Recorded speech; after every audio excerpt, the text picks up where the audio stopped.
edited by Care. Heaven, or the kingdom of heaven, is the general term for the thousand-year world, the 10,000-year world, and the Elysium Celestial Islands continent. Heaven is where those lives' non-material structures are more perfect than human ones. The greatest characteristic of heaven is the amount of freedom of life. Freedom from the issues of food, clothing, shelter, transportation, disease, war, and sudden disaster.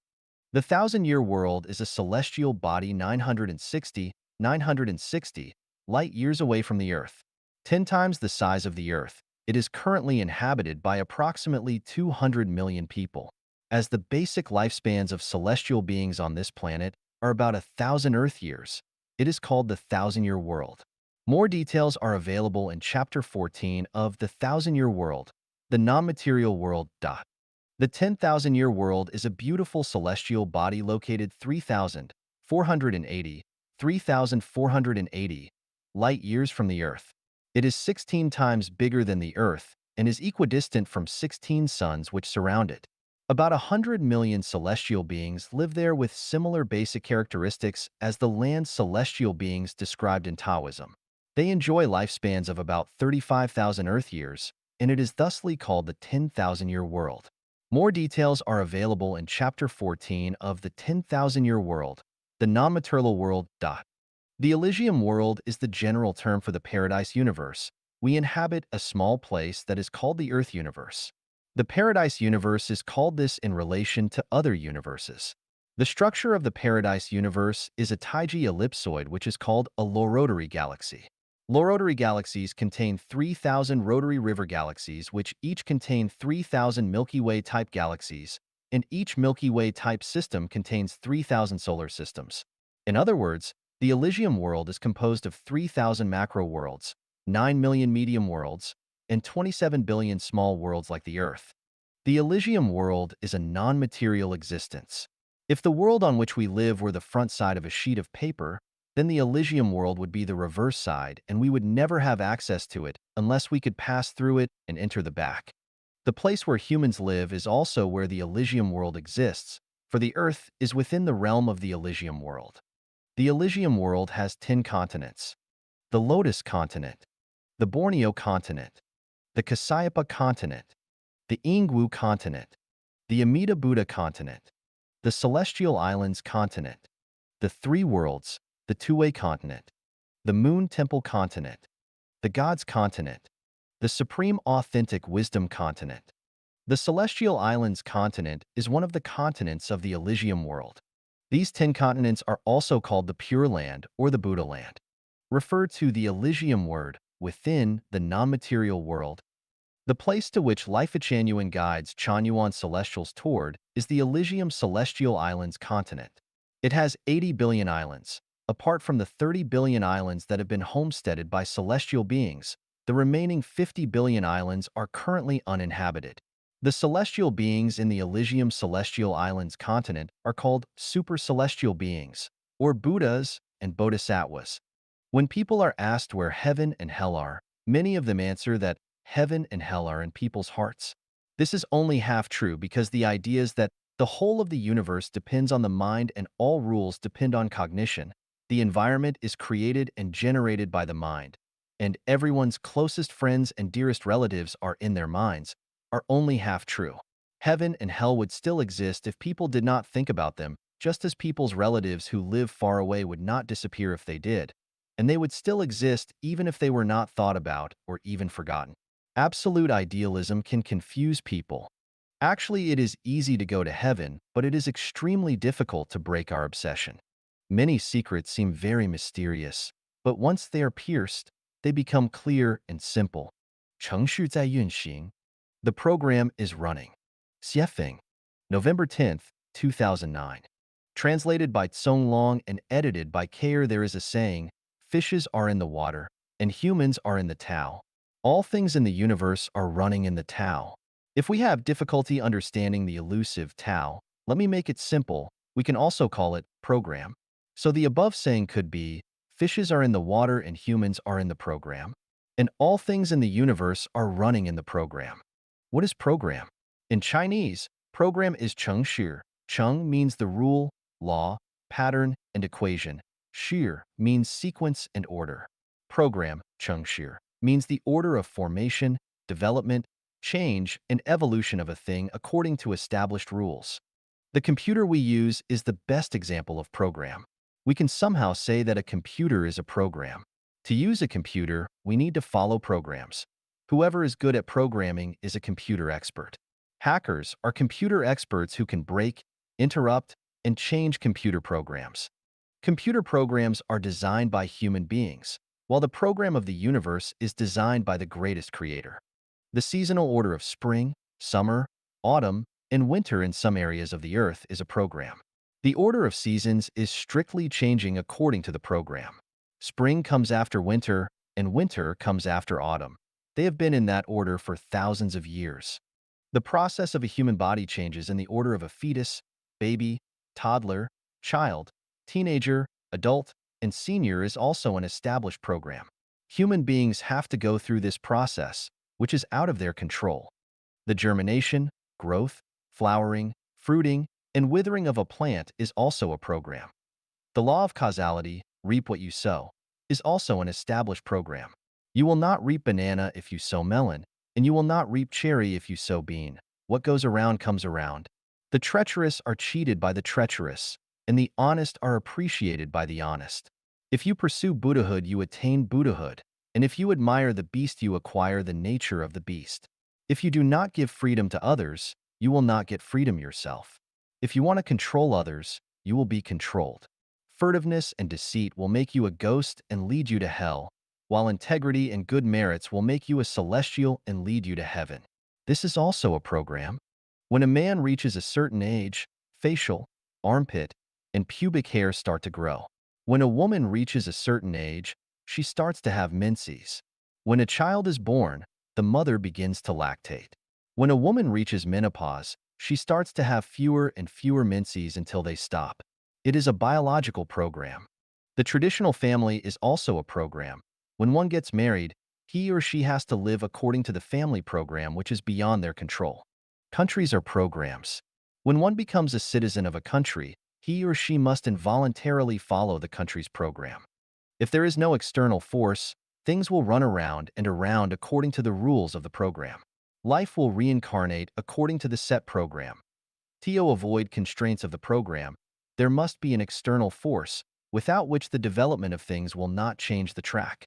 It is just like a man is not able to make his feet leave the ground by dragging his hair. The external force is not necessarily a mechanical force. An accident, a phenomenon, a book, a story, and a sentence, even an insect, a hairstyle, a blade of grass, or an action could become the force. As long as it is able to change the existing program, no matter how small the changes are, it is an external force. The teachings of Jesus Christ, Buddha Sakyamuni, Prophet Muhammad, and Confucius are very strong external forces. How many programs are there in the universe? There are numerous. There is the program governing the movements of planets, the program of society's development, and the program of life changes. Each space has its own program. Each plant and animal has their own growing program. There are master programs and subprograms. There are long-term programs, short-term programs, etc. Programs are very rigorous. While they are also layered and closely related, they are causes and effects and are flexible to change. The master program is normally unchangeable, while subprograms are changeable. For example, it is difficult to change the master program of birth, growth, aging, and death of a human, while things like short-term depression can be changed by external forces such as inspiring words or actions. The change of the master program of how hair grows is very difficult, but the hairstyle can be changed easily. The master program of the nature of life is almost impossible to change, but the direction of life can be changed. You cannot touch a pitch and not be mucked. Without the external force, the track of life will not change. Life follows its trail. Once there is an external force, the track of life changes. A single conversation across the table with a wise man is worth 10 years of studying books. One takes the way of saints when influenced by a saint, and one takes the way of robbers when influenced by a robber. A butcher becomes a Buddha the moment he drops his cleaver. A thought and an idea can change one's destiny. Whichever direction you choose at an intersection without a sign, the corresponding program starts to work. For example, at the intersection of four roads, the first road leads to hell, the second to the human world, the third to the Buddha world, and the fourth to the celestial world. Where there is no road sign, our choice activates the corresponding program and it will lead us to a destination unless we change the route midway. All programs are predefined, but human beings can transfer from one program to another. When a man exits one program, he enters another. It is impossible to enter an area that is not within a program. Human beings can only enter 12 programs, and the best and most free life program is the program of the Elysium world. When one life possesses the consciousness of a human being, he lives in the program of the human world and will therefore be constrained by the limits of the program.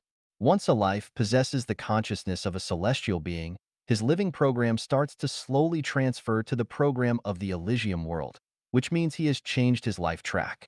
All programs are already designed, and many of them are hidden programs. Once conditions are met, any incident will activate the program. It is just like a landmine. It explodes when you step on it, but as long as it is not touched, it will remain hidden underground. It is also like drinking potassium cyanide. You will immediately feel terrible in your organs, foam at the mouth, and quickly bleed to death. When conditions are not ripe, the program will not activate. When the temperature is not warm enough, mosquitoes and flies will not revive and fly. When yin and yang do not meet each other, lightning and thunder will not fill the sky. Without proper humidity and temperature, seeds will not germinate. Before one has reached a certain stage of self-cultivation, he or she will not transform into a celestial being. One cannot enter into an oasis if he or she has not walked out from a desert. One cannot enter a new program if he or she does not leave the traditional family. One cannot enter heaven if he or she does not walk out of the human world. In short, these are predefined programs. When a program is activated, do not worry, for it will run automatically. It is just as a female egg will grow automatically once it is fertilized. We feed a child every day, so he will grow as well. In spring, if we spread seeds in the land, they will automatically germinate, flower, and fruit. It is the result as well as the power of the program. As long as we plant seeds, there will be fruits. This is how the program works. However, we must wait for the fruit to become ripe. We can get some fruits very quickly, while we need to wait more time to get others. And for some seeds, we need to wait a very long time to get their fruits. Peach fruits in 3 years and apricot in 4 years, while we need to wait 18 years to be able to enjoy the fruit of walnuts. Anxiety does no good. As a man sows, so he shall reap. We do not see the fruit, not because it is barren, but we shall see it when the time is right. By observing the current situation of humans in the society, we can know their past. By observing their current behaviors, we can forecast their future. If we do not see anything happen in 5 years, wait for another 5 years, and if still nothing happens, wait for 100 years. In a word, what goes around comes around. This is because the program is running and is not fortune-telling. We must trust programs and trust that as long as we give, we gain. We need to give first in order to gain. If we give others love, we will gain a beautiful life, future, or something else. If we cheat others or take a bribe of $100,000, we get many temporary benefits, but in the future, we might need to pay the price of a limb, face a calamity, or reincarnate to an animal to pay our debts. Therefore, any behavior that tries to take advantage of others is foolish, cheating and lying is stupid, and being opportunistic is short-sighted. Throw a long line to catch a big fish. Being diligent on self-cultivation, it is possible to achieve the life level of a celestial being. Do not care that you get a return when you are committed to something. Just make your contribution wholeheartedly and ask not for gain. As long as you give, you will gain. This is because the program is running. 穷人进不了天堂. The poor cannot enter into heaven. Xiefeng. September 20th, 2017. Translated by Treasure and edited by Care. This is a cruel reality because even Jesus Christ said, "It is easier for a camel to pass through the eye of a needle than for a rich man to enter the kingdom of God." We take it for granted that the kingdom of God belongs to the poor. However, after more than 10 years of harvesting the ripe crops, I have found that the poor cannot enter into heaven. The most distinctive feature of the poor is that they take, while that of the rich is that they give. A person who takes constantly is continuously sinning, accumulating debt, and digging deeper into debt. According to the law of the gravitation of life and the rules of the sum of positive and negative energies always equal zero, the poor will have to stay within the six great divisions in the wheel of karma without any hope of entering heaven. Heaven belongs to the rich and hell belongs to the poor. This fact sounds so miserable that I feel unkind saying it or even thinking it. It is the same as putting a knife into the hearts of the poor as their blood pours out. However, not telling the truth would mean that I, Xiefeng, am a big liar. And as those who conceal the truth would certainly go straight to hell, so who are the rich and who are the poor? Those who give wealth to others, to society, and to nature without incurring debts are rich, but those who constantly take from others, from society, and from nature while incurring debts are poor. What is wealth? What others, society, and nature need is wealth. Wealth is defined as soul wealth, spiritual wealth, and material wealth. All that can bring others' minds peace, serenity, and calmness are soul wealth. All that can encourage and cheer others on, or that can bring them passionate enthusiasm of life are spiritual wealth, and all that can offer the conveniences of food, clothing, shelter, transportation, birth, aging, illness, and death are material wealth. As long as you owe a debt and continue to take, you will be among the poor, but as long as you are not in debt and continue to give, you will be among the rich. Debt contains three aspects. Economic debt, to own others' money, including bank loans which have not been returned, to borrow others' things without returning them or to damage them without compensating their owners, to demolish others' houses without compensating their owners, to receive others' services or treats but not return or repay them, and so on are what we call economic debt. Point 2. Emotional debt. Care from grandparents. Love and care received from childhood by our parents, concern and care from siblings, help from friends, relatives, and neighbors, guidance from superiors, and the cooperation of workmates, education and guidance from masters and teachers, care and consideration from lovers and spouses, special filial piety from children, and similar ties are all forms of emotional debt. Point 3. Spiritual debt. The greatest Creator's grace, such as the enjoyment of the sun, the air, and the water, the pleasure to experience the splendid kaleidoscopic world, but a farmer with no debts and who is able to give themselves to others, society, and nature is rich. There are many ways to devote oneself to others, society, and nature. Whether it is materialistically, intellectually, or ideologically, or spiritually, as long as they give to others, to society, and to nature, that is devotion and dedication.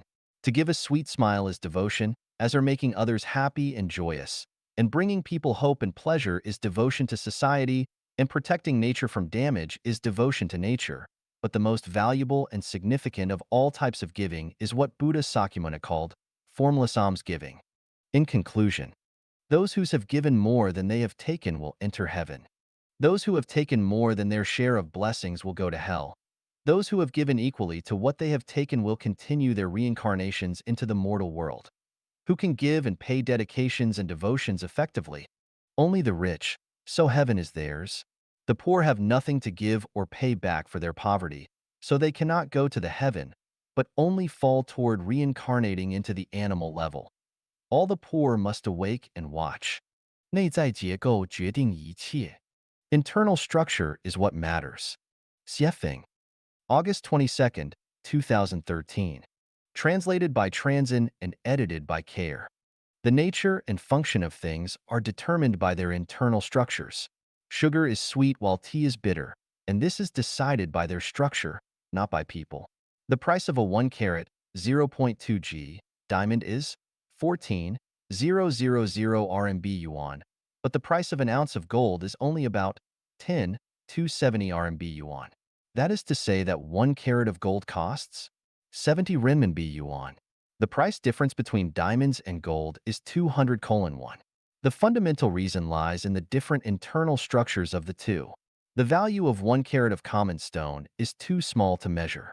The greatest creator, gods and Buddha, angels, bodhisattvas, celestial beings, devils, demons, monsters, mortals, evil spirits, animals, and other life are quite different from one another, and the reason is also because of their different internal structures.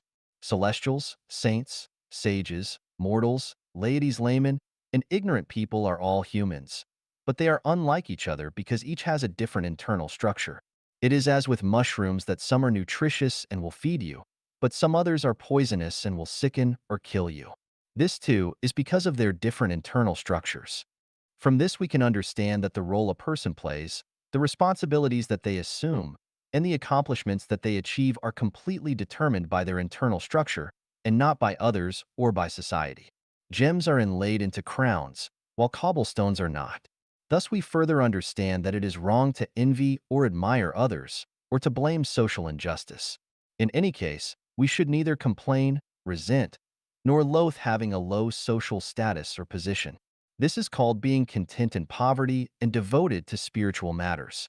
Since we understand that all things are determined by internal structures, we should then make efforts to change and perfect our own internal structures rather than flattering or currying favor with others, using connections for special treatment, envying and admiring others, complaining and resenting others or our society, seeking magic power or skills, seeking shortcuts or begging for mercy and help, blaming or accusing others for our bad luck, being opportunistic, or finding secrets to success.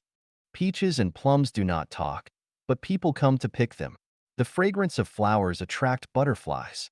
Peonies do not assume their beauty, but people naturally sing songs about them.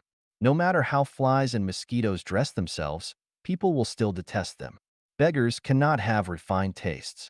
Dog meat is not to be served at feasts. Those who lack elegance and good etiquette are not presentable. In short, the internal structure of each thing determines its social role and status. At this point, if someone still complains about heaven and earth or blames others or society for their ill treatment or bad luck in life, or finds excuses and reasons to blame others rather than themselves for their failures, then they would have to be either ignorant or just plain stupid. Are you not satisfied with your current situation? Do not find external excuses and reasons, but make sure to look for source causes from your own internal structure. The internal structures of things are determined by their quality. Taking people, for example, good intrinsic qualities are marked with diligence, kindness, purity, honesty, integrity, modesty, and open-mindedness, whereas bad qualities are shown as jealousy, blame, selfishness, greed, laziness, arrogance, dishonesty, and narrow-mindedness. A person who does not have good quality can never be smooth and refined no matter how they struggle, be accomplished in their career, or sail easily through life. They may enjoy good fortune for brief times, but not for very long. People who are moving toward heaven through self-refinery and self-improvement should never waste valuable time and energy on changing the external world or on changing their external appearance. They should invest their time and energy into improving and perfecting the non-material structures of their lives and on developing good quality. If their quality is not excellent and their structure is not perfect, then they can never reach heaven. It is the same as with a hard rock. Try as it may, it will never be cherished and valued by others. It must alter its internal structure in order to be valued and loved as a treasure and be applied in the most eye-striking and noble places. 内在结构决定一切. Internal structure is what matters. Xiefeng, August 22nd, 2013. Translated by Transin and edited by Care. The nature and function of things are determined by their internal structures. Sugar is sweet while tea is bitter, and this is decided by their structure, not by people. The price of a 1 carat, 0.2 g, diamond is 14,000 RMB yuan, but the price of an ounce of gold is only about 10,270 RMB yuan. That is to say that 1 carat of gold costs 70 renminbi yuan. The price difference between diamonds and gold is 200:1. The fundamental reason lies in the different internal structures of the two.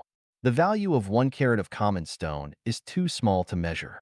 The greatest creator, gods and Buddha, angels, bodhisattvas, celestial beings, devils, demons, monsters, mortals, evil spirits, animals, and other life are quite different from one another, and the reason is also because of their different internal structures. Celestials, saints, sages, mortals, laity, laymen, and ignorant people are all humans.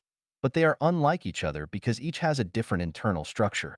It is as with mushrooms that some are nutritious and will feed you, but some others are poisonous and will sicken or kill you. This, too, is because of their different internal structures. From this, we can understand that the role a person plays, the responsibilities that they assume, and the accomplishments that they achieve are completely determined by their internal structure and not by others or by society. Gems are inlaid into crowns, while cobblestones are not. Thus, we further understand that it is wrong to envy or admire others, or to blame social injustice. In any case, we should neither complain, resent, nor loathe having a low social status or position. This is called being content in poverty and devoted to spiritual matters. Since we understand that all things are determined by internal structures, we should then make efforts to change and perfect our own internal structures rather than flattering or currying favor with others, using connections for special treatment, envying and admiring others, complaining and resenting others or our society, seeking magic power or skills, seeking shortcuts or begging for mercy and help, blaming or accusing others for our bad luck, being opportunistic, or finding secrets to success. Peaches and plums do not talk, but people come to pick them. The fragrance of flowers attract butterflies. Peonies do not assume their beauty, but people naturally sing songs about them.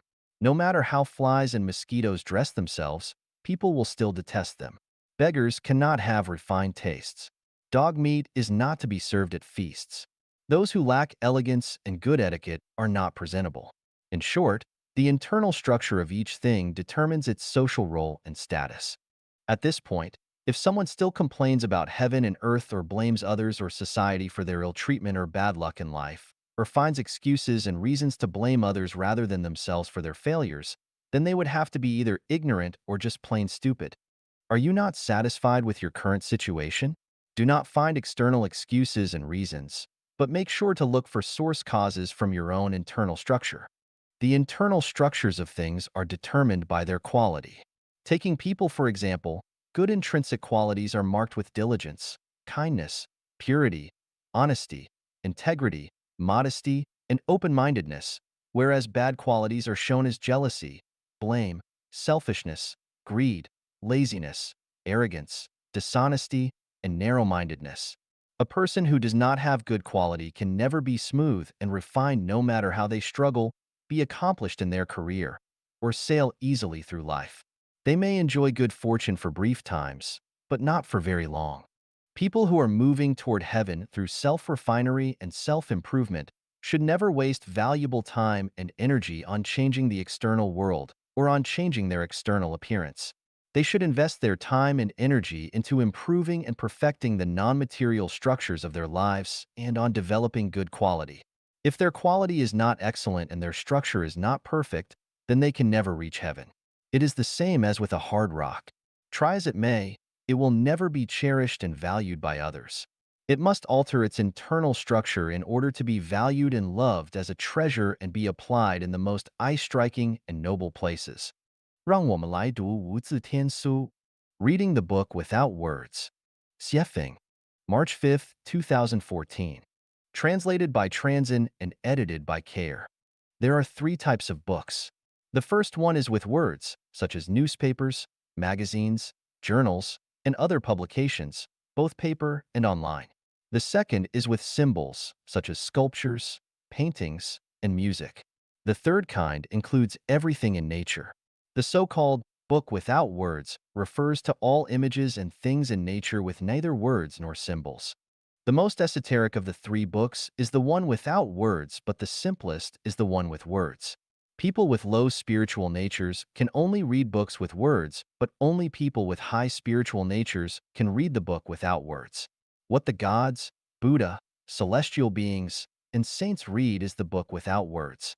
The sixth Zen patriarch, Huineng, was illiterate, but became the patriarch because he could read the book without words.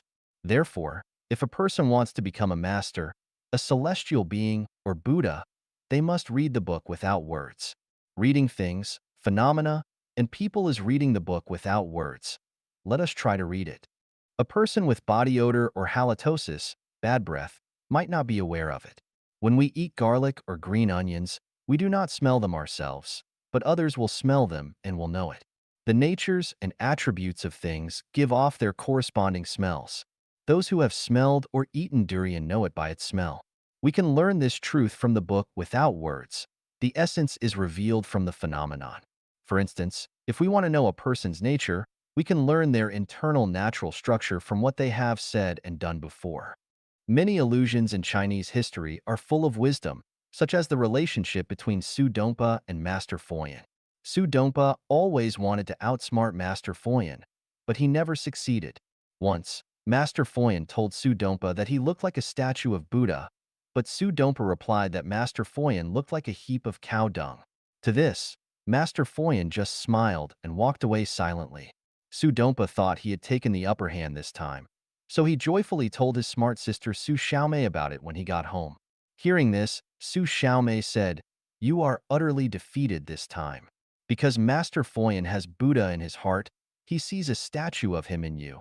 But you have a heap of cow dung in your heart, so you see that in him." Nature reveals what it is. The benevolent see benevolence, and the wise see wisdom.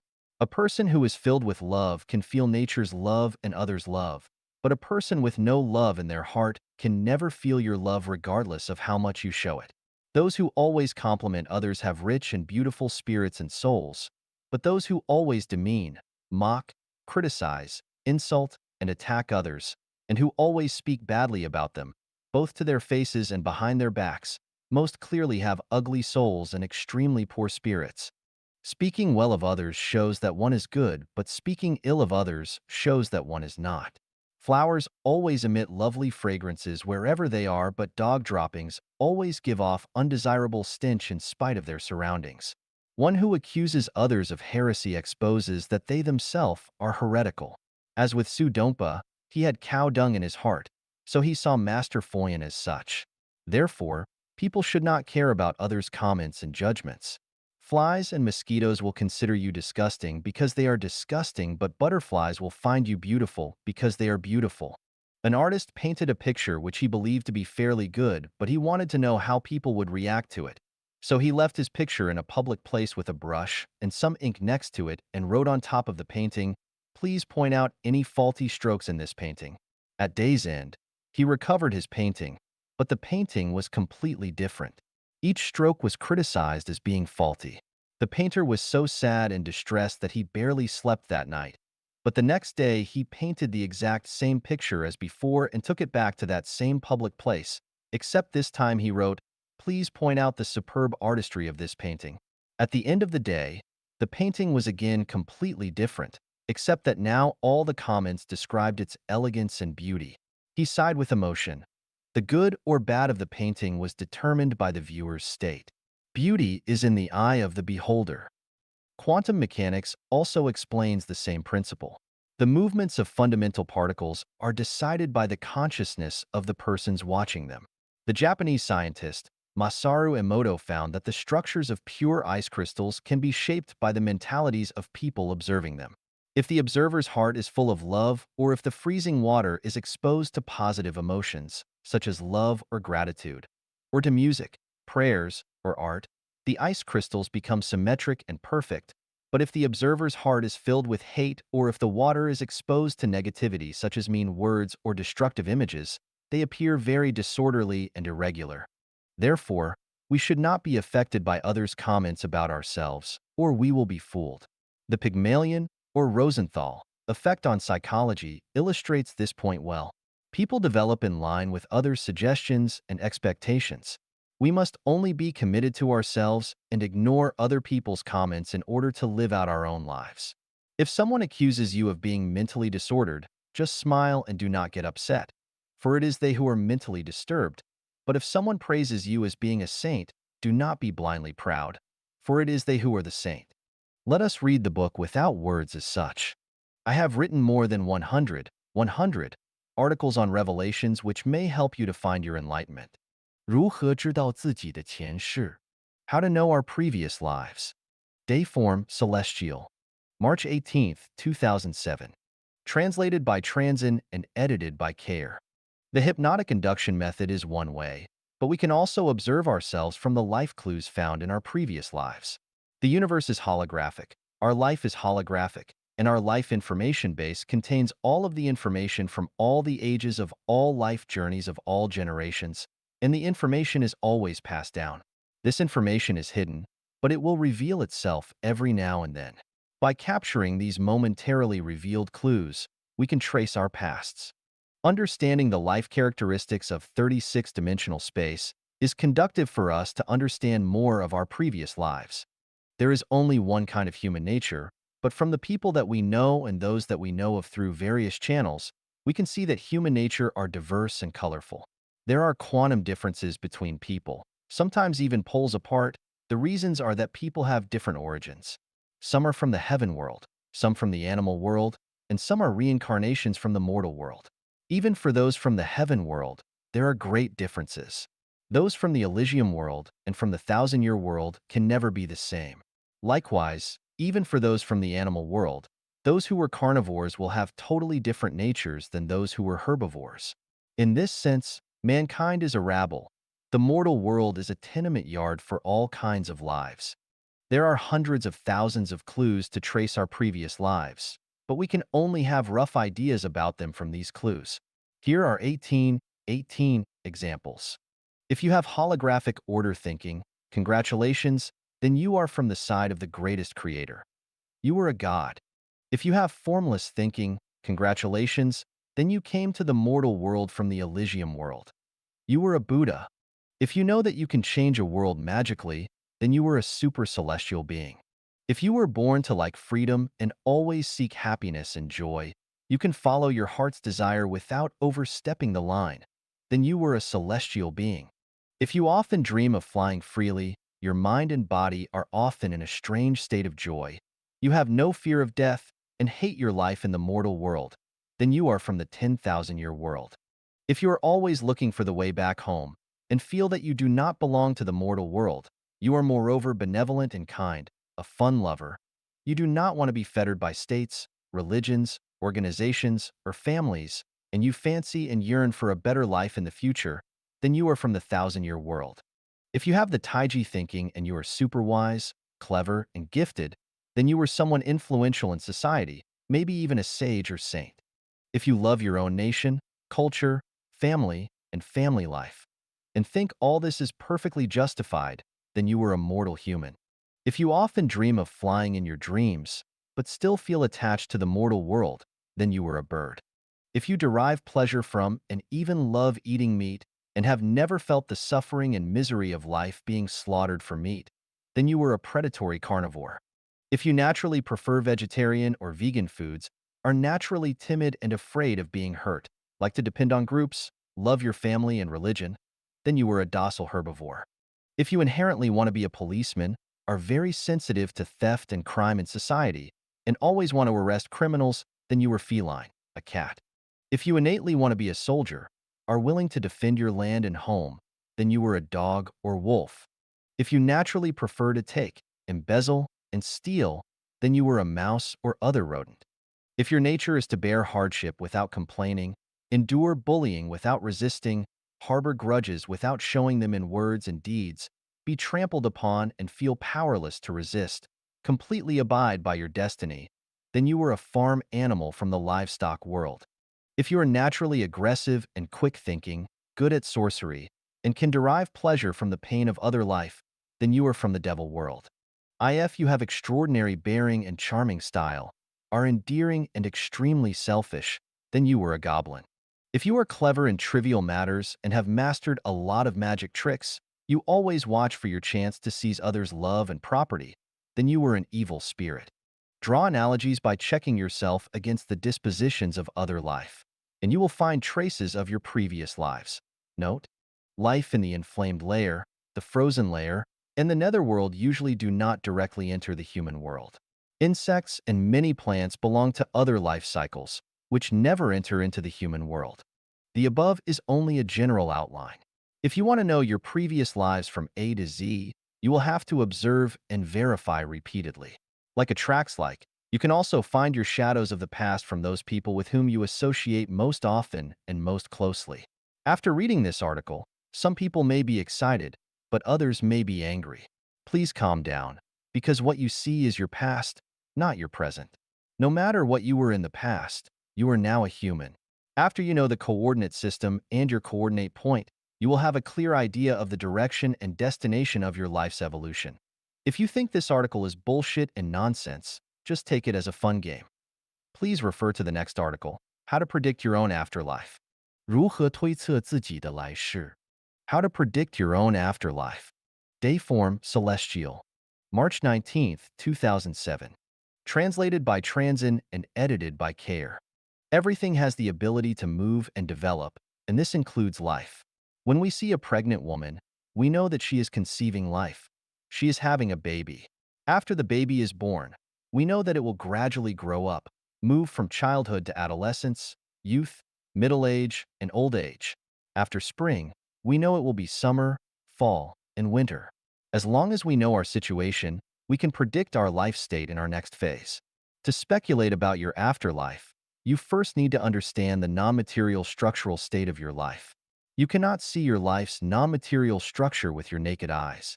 The only way to do this is to examine your own consciousness. You can predict your afterlife according to the characteristics of your own consciousness. Consciousness is the essences of life. Different consciousnesses determine different life states. Some days ago, Foshan Celestial and I went to enjoy a terrace in Yuanyang, Yunnan. When we went deep into the village and I saw how some elderly Hani people were having hard lives, I asked him, these elderly people have suffered in this valley throughout their lifetimes. Will they continue to be here in their afterlives? They should leave this valley. Foshan Celestial replied, they will continue to reincarnate here because they have no other place or world in their consciousnesses unless they desire to leave this valley and learn about the outside world. This answer reveals the secret of reincarnation. Consciousness decides existence. To an individual life, what is not in consciousness does not exist. What is wanted to be exist, it must exist in consciousness at first. As the French philosopher René Descartes put it, I think, therefore I am. Why do I have the nerve to say that I can guide Chanyuan Celestials to the Celestial Islands continent? Because I keep infusing the content of it into them. When they understand all the details about it, especially the characteristics of life and the lifestyles of the super celestial beings there, and gradually clear away other consciousnesses, they will undoubtedly go to the Celestial Islands continent in their next lives. This is scientific truth. It is meticulous and exact. So, how can you predict your own afterlife? You must read and fully understand life's 18 qualities in humans, beings, and life first, and then you will know. People look alike in appearance, but they are very different deep inside. At the same time, you can check your faults by referring to the Supreme Book of Rewards and Punishments. Here are seven suggestions. If you have killed many dogs, then you will be a dog in your next life. This is karma and exact. You can make analogies for other cases. If you have murdered a person, then you will inevitably go to the hell world, the inflamed layer or the frozen layer. Divine's punishments, though slow, are always sure, with big meshes, yet letting nothing slip through. If you have abused life, then you will definitely go to the hell world, the netherworld. You reap what you sow. If you oppress the good and kind, swindle and cheat, steal and loot, then you will go to the animal world. As you sow, so shall you reap. If you love freedom, but are still ignorant, then you will be a bird. If you owe too many debts that are left unpaid, then you will likely go to the livestock world.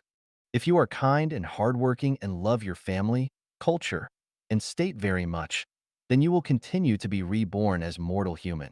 Remember the warnings and teachings of Jesus Christ. If you leave a penny of unpaid debt, then you cannot leave the place where you owe it. If you have unfulfilled wishes, then you will return back to the mortal world. You will have to investigate into your past lives. Do not assume that if you forget something, it will just go away. Make a careful list of your wrongdoings from the Supreme Book of Rewards and Punishments. If you find some, do not just let them go, but learn to compensate. Here are six suggestions. If you have harmed animals, henceforth love them. If you have harmed people, henceforth love them. If you owe someone emotionally, pay back the emotion. If you owe debts, pay back the debts, ask for forgiveness for the damage, abuse, and bullying of people or other life. Do merits as far as possible and do merits according to the teachings of Buddha. Do more formless almsgiving. If your merits are great enough, you can compensate for your faults and debts that have accumulated over many generations. If you have a clear conscience and have paid back the grace of your parents and nature, and if you do not owe a single debt to any person or animal, then you will be free to go to heaven in your next life. Those who talk about spirits, deities, fortune, and disaster, lose nature, are sneaky, speak voices dripping with sarcasm, resort to sorcery, and talk nonsense will become ghosts, demons, and monsters. We can just look at the variety of fruits and flowers that we see. Why are they so different from each other? The reason lies in the structures of their lives. Their different life structures are the differences of their entities. And in the teachings of Chinku and Celestial, their forms and uses will be different. Always remember these four truths. If you eliminate the concepts of family, nation, culture, and religion from your consciousness, are fond of freedom, happiness, and joy, have repaid all your debts in the mortal world, and have done merits, then you will go to the thousand-year world of heaven. If you often dream of flying and are in a state of joy without having sexual contact, then you will go to the 10,000-year world of heaven. If you possess Buddha consciousness, then you will go to the corresponding Elysium world. If you revere the greatest creator, revere life, take the way of the greatest creator, have obtained supernatural powers, and can fancy an ideal world, then there is no doubt that you will go to the celestial islands continent of the Elysium world. You are the one who knows best about what kind of non-material structure your life has achieved. If you do not know, then your spiritual perception has not yet opened, and you should work at opening it. The above are general ideas and may not be very accurate, but they can serve as a general navigation. You need to draw inferences about other cases from one instance in order to predict your afterlife. 人生的轨迹与自由意志 The Trajectory and Free Will of Life. Xiefeng, November 20th, 2015.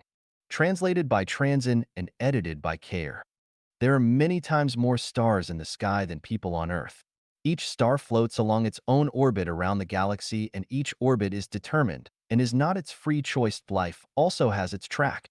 Birth, growth, aging, and death is our inescapable course. 18. Properties cannot be self-managed within life's track.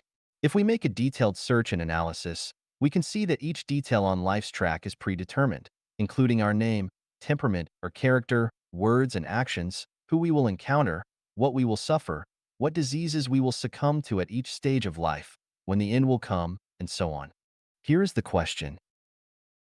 Since our life trajectory and its details are already predestined, do people have free will or not? And if they do have free will, how then is it manifested? There is no doubt that people have free will. It is precisely this free will that causes the hesitation, trouble, agony, fear, and sadness in life. The universe is one. The universe is holographic. The universe is a big play. Everything that happens in human society is a single episode of the big play of the universe. Everyone is an actor on this big stage of life and performs in strict accordance with a predetermined plot and is playing their role in this prescribed scenario. The hesitations, troubles, agonies, fears, sadness, and other psychological feelings in life result from the conflicts and contradictions between each person's free will and their role in the play. You are asked to play a mouse, but your free will wants you to play an elephant. You are asked to live in a thatched cottage, but your free will wants you to live in a five-star hotel. You are asked to cooperate and serve a certain person, but you attempt to make them cooperate and serve you. You are asked to grow vegetables, but you hope to make a spaceship. You are asked to do good or evil, but you choose to do the opposite, and so on. This is the conflict between your role in the play and your free will. Whenever the arrangement of the play is contradicted by free will, hesitation, trouble, agony, anxiety, fear, worry, and sadness will take over. If your free will agrees with the arrangement of the plot, you will feel peace, joy, happiness, and blessings in your heart and feel free.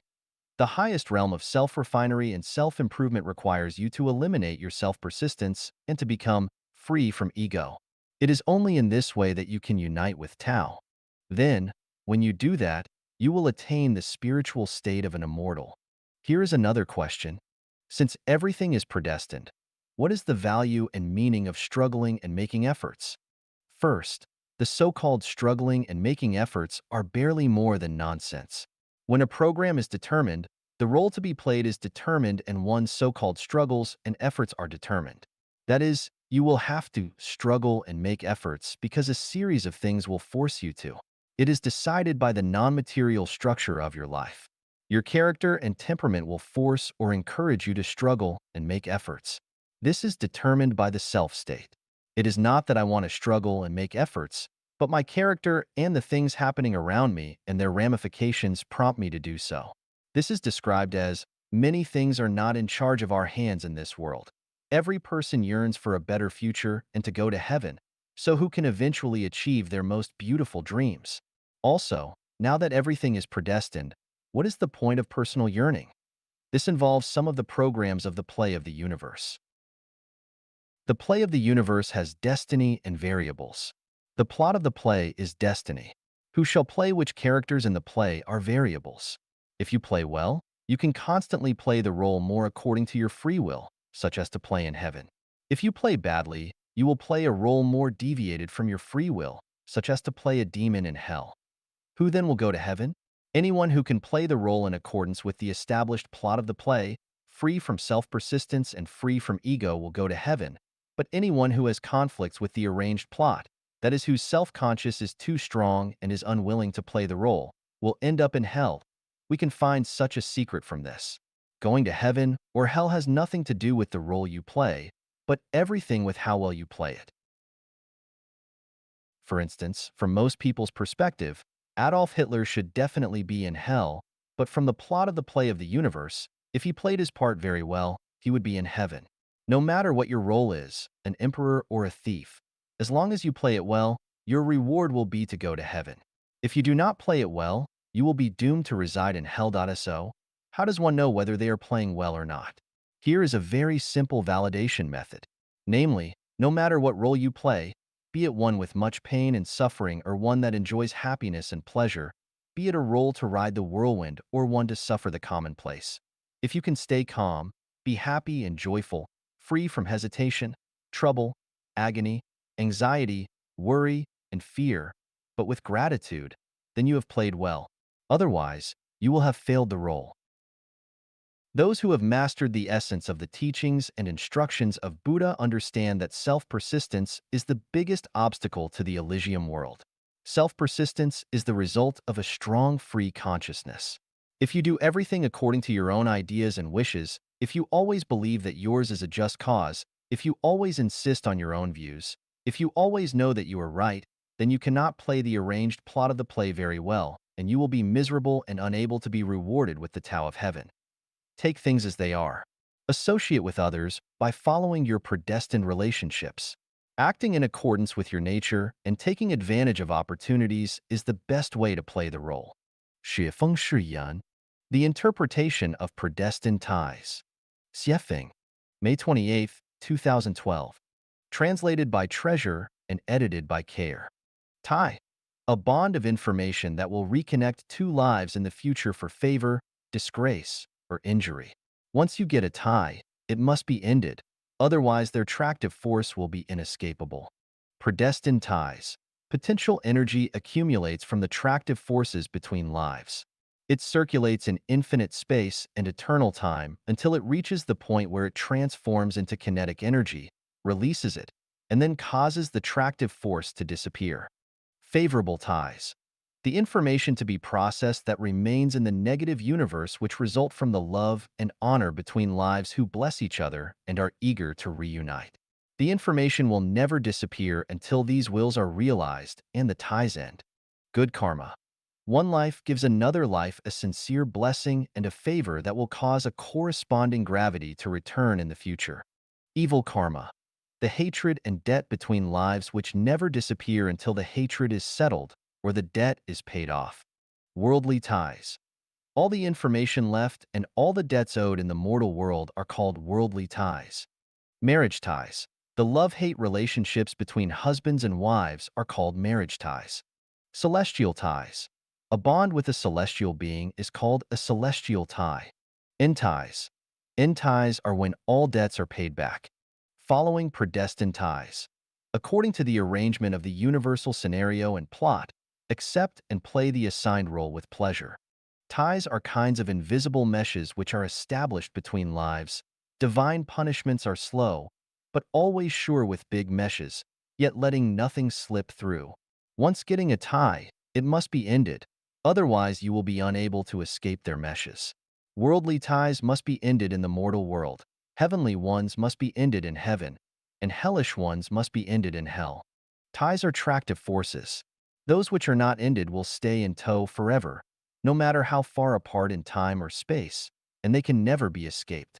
Anyone who wants to go to heaven must end all ties in the mortal world as soon as possible, whether they are good karma, evil karma, favorable ties, or marriage ties. As long as there are the ties, it is best to end them as soon as possible, otherwise you will be unable to leave the mortal world, and will have to reincarnate back into the mortal world of samsara to end the ties in future lives. 人的奥秘和真谛 The Secret and Truth of Predestination I. Xiefeng. March 3, 2011. Translated by Transin and edited by Care. Preface: brushing against shoulders in this life is the result of the 500 times of looking back in the previous lives. To ride in the same boat is the result of 100 years of cultivation. To sleep on the same pillow is the result of millennia of cultivation. Knowing I am not destined to enter her heart, how can I compare with the catkins and swallows? Flowers bloom and wither. Tides rise and fall. Spring awakens the branches. Running water is heartless, but the grass welcomes it every year. People may have sorrow or joy and be near or far apart, but the moon will still wax and wane. Born of these scenes, can the word sorrow suffice? Dynasties fall, but mountains and rivers remain. So how many times can we see the beautiful sunset? The events of our world are like games of chess. Each game is only new because it is destined to be so. In a life, people endure hardships and twists and turns in the mortal world and repeat samsara. Some people are designated to meet from thousands of miles apart, but not to know their next-door neighbors. All these are predestination. All things are predestined. Definition of predestination. Predestination is the cause of generating, sustaining, destroying, and changing of all forms and all things, and is the cause of all events. It is the bridge and the tie which causes sorrow and joy, separations and reunions. It is the factor which decides the development of matter and the origins of desires, words, and deeds connected to other things in the universe which are bound to happen in the future since beginningless time. It is a kind of debt after receiving other services or graces which have not been paid back timely. It is the set of revenge, wrong with wrong. Several cases of predestination. 614 years ago, Emperor Qingzu of Ming, King of Yin, Zhu Di killed 873 members of the 9 tribes of the Fang Xiaoru clan. Yet he still could not vent his anger and counted Fang Xiaoru's students as one clan and killed them all. Many people perished.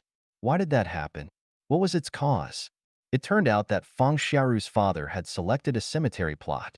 At night, he dreamed that the Red Snake King was sticking his red tongue out and requesting earnestly that he delay the groundbreaking for 1 or 2 days so that his family could move away. The next day, the Fang family dug the earth and built their tomb as scheduled. Soon, the workers exclaimed, "We have found a red snake pit." Countless red snakes slithered and fled in panic. Fang Xiaoru's father ordered them to kill all the red snakes with fire and knives. That night, the bleeding red snake king cursed him in a dream. "I will kill as many of you as you killed of us." Shortly thereafter, the Fang family gave birth to a baby son, Fang Xiaoru. Born into a scholarly family, he was very smart and diligent as a boy. He was eloquent and charming in appearance, and his tongue was red. He was the reincarnation of the Red Snake King. He deliberately resisted an imperial edict from King Yin in order to enrage him and fulfill that curse by implicating his 9 tribes. After killing all 873 members of the Fang clan, the number still could not match the number of the red snakes killed on that day so very long ago. Feng Xiaoru deliberately provoked King Yin again, even 10 tribes. So what? The king then had all of Feng Xiaoru's students put to death, and the Red Snake King finally got his revenge. In the ancient times, there was a prince who was very handsome, intelligent, and well-educated, and whose closest friend was a young man of equally excellent and outstanding virtues.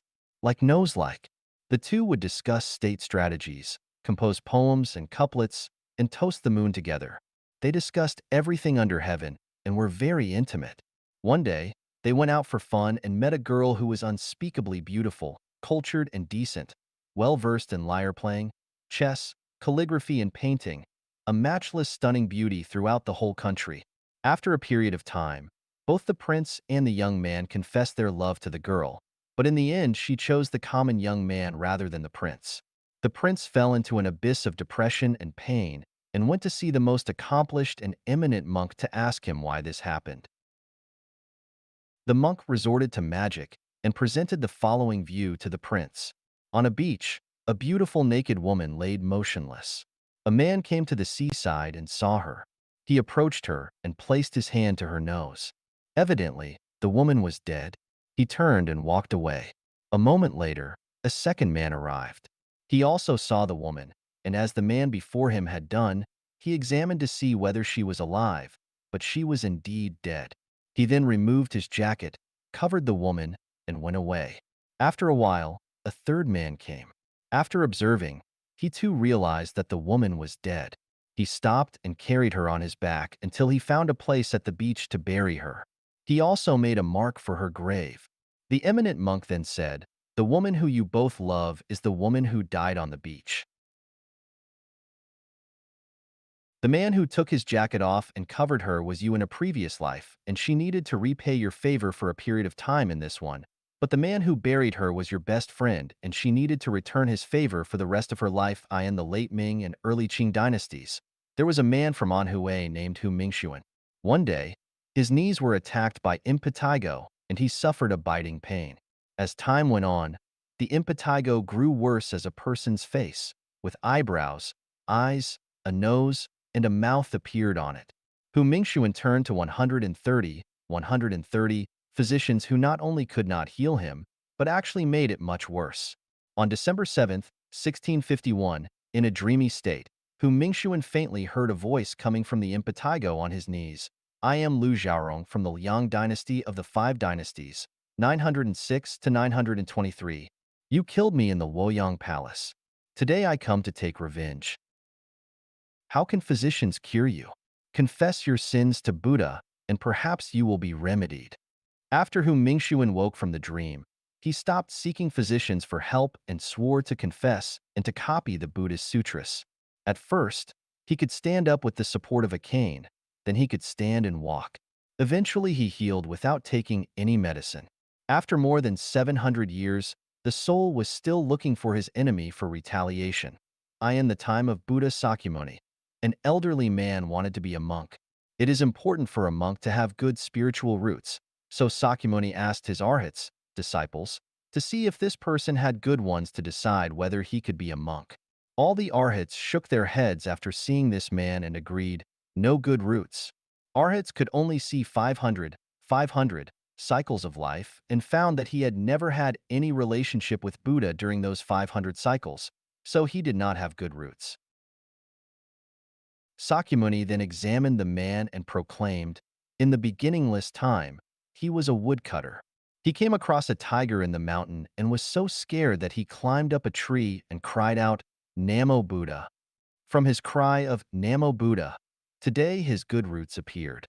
Sakyamuni ordained him, and he later rose to become an arhat himself. In the Shu kingdom, there was a bully named Guo Jingzhang. One day, he was drunk and hit a poor man, Zhaoan, with a wine pot. The mouth of the pot smashed his head and killed him immediately.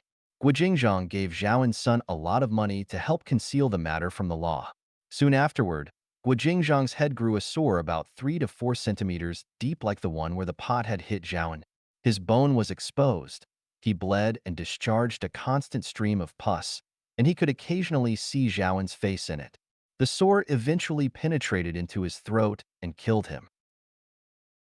A scholar in the Yuan dynasty was seriously harmed by a friend. That night, he became enraged and determined to kill the man. He passed a temple on the way to his former friend's house, where an eminent monk stood at the gate. From his deva eyes, the monk saw that the scholar was tailed by a vicious demon. As the scholar arrived at the door of his intended victim's house, an idea struck him. He has turned from being my friend to my enemy, but his mother and wife did me no harm. If I kill him, they will both lose their means of life. After several rounds of inner struggling, he decided to forgive the man, forget the idea of killing him, and go away. On his way back, he passed the same temple where the same monk was still standing at the gate. But this time, the monk's deva eyes saw a completely different scene. The vicious demon which had tailed the scholar was gone, and he was escorted by angels above his head. The monk told the scholar what he had seen and asked him what happened. The scholar told his story truthfully, and the monk exclaimed that the demon and the gods were moved by just a thought. The idea of tolerance changed the scholar's fate. He later became an official, and the friend who had betrayed him died on a battlefield in a mountain village in Damiao Township in Chaoyang City, Liaoning Province. There lived a villager named Li Cheng. Li Cheng's grandmother had a relative named Zhang Qing who used to carry and sell fabrics for the Li family, but whose own family was very poor because he lost in everything he did throughout his life, and his family had been supported by Li Cheng until Zhang Qing died. Li Cheng even paid to have him buried. About 1 month afterward, Li Cheng was sleeping soundly in the middle of the night when he suddenly heard someone calling his name. Li Cheng, Li Cheng, I am Zhang Qing. I am coming to pay my debt back to you. Li Cheng found it strange after he woke up 3 times in a row from his sleep. Just then, the house manager came to tell him, Master, the big horse just gave birth to a colt. They knew that the colt was Zhang Qing reincarnated and named him that. Several years later, Li Cheng pulled a cart to Basi Jiazi and stayed in a postal station there. The next day, the local area was having a fair. In the morning, the horse went to the fair alone and stamped the earthen pots and utensils of a street vendor, leaving only 5 big basins intact. The vendor was very angry, and he gripped the horse to find justice. Li Cheng was informed that his horse had made trouble for him and went to the fair to apologize and promised to compensate the vendor for his losses. Li Cheng yelled, Zhang Qing, what is wrong with you today? The vendor wondered why the horse was named Zhang Qing. Li Cheng told him about Zhang Qing's home and his reincarnation into the horse. The vendor said, I knew Zhang Qing. I bought some fabrics while he was alive, and I still owe him money. He then calculated his losses from the daily wares, and the value was exactly what he owed to Zhang Qing. So the balance was even. They all understood why the 5 big basins were left untouched. Yuan Liaofan, the author of the 4 Lessons of Liaofan, in the 16th century was from Jiashan, Zhejiang. When he was young, a fortune teller predicted the good and bad fortunes to come in his life, including his rankings in the imperial examinations, his official titles, that he would not father a son, and when he would die. Later, many things were fulfilled accurately just as the fortune teller had predicted. Every day he became increasingly idle, knowing that his fate was predestined and that everything would come along automatically. Then he met Zen master Yungu, who told him, fate is created by the self and blessings are sought after by the self. Pursuing it in a correct way, attaining it, depends on your destiny. He began to understand that fate could be changed and became determined to amend his faults. He became tolerant of others' wrongdoings to him and committed to doing good with the greatest determination and perseverance. Surely enough, the original predictions lost accuracy after he decided to change his fate.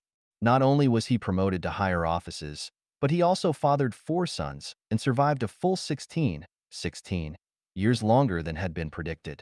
人的奥秘和真谛 The Secret and Truth of Predestination 2. Xiefeng.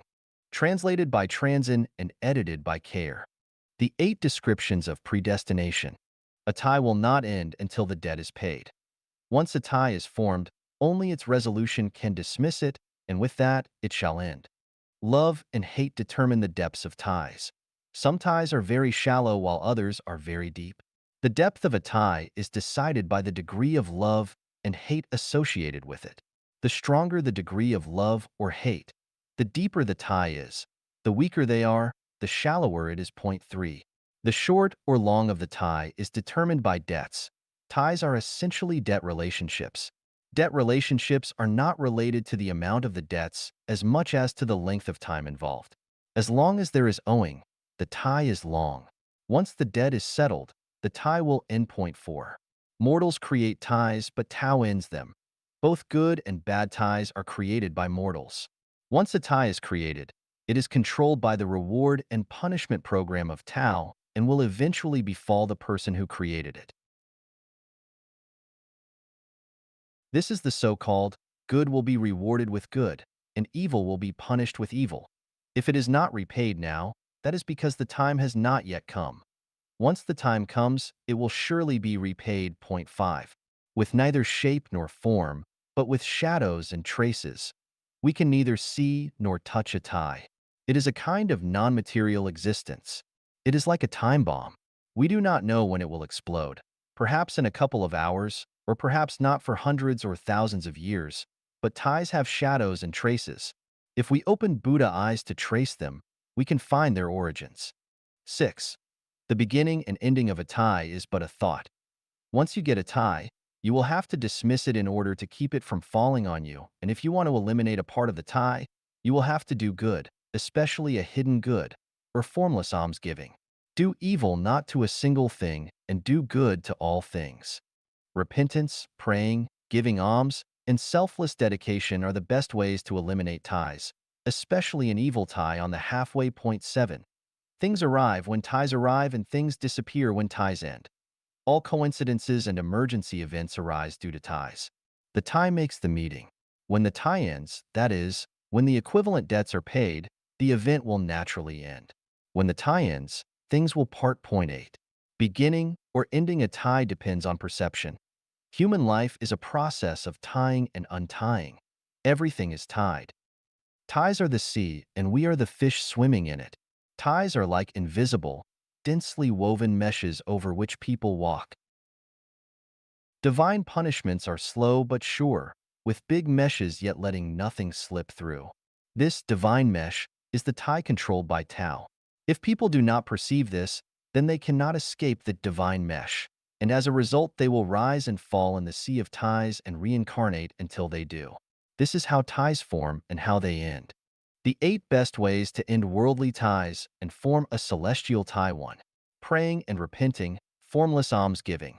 Praying and repenting in accordance with the teachings of Jesus Christ, attaining the great vehicle, and making formless almsgiving according to Buddha Shakyamuni's teaching are the ways to end all the evil ties, repay all the debts since the beginningless time, accumulate treasures in heaven, and go directly to the Elysium world, the kingdom of the greatest creator. Point 2. Associating with others by following predestined relationships, swallowing humiliation, and bearing heavy loads. The ties that we formed since beginningless time will come in succession. To this end, we need to associate with others by following our predestined relationships and resolve them in succession. Whosoever shall smite thee on thy right cheek, turn to him also the left one, because it is the result of an ill tie. If you do not allow them to smite you, then the ill tie will not end, but will recur in another form in the future. If others scold you, bully you, insult you, or trample upon you, be they relatives, friends, or strangers, then you must accept it with delight and with neither anger nor resentment. Pray for and bless your enemy. 3. Doing evil not to a single thing, doing good to all things, regardless of what dilemma or situation you find yourself in. You should have only good thoughts, good words, good expressions, and good deeds, never evil ones. Just praise all others and speak not one bad word against any others. However you speak, it must be active, positive, and optimistic, never passive, negative, or pessimistic. Try your best to bring happiness and joy to people rather than distress and sadness. You should not only treat people this way, but all life and all nature. Point 4. Always giving, never taking. The guiding principle of the universe is that the sum of positive and negative energy is always zero. Losses and gains are always equal. What one gains and loses always balance out. If you lose, you will certainly gain. If you gain, you will certainly lose, so never think that someone owes you, but remind yourself what you owe others. If others bully us, it is because we owe them and it is time to pay them back. If others owe us, be it emotional debt or financial debt, do not ask for it, because it will be returned in one way or another. Perhaps in this life, perhaps in the afterlife, perhaps from the head, perhaps from the toe. All in all, the law of the sum of negative and positive energy always is zero will work. We just give and leave the taking to Tao. Point 5. Being apart from the mortal world and avoiding mundane entanglements. Living in the mortal world is to inevitably contact a variety of mortals and laities. But remember that in no case must you ever take advantage of others, not even those closest to you, your parents, children, husband, or wife. In all the universe, heaven and earth, there are no advantages to be had. Whatever advantages you think you have taken are harmful because you will bear losses to balance them out, especially when you are dealing with ignorant persons, laities, mortals, sages, let alone the public. If you take gains from beasts and birds, then your nature will be harmed. If you crave gains from people, then you will bear losses from the Tao of heaven. The hard truth is that if you are not corrupt, do not take advantages nor owe debts, then you are staying away from the mortal world and are free from the ties of mundane entanglements. One particularly important thing is that love and sex must always be completely consensual from both sides and totally free from luring or forcing, or such a mundane entanglement will be as difficult to end as cotton or silk. Point 6. Pursuing celestial beings and worshiping Buddha builds good ties. Celestial beings are in the celestial world. Buddha is in the Buddhist world. Both are good places to be.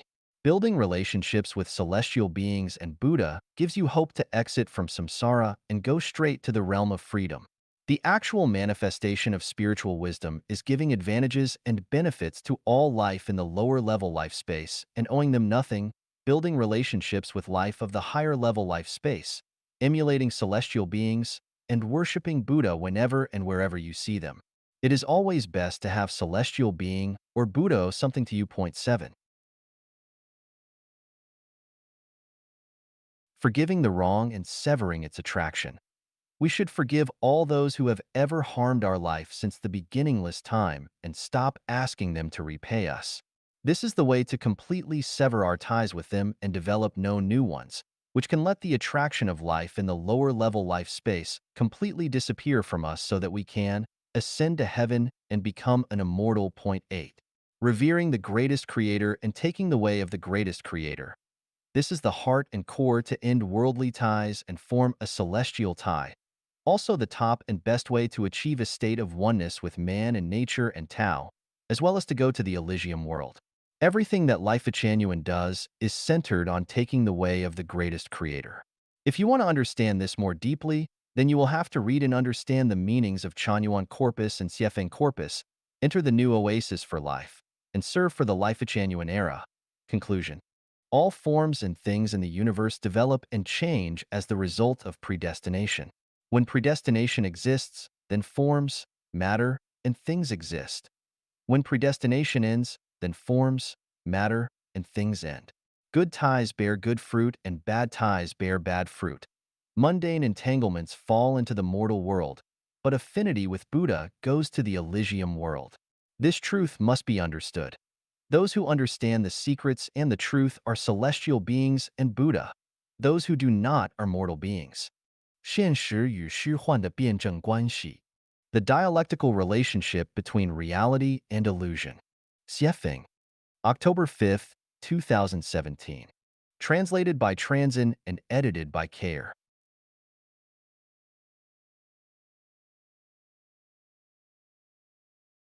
Reality is real in name only. Illusions are illusory in name only. Reality is illusory and material. Illusions are real and non-material. The material world is the presentation of the non-material world. The non-material world is the foundation of the material world.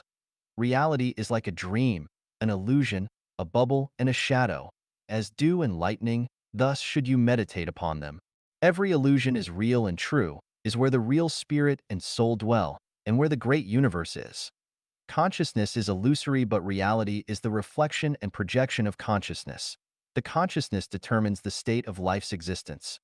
Wishes are illusory, yet they lead to reality. Ideals are illusory, yet they accomplish life's reality. Visualized prospects are illusory, but according to the principle of visualized thinking, it is they that determine the future.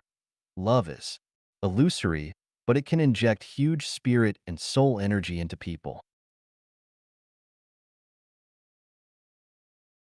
Heaven is illusory, but we all want to go there. As long as we dream of heaven, we will be able to overcome the hardships of life's journeys and lead optimistic and positive lives. Dreams are illusory, but when we are in dream worlds, the illusions look very real. We think of our day-to-day lives as being real because everything in them seems very real and true. But what is the difference between the truth of reality and the truth of dreams? One day, when we finally leave this real world and wake up in another illusory world, we will find out that life is only a dream, an illusion. What are illusions? What is reality? The bygone is like mist and smoke, like a dream or a fantasy. The future truth is illusory and looming. To walk slowly or quickly, there are many roads to take in life. To take with good means or bad, in the end, it is all empty.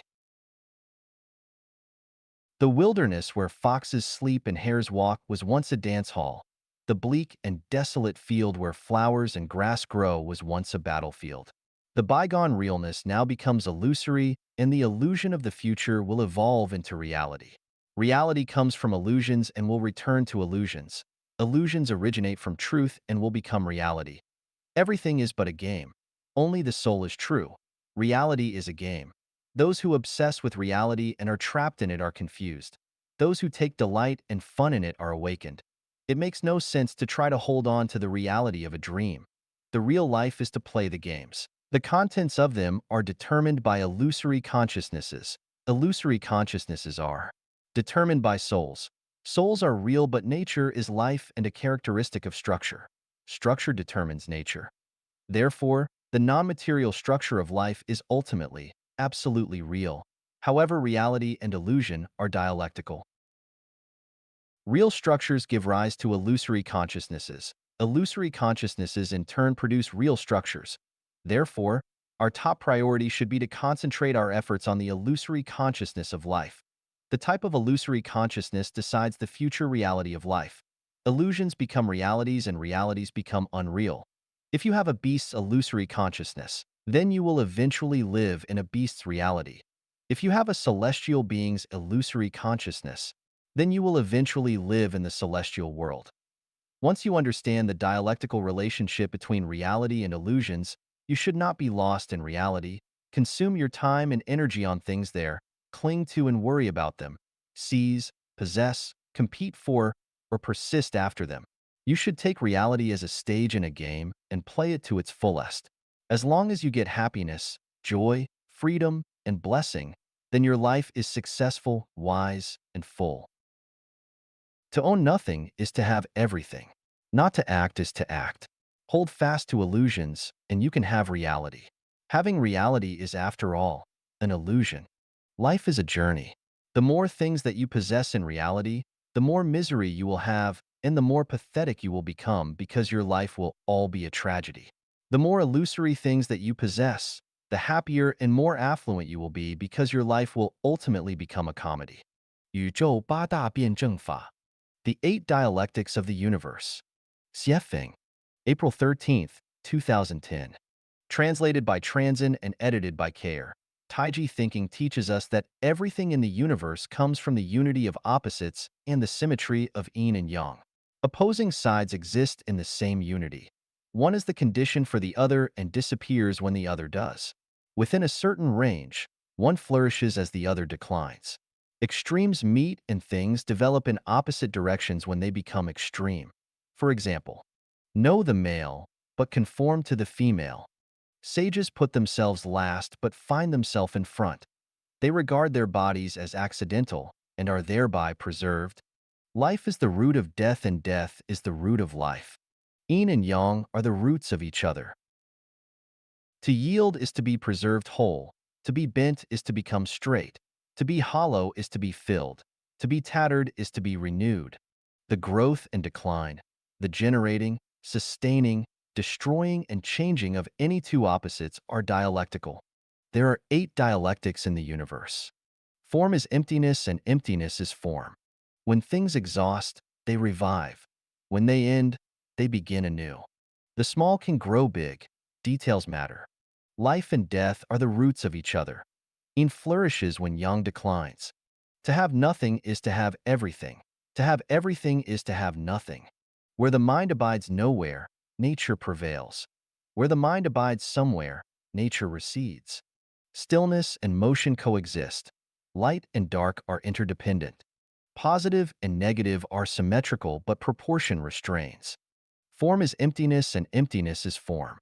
The 3 elements of the universe are consciousness, structure, and energy. They are all non-material. The existence of any single element is emptiness. See it, and you will not see its form. Hear it, and you will not hear its trace. Meet it, and you will not know its face. Follow it, and you will not find its back. Once the 3 join together, though, there is lustrous and dazzling form, changing countlessly and into a myriad of images. Therefore, form comes from emptiness and emptiness is form. When emptiness comes, there is form, because form is emptiness. If a mind abides in form, it is in emptiness. If a mind abides in emptiness, it is in form. You pursue form, but form is never there. You pursue emptiness, and you get form. Pursuing form results in emptiness. Pursuing emptiness results in form. When things exhaust, they revive. When they end, they begin anew. Extremes meet. Things develop in opposite directions when they become extreme. When you reach your peak, you go downhill. Extreme happiness leads to sorrow, and extreme sorrow leads to happiness. Extreme yin is yang, and extreme yang is yin. The softest becomes the hardest, and the hardest becomes the softest. There is a time to rise and a time to fall. When a thing reaches its prime, it will be old and will revive. The end of the infinitely big is the infinitesimally small, and the end of infinitesimally small is the infinitely big. When something saturates, a qualitative change happens in it. Things change at critical points and new substances are produced. Extreme beauty leads to ugliness, and extreme ugliness leads to beauty. Extreme goodness forms evil, and extreme evil forms goodness. That is, great virtue is no virtue, and great benevolence is heartless. Haste makes waste. One who understands Tao appears dull of comprehension, and one who advances in Tao appears to slip backwards. To pursue happiness, you must avoid extremes. To revive, go for the extreme. The small can grow big. Details matter. Matter is composed of molecules, composed of atoms. A tree with a full span's girth begins from a tiny sprout. A 9-storied terrace begins with a clod of earth. From small beginnings, one can see how things will develop and grow. Difficulties are overcome by easy things. Great things are accomplished by the details. Details matter. Deal with the big while it is yet small. Deal with the difficult while it is yet easy. Start from the beginning and start from the small, but do not lose track of the big picture. Molehills make mountains. Do not neglect small things, or you will never accomplish big things. A journey of 1,000 miles begins with the first step. Any future success depends on the present. Small details and tiny things lead to grand achievements. Life and death are the roots of each other. Yin flourishes when yang declines. Life is the root of death, and death is the root of life. No life, no death, no death, no life. Life and death alternate, and each follows the other. Yang flourishes when yin declines, and yin flourishes when yang declines. Every moment of every day has birth and death. One dies here, but is born there. Hard is born as soft dies. Good is born as evil dies. One departs from the mortal world and is born into the celestial world. A human heart dies, and the heart of a celestial being is born. If you keep the old, you will get nothing new. If you are selfish, you will never reach the Elysium world.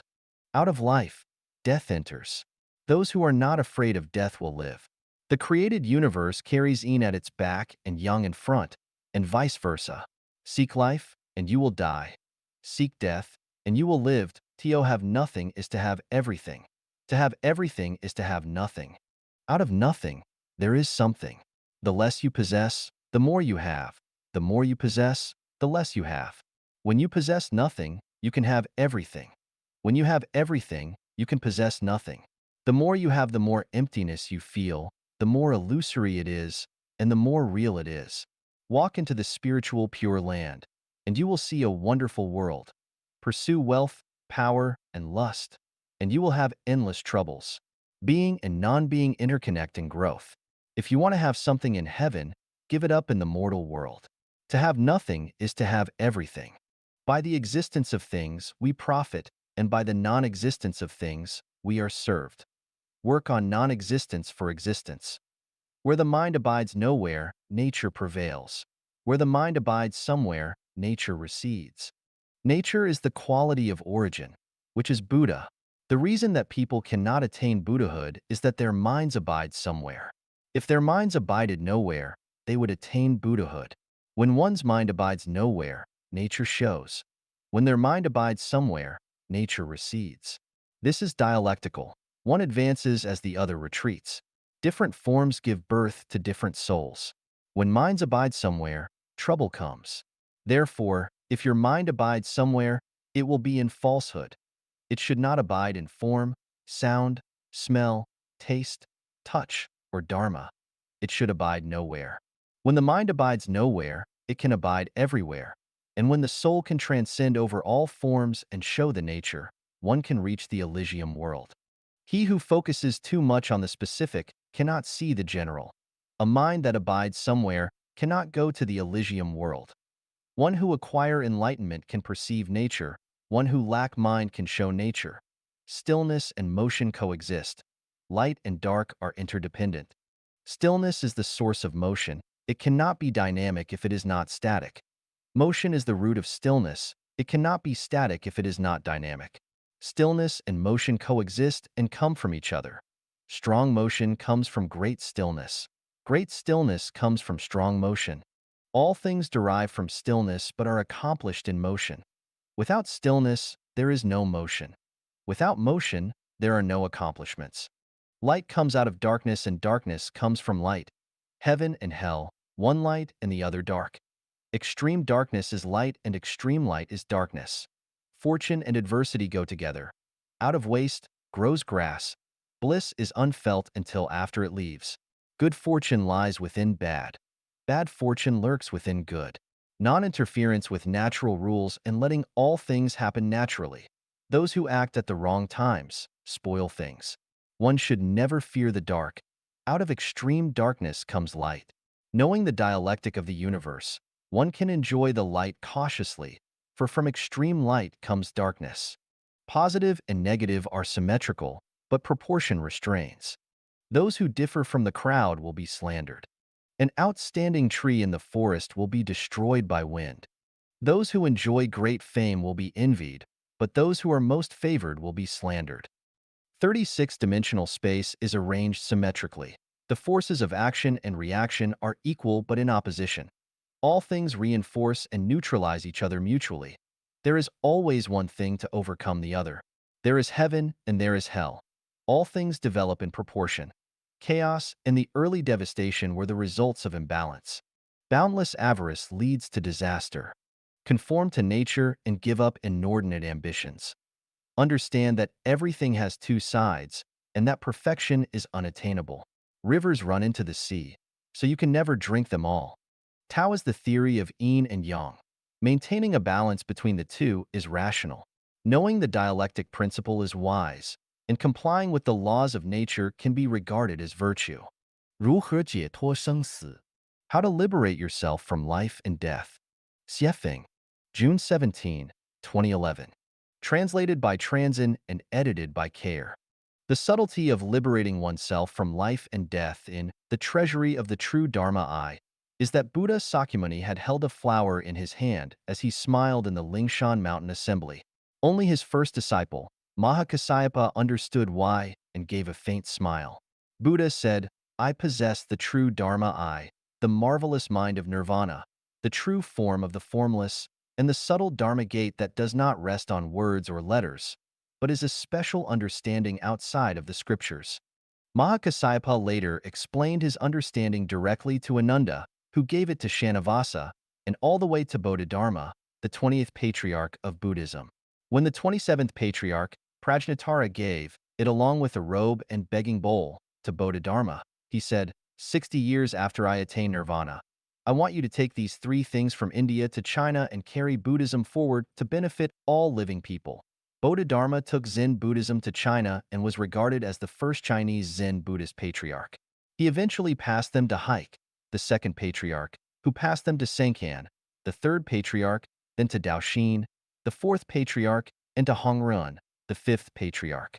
When Master Hongrun told about them, he was met with some trouble because he found that the real successor should be the unknown handyman Huaining in the monastery instead of the highly reputed and admirable Professor Master Shenxiu. It would be very unconvincing to all if everything passed directly to Huaining. In a desperate way, he said, the lives and deaths of mortals are matters of huge importance, but you only pursue the land of promise without seeking to be away from the bitter sea of life and death. If you lose your nature, then how can blessings bring you salvation? Both of you, write me a stanza. He who understands what the essence of mind is will be given the robe, the insignia of the patriarchate, and the Dharma, the ultimate teaching of the Zen school. And I shall make him the sixth patriarch. With a small trick, he finally gave his treasures to Master Huaining. Master Huaining was the sixth and final patriarch of Zen. The treasury of the true Dharma I and the robe and begging bowl were lost after him.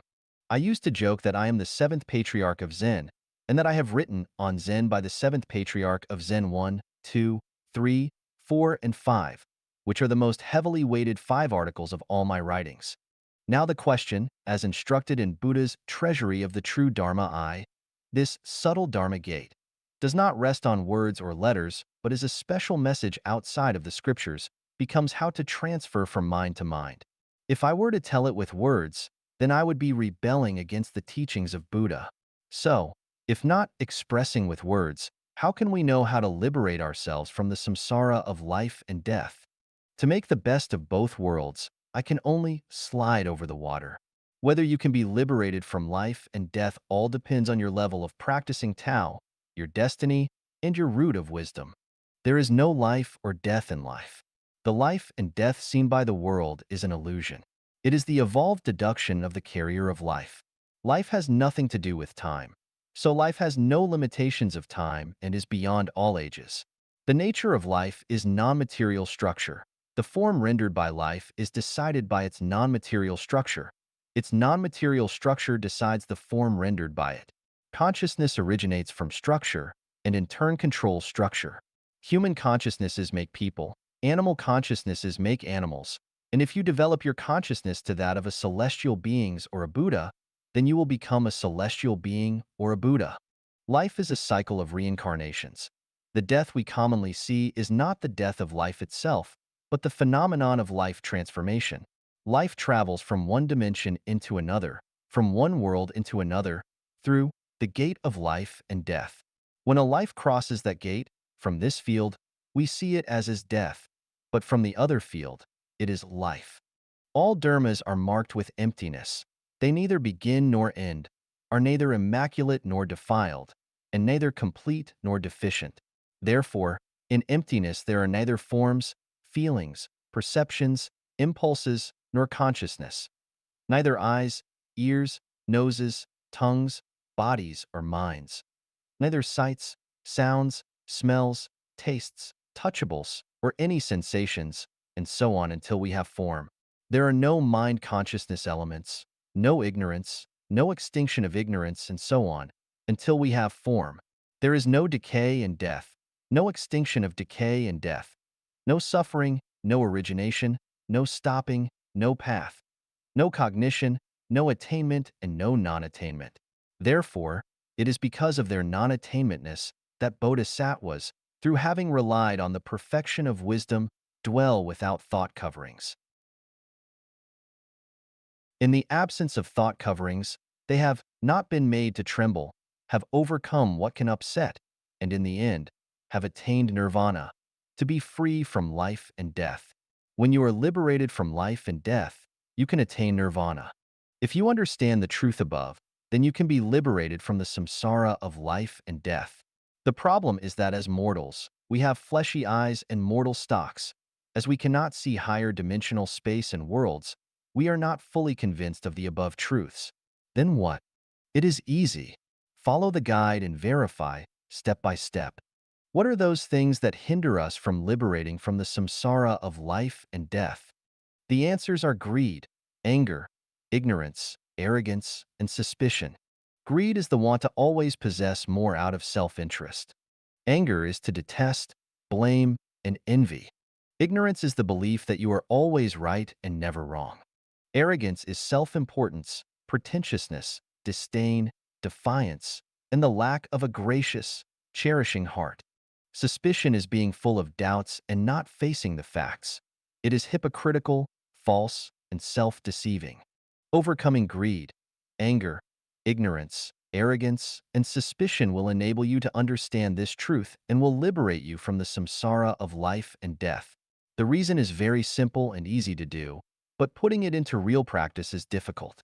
After being liberated from life and death, one also needs to understand where to go after death.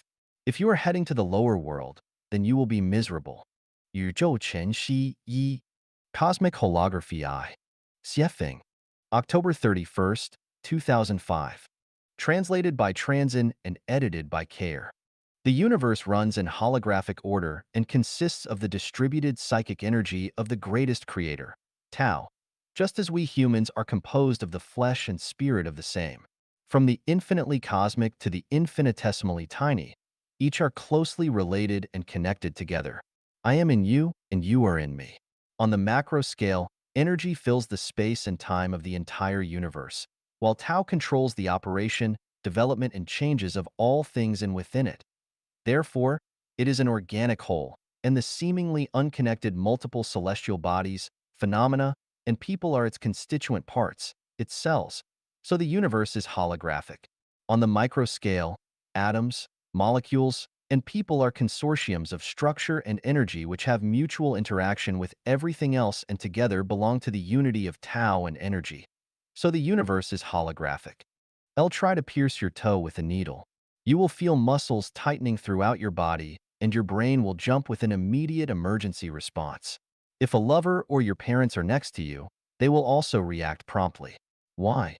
Because you are holographic. I'll turn your computer on and access the web. Global data will stream onto your screen as you search. Why? Because the internet is holographic. L-arthritis sufferers can sense rain while the weather is still dry, and many animals can detect seismic disturbances before the Earth shakes. Why? Because the Earth is holographic. L, the waning and waxing of the moon raises and lowers the tides, and sunspots directly affect climatic changes and the rhythms of life on the Earth. Why? Because the solar system is holographic. Cosmic holography also means that the whole contains all of its parts, and all of its parts contain the whole. Our bodies are constituted of 130 trillion cells, and each of them contain all the information of the human body. That is, when they all assemble together, they constitute a complete human individual. Each cell is just an insignificant component, but when we divide them individually, each one can form a human body. Viewing them with Buddha's eyes, each of them is a complete human body with 5 senses, 7 holes, bones, hair, internal organs, 4 limbs, flesh, skin, and so forth. If we split a single cell, we will find that this inconceivable cell is made up of an equal number of even more inconceivable ones. Our complete image can be seen in a mirror, but if we break that mirror in half, then each half will reflect our complete image. That is, we will have 2 images. Break it in half again, and we will have 4 identical images, and so on. If we break this mirror into millions, billions, or even trillions of pieces, we will still see our complete image in each and every one of them. The number of potential images is countless. Even if a seed has not been planted in soil to take root, sprout, blossom, and bear fruit, its whole entity, the shape of its leaves, growth patterns, and so on can be seen with Dharma eyes. We cannot see the shape of a bud if we do not know what type it is, and without referring to its blade with naked eyes, and we will not know how big it will grow, but we can see its size and shape by looking at it holographically. If you cut a growing leaf in half, then its whole image will be visible from the remaining half, and you can see its entirety from either half. All things are like this because the universe is holographic. Now that we know that the universe is holographic, our worldview and outlook on life will take a subversive leap. If we want to understand the Tao of Lao Tzu, the Dharma of Sakyamuni, and the thinking and scientific theory of Jesus, we will understand it thoroughly and at a glance, and our spiritual perception will open. Those with deeper roots can develop a series of special magical powers and arts and will feel at ease in dealing with the affairs of their daily lives. For example, one big distress in life is the love between men and women.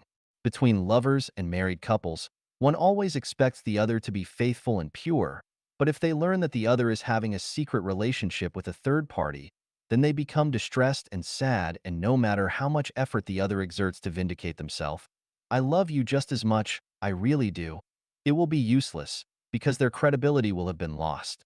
You cannot be true to me if you also love that person, and your love is false and the love that you offer me is incomplete, would be the responses. Their distress is caused by not understanding the holographic nature of the universe. From the holographic universe perspective, if someone loves several people, even hundreds, thousands, millions, or billions of people, their love for each of them can be complete, true, and absolutely complete. It is like seeing oneself in a mirror. There is one self in one mirror, two selves in two mirrors, and a billion selves in a billion mirrors, but each is complete. Buddha can incarnate and rescue trillions because Buddha knows that the universe is holographic and Buddha is holographic. Conversely, if I am loved by 10,000 women, even if they also love other men, but I believe that their love for me is wholehearted and complete, then I will gladly accept their love. Likewise, if I love 10,000 women, then my love for each of them can still be true and complete. Why should you have to cling on to just one? Life is short. Does it matter if you love more than one? Other truths can be inferred accordingly. In short, oneness of man and nature, universal holography, subtle wisdom, and depth of understanding reincarnate into trillions. 宇宙全息二 Cosmic Holography II. Xiefeng. November 3rd, 2005. Translated by Treasure and edited by Care. Cosmic holography means that the universe really is alive, that everything in the universe shares the same breath and destiny, and that any local change, directly or indirectly, affects its entirety. A storm on Mars can cause colds on Earth, the death of a whale in the Pacific Ocean can cause grief in Nile River fish, and a butterfly flapping its wings in Alaska can cause a storm in the Cape of Good Hope. This is an extreme and exaggerated expression, but it conforms to theory of cosmic holography. An article by Xiefeng will inspire the awakening of human consciousness as a whole. This is an extremely exaggerated expression, but it conforms to theory of cosmic holography. The purpose of understanding things is not only to appreciate them, but also to use them to serve us and to maximize our freedom. Taking the way of the greatest creator is not for suffering or enduring hardship, but to maximize our enjoyment of life and to obtain more joy, pleasure, and happiness. To understand cosmic holography is not only to enrich our own knowledge because gaining knowledge is not our purpose, but to apply it to serve ourselves and others. How can we make the knowledge of cosmic holography help us to navigate through life? Since the universe is holographic, the greatest creator, gods, and Buddha are all in us because we are the cells of each of them. A cell contains all the information about the universe as a whole, and in the same way, devils also live within us. When our hearts are filled with love for all lives in the universe, then we have the character of the greatest creator, and when we show mercy to all lives, then we have the character of God and Buddha, but when our hearts are filled with hatred, weighing and balancing everything for our own self-interests, then we take on the character of devils. Since the universe is holographic and each cell contains the information of the whole, then by understanding and appreciating ourselves, we can know all the mysteries of the universe, sense future changes and trends of the universe, and acquire information about the universe's past, all from our own present. Since the universe is holographic, it shows that our memories exist not only in our brains, but also in each cell of our whole bodies, and even in the space and time of the entire universe. Our brains are just sensors, and through it, we can extract records from hundreds, thousands, even millions of years. We can not only trace our own history over the past millennia, but maybe even recall the historical process of the evolution of the universe. Whether 2A Bay 2, less prophecies, divination before saddle horses, Mayan or Martian prophecy, Tibetan remote sensing prophecy, revelations, or any other prophetic manuscript, they are all evidence of cosmic holography. They prove that people are able to accurately predict the future as well as to recall images after several years, decades, and even centuries. Since the universe is holographic, we humans are able to see the entirety of the universe, to see the Milky Way system and the planets that exist outside of it, and to picture the images of the thousand-year world, the 10,000-year world, and the Elysium world. 36-dimensional space is no longer mysterious and incomprehensible. When a small thorn is placed on one's toe, their brain will feel it instantly and react accordingly. Similarly, everyone's words and deeds are sensed instantly by the greatest creator and also reacted to immediately, which means that you reap what you sow, good will be rewarded with good and evil will be punished with evil, and that causation is the iron law of the universe. So we can believe firmly that we will receive the proper return for our self-refinery and self-cultivation. The dream world is the symbol of holography which proves that we live in other spaces at the same time, and that we are just a fragment of the holography of this moment. Based on how we feel and express ourselves in reality, we can know where our other self or selves live. If one has Buddha nature, then their negative self is in the Elysium world. If one is cultivating themselves to become a celestial being, then their negative self is in the celestial islands continent or the 10,000-year world. If one yearns for a free, joyous, and blessed life without family relationships, then their negative self is in the thousand-year world. If one has deep love for the human world, then their negative self is elsewhere within the mortal world. If one enjoys fighting, striving, robbing, and seizing, or the law of jungles, then their negative self is in the animal world. If one enjoys dark and selfish activities, then their negative self is in hell. In a brief history of time, the great scientist Stephen Hawking realized that there is an anti-universe with anti-humans, and quantum mechanics vaguely detects antiparticles. For particles and antiparticles, however far apart they seem to connect, and they can respond to each other and interact instantly. Therefore, we can infer that every Chanyuan celestial's negative ego, or anti-ego, is in heaven. What we need to do now is improve our consciousness, bring it into closer alignment with heaven, and return to our home. That is to say, to leave our mortal consciousness and let our subconsciousness return to its source. Since the universe is holographic, we are not afraid of death. As long as consciousness exists, we can incarnate trillions of times and project ourselves into boundless worlds. I am the universe is me, so we can attain Buddhahood. With regard to this cosmic holography theory, I put forward the above 8 aspects as a starting point. I cast a brick to attract jade. However, we can draw 80 or even 800 more examples.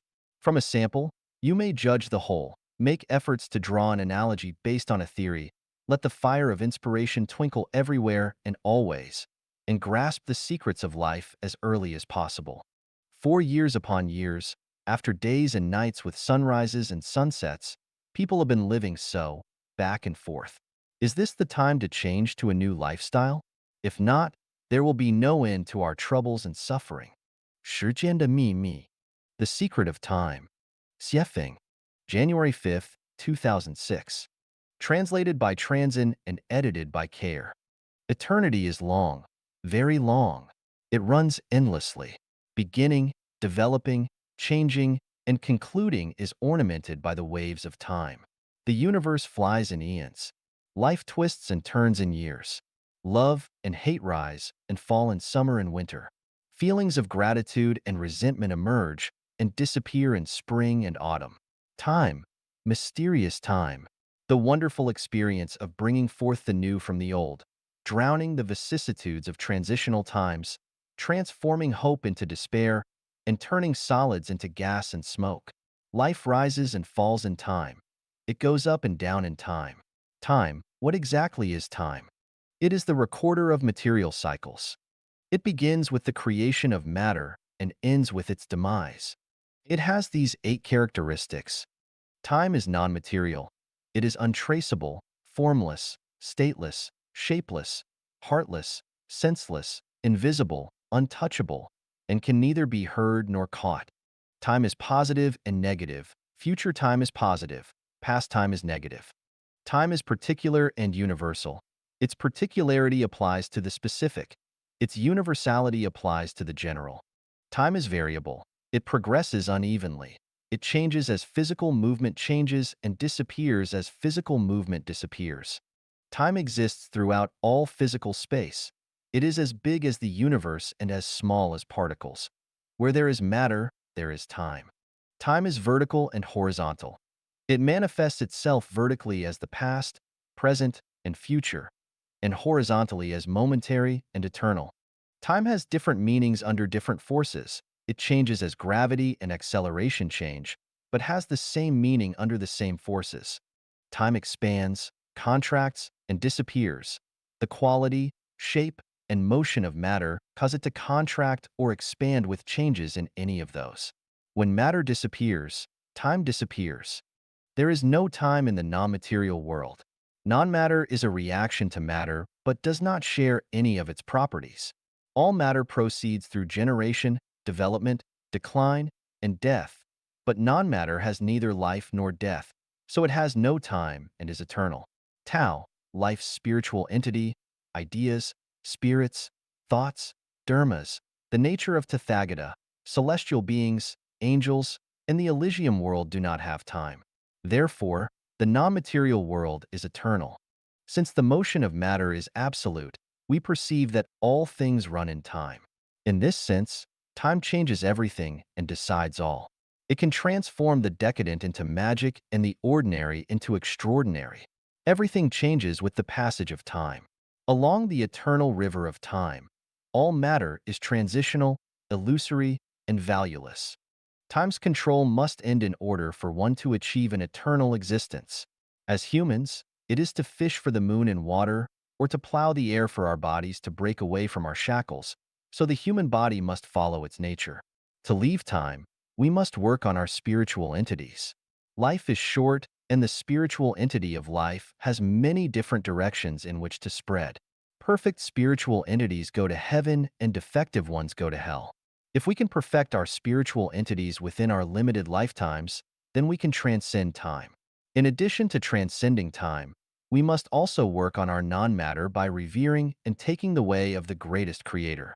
To roam in ideas, thinking, spirits, and other areas is to deal with eternity and to transcend time maximally and from within the confines of a limited time.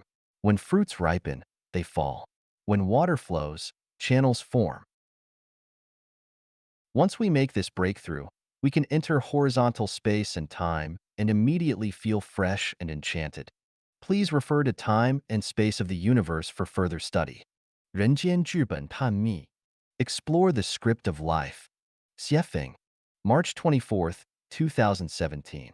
Translated by Treasure and edited by Care. Is life dominated by fate? How does fate come into being? Is everything in life prearranged? If it is, then who arranged and directs it, and how can we still have free will? If there is free will, does it conflict with fate? If there is no free will, then does the causality law of you reap what you sow exist, or does it not? Is it true that every word and every act of everyone is prearranged? If so, then are we not biological robots? Is everything accidental or inevitable?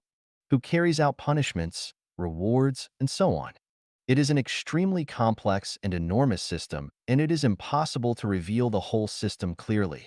I can only draw a rough outline, and you, the reader, must verify it for yourself. 18 plots cannot be controlled by people in their own lives, but have to be resigned to destiny. For example, their own parents cannot be chosen, arranged, or controlled by them. In fact, a lot of things in life cannot be either. Not only are the sizes of our eyes uncontrollable, but we cannot even arrange a single hair by ourselves. In the face of such vast complexities, we have to resign ourselves to destiny. If we cannot change things, then what can we do? Everything in the universe has its trajectory, all of which are run according to a well-arranged overall trajectory, and we are no exception. That is to say, we also have our trajectories. These trajectories determine the directions of people's lives, whether they will be officials or commoners, poor or rich, or male or female, and be subject to fortune or misfortune. Everything and everyone have been determined by their trajectory. Facing our trajectory, we are powerless. Who is writing your life script and arranging your trajectory of life? You are. Who is directing it? It is procedure. Everything in this life is established by the thoughts and actions of your previous life. This is fate. It is impossible to change the fate of your life because it has already been written.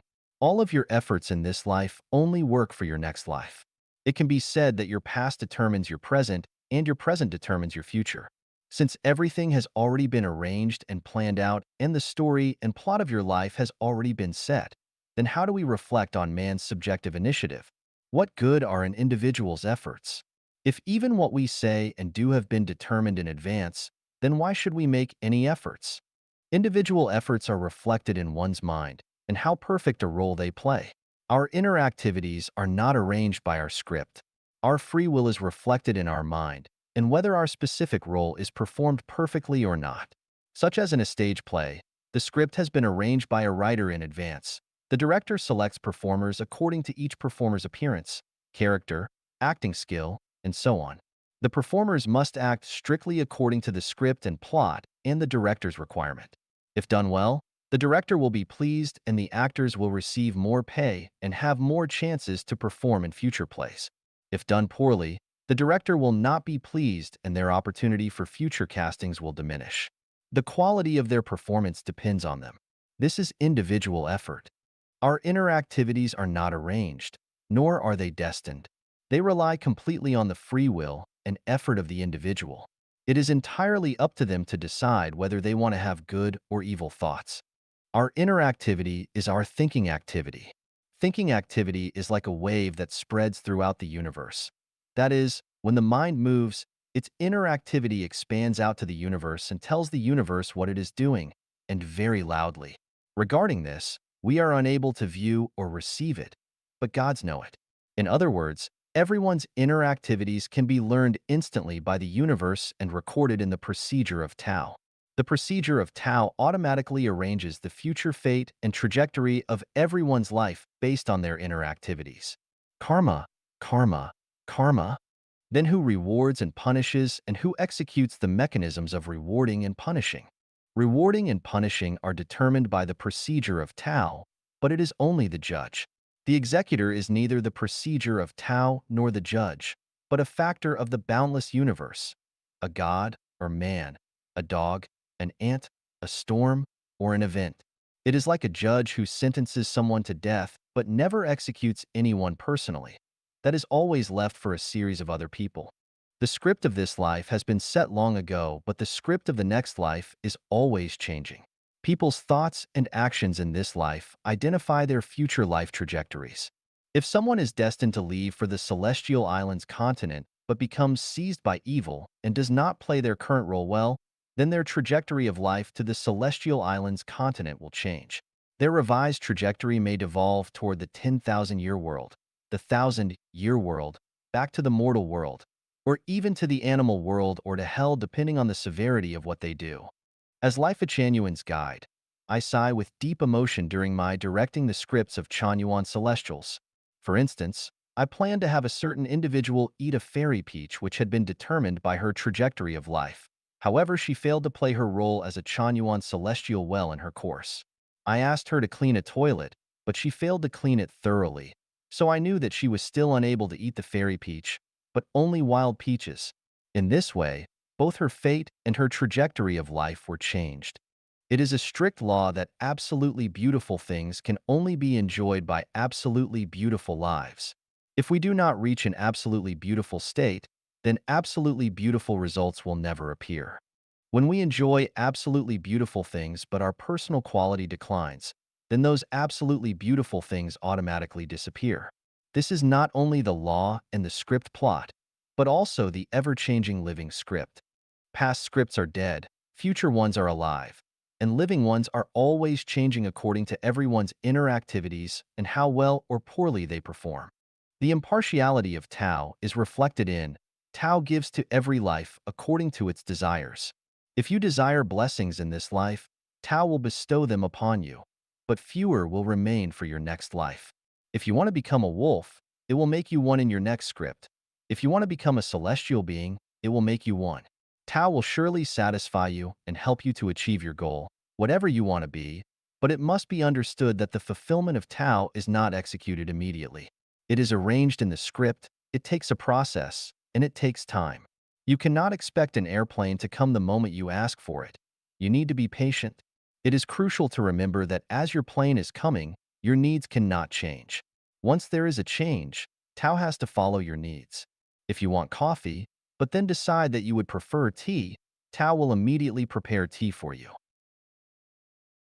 If the tea has not yet arrived and you decide that you would prefer Coca-Cola, Tao will prepare Coca-Cola for you right away. When you change again, Tao will change again. In short, it will always satisfy you. Now, here is a core consideration. If you want a luxury car worth $1 million, Tao will check your bank account, your merits and virtues.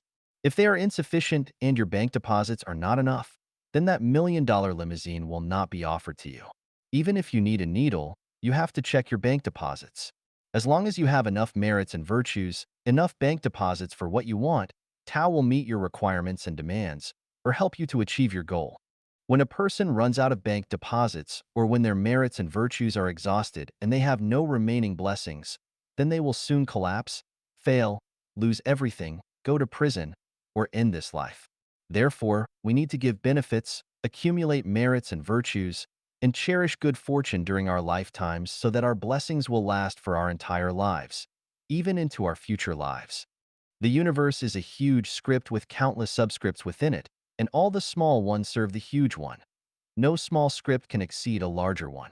The Milky Way galaxy is a huge script, the solar system is a medium-sized one, Earth is a smaller one, every country is a smaller one still, every organization is a much smaller one, and so on. Strings within quarks, within atomic particles, within molecules have the smallest scripts. Adding the non-material world, 20 parallel worlds, in the 36-dimensional space. It is unimaginable and inexplicable for us to know how complex and how huge the master script is. The above is just a tiny bit of my superficial view based on man's bewilderment for your reference. To know more, you will need to work on statistics, analysis, induction, summing up from a large number of examples of human activities, both ancient and modern, at home and abroad. It will take a lot of effort for you to figure it out. 凡得利需付出代价. All gains must be paid. Xiefeng. June 4th, 2011. Translated by Treasure and edited by Care. One ironclad rule of the universe is that the sum of positive and negative energy must always be equal. One ramification of this is that you must pay for of your gains. They must always balance each other and higher prices must be paid for greater rewards. For an equal amount of gems, diamonds usually demand higher prices than rubies and emeralds. Diamonds require the most money to buy. Obtaining more precious things requires you to pay higher prices. By carefully observing human society, it seems confusing and complicated on its surface, totally out of order. However, through careful observation, it can be concluded that what is gained always equals that which has been paid. The more one pays, the more they gain, and the more they gain, the more they must pay. There are no free lunches. Nothing in the universe can be achieved without a payment. What is lost at sunrise will be gained at sunset, and what is gained at sunrise will be lost at sunset. As one falls, another rises, rising here and setting there. When one gains money, something must be paid. It might be labor, reputation, peace, or even life. When one pays money, something must be gained. It might be comfort, safety, fame, status, physical beauty, or honor. It makes sense that a loss of money avoids other misfortune. Material payments do not always give you material rewards. They might be mental or spiritual. As such, mental or spiritual payments might gain you material rewards. If you pay something, then you will gain something for it, though it can be hard to understand what or when that will be. If you gain, you will pay something, But no final conclusion can be reached as to what or when that will be either, because it might involve health, safety, promotion, wealth, reputation, status, affection, or other life factors. In order to understand the rule that paying and gaining always balance out, that the ironclad law of the sum of positive and negative energy always equal each other, you must not consider only a short time period, but rather a whole life or even the karma of 3 incarnations to judge and draw a conclusion. Through the Prophet Muhammad, PBUH, Allah warned us that if all of one's desires are met in this life, then none will remain for the afterlife. There is never any profit at the expense of others, whether parents, offspring, spouses, or lovers, and regardless of whether you are given something for free, find it on the road by yourself, your boss rewards your work, or you dig it out from deep under the ground on your own. As long as you have gained something, you must pay. Why do people suffer pain and hardships or meet with catastrophes? Because they have gained something? Why are people happy and joyous, and why do they obtain good opportunities and grace? Because they have paid something? What revelation can we get from this principle? Never profit from other people's expenses at any time. Never fish in troubled waters. Never profit from others' misfortunes. And take nothing for free, not even donations and contributions. No one should ever be under the delusion that they will get something from their husband or wife for free. You must meet all your needs, pay more, and gain less. Once you pay, you are bound to gain. This goes without saying. Whenever you gain something, always remember that a loss is inevitable. You can escape it in the short run, but not forever. You might escape a blow in the mortal world, but you cannot escape punishment from Tao in heaven. To reap more valuable rewards, a higher price must be sown.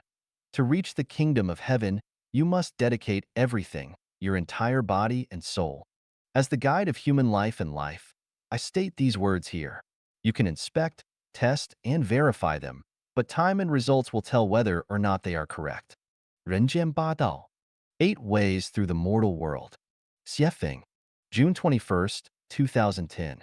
Translated by Treasure and edited by Care. Our universe consists of 20 parallel worlds within 36-dimensional space. Among these 20, our mortal world is designated as the XY world and manifests itself as 3-dimensional space. The 20 parallel worlds all have symmetry, as does all of 36-dimensional space. From the perspective of reincarnation and the evolution of life, there are high-level spaces such as the 1,000-year world, the 10,000-year world, and the Elysium world, and low-level space such as the inflamed layer, the frozen layer, and the netherworld. The mortal world is the midpoint at which they cross. It is a transfer station for the evolution and reincarnation of life between the higher-level spaces and the lower-level ones. This means that lives from low-level spaces advancing to high-level ones and those from high-level spaces falling to low-level ones must pass through this mortal world as a transfer station. The mortal world is a traffic hub just like the Zhengzhou railway station in China, where crowds come and go, back and forth, hustling and bustling each and every day, determinately and actively. It is easy to see that apart from those who work there, they all scatter quickly to their separate directions and transfer to other cars, buses, trains, and airplanes toward their individual destinations, running along their ways busily. In the mortal world, chaos arises with constant fighting and struggling. Each holds their own ambition, each has their own axe to grind, each administers in their own way, and each realizes their own wishes. As a temporary stage, each team performs its own show to the maximum, and as a temporary inn, passengers from different places stay briefly before parting company and going their separate ways.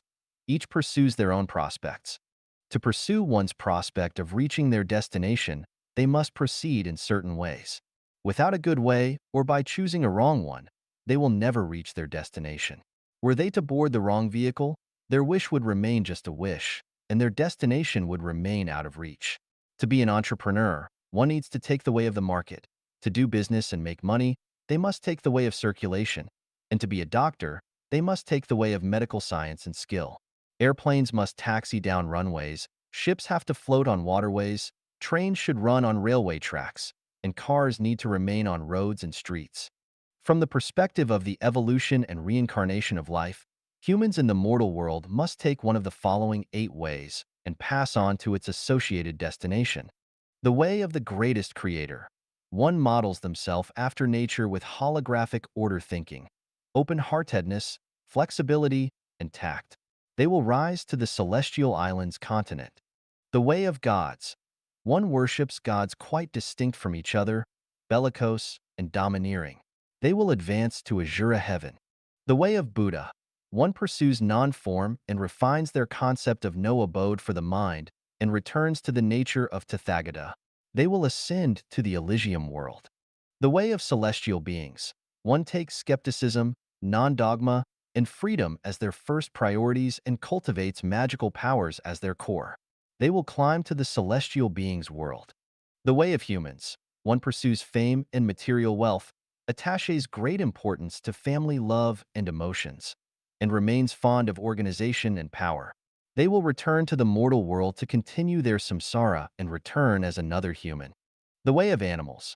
One takes food, clothing, shelter, transportation, growing up, aging, health, and avoiding death as their first priorities of life, with the acquisition of money as their core value.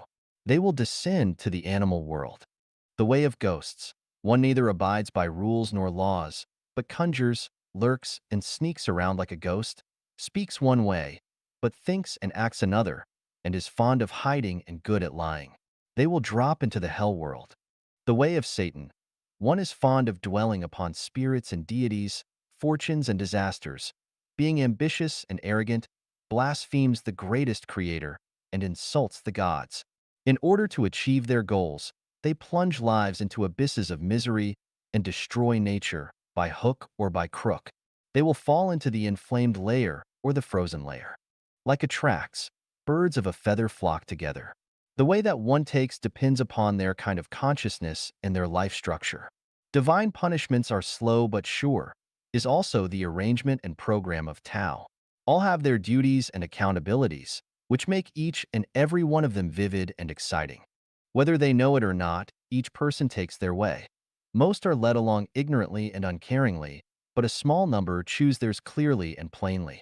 You, who have read this article, should consider using it as a reference. If you discard what I wrote as groundless nonsense, then simply throw it away. You can even scold and criticize me. But if you feel that it has merit, then consider it as having value because you could benefit from it. Possess nothing yet have everything. Xiefeng. Translated by Transin and edited by Care, possess nothing yet have everything. This is not a paradox, but a great secret with which to go toward a better life space. Jesus Christ taught us to lay not up for yourselves treasures upon earth, where moth and rust doth corrupt, and where thieves break through and steal, but lay up for yourselves treasures in heaven, where neither moth nor rust doth corrupt, and where thieves do not break through nor steal. It is only by owning nothing on earth that you can enter the realm of the greatest creator. Shakyamuni Buddha taught us to develop a pure and clean mind which does not abide in anything, neither in form, sound, smell, taste, touch, nor dharma. We should have no notion of ego, personality, a being with a life, dharma, or non-dharma. Everything with form is unreal.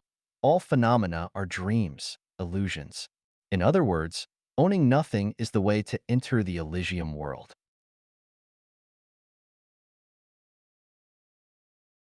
The immortal Lao Tzu taught us to take no action, regard one's body as accidental, do not contend, value the world as itself. It gives them birth, but does not own them, acts, helps, but does not appropriate them. He who acts, spoils. He who grasps, lets slip, accomplish but lay claim to no credit. All this is to say that we must not take credit for our positive actions. To put all this into one sentence, all the teachings of gods, Buddha, and immortal are to try to own nothing.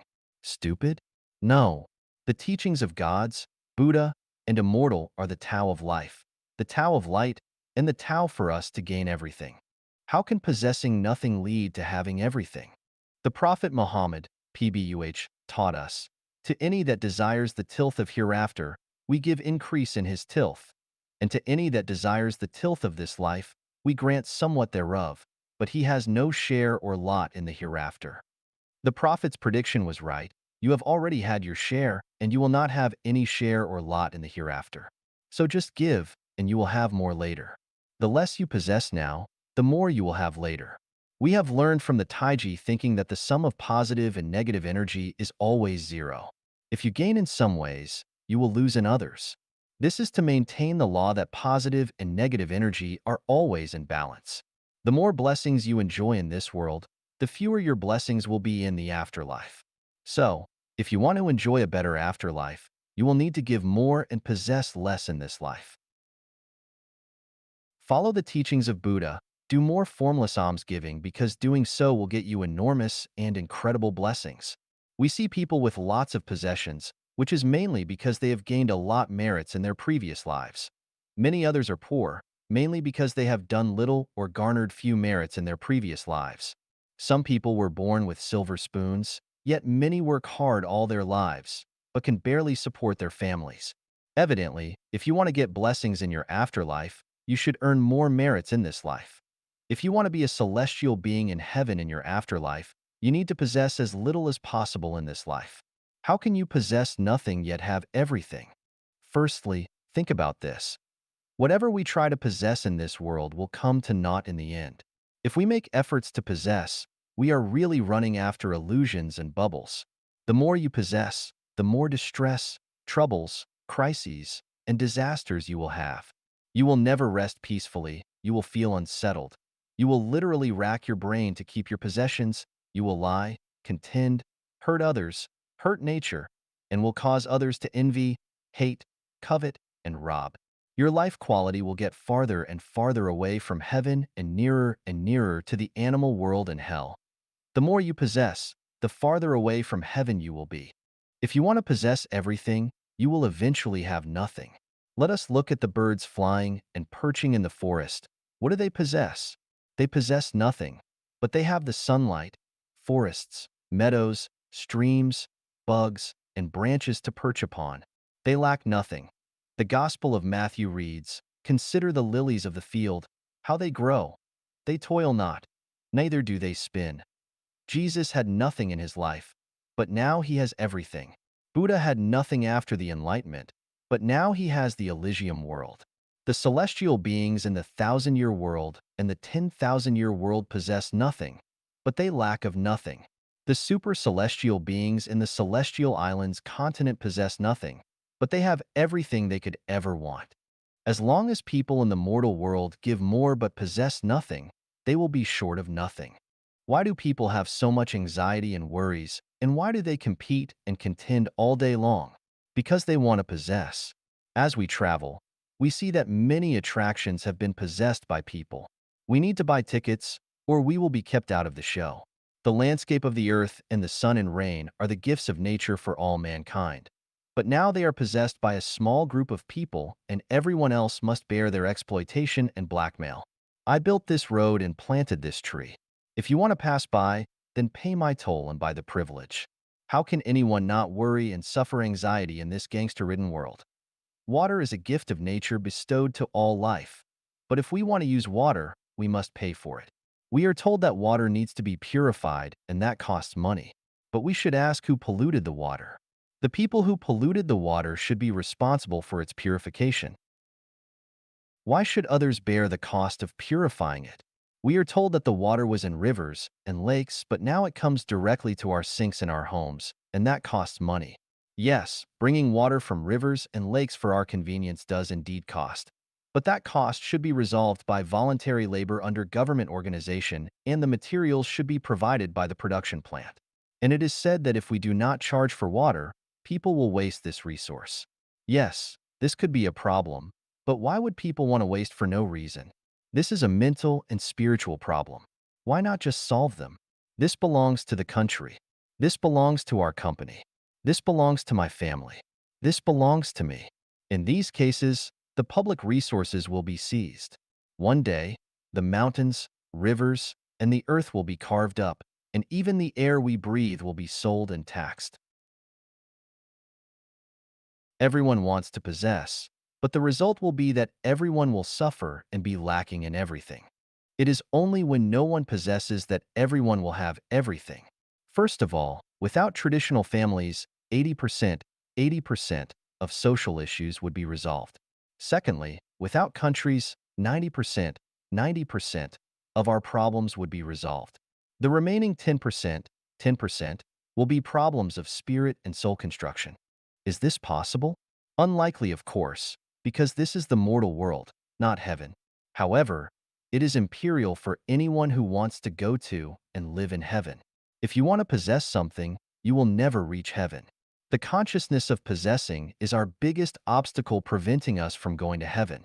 All those who want to go to heaven must clearly recognize this point and realize a consciousness of owning nothing and putting this consciousness into practice. The new oasis for life built by Life Echanuan serves this purpose. Those who enter the new oasis for life possess nothing, but they can get everything. To people who are not Chanyuan celestials, this ideal sounds like the Arabian Nights. It is just a myth, a dream, a fantasy, and a delusion, but to Chanyuan celestials, it is no longer an unattainable dream, but rather a clear reality. If you want to live a better life on earth and ultimately go to heaven, the only way out is to live according to Life Echanuan values. In this way, you will possess nothing yet have everything: brains, minds, consciousnesses, in the great universe. Xiefeng, translated by Transin and edited by Care. Brains are the bridges between consciousnesses, minds, and the great universe. The great universe that is seen, heard, smelled, tasted, and felt is processed by brains into minds. Brains would die without the great universe. Brains can be activated by observing and experiencing the great universe, and they will become quicker and smarter thusly. That is why we have the saying, read 1,000 of books and travel 1,000 miles. Apart from interpreting sensations, the brain is also capable of thinking.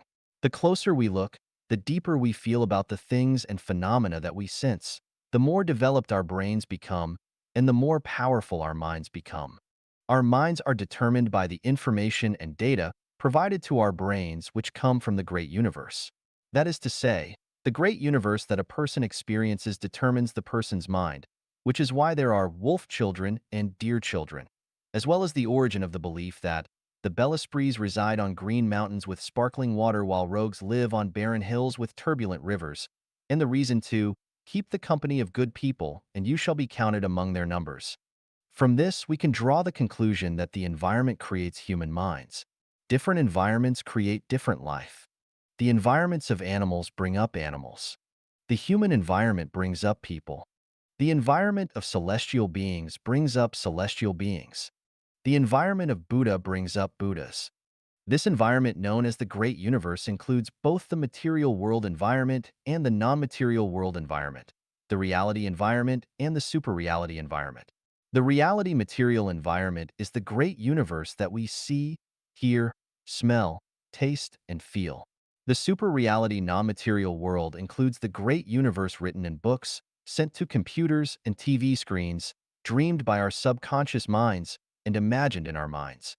Always remember that you can know the principles and ways to have a sublime life, but you must live in the corresponding environment of life level in order to achieve the life in which you desire to be. Those who are surrounded by animals and animals' environment are animals. Those who are surrounded by people and people's environment are people. Those who are surrounded by celestial beings and celestial's environment are celestial beings. Those who are surrounded by Buddha and Buddha's environment are Buddha. Those who are surrounded by gods and God's environment are gods. People who live with people in the human world for a long time cannot become celestial beings or attain Buddhahood. If one wants to go there, they must live in environments that possess those attributes. Live in their worlds. The new oasis for life created by Life Echanuan is the environment of celestial beings where celestial beings live. So, if you want to become a celestial being, you must live in the new oasis for life. A brain cannot exist independently, but a mind can. A brain is restrained by the material world, but a mind is not. A brain is material, but a mind is non-material. People carry the genes of consciousness information from many previous lives. The good and bad of the root of wisdom rely on the consciousness of their genetic information. That is the origin of the so-called genius. Generally speaking, people who have never lived in heaven in any of their previous lives cannot become a celestial being or attain Buddhahood, and will have to go through the same difficulty as someone who wants to become a singer but has a rough, untuned voice. Genius is not cultivated, but is innate. The so-called innate means that they have acquired certain qualities throughout many previous lives. The so-called life is the soul, and the so-called soul is consciousness. Consciousness determines the nature and level of life. Therefore, a brain is a channel for information from the great universe to enter a mind. A brain is dead without the great universe and cannot survive without it. Minds are independent and can exist even without the great universe. The great universe can be created by a mind. The great universe plays a decisive role in the formation of minds.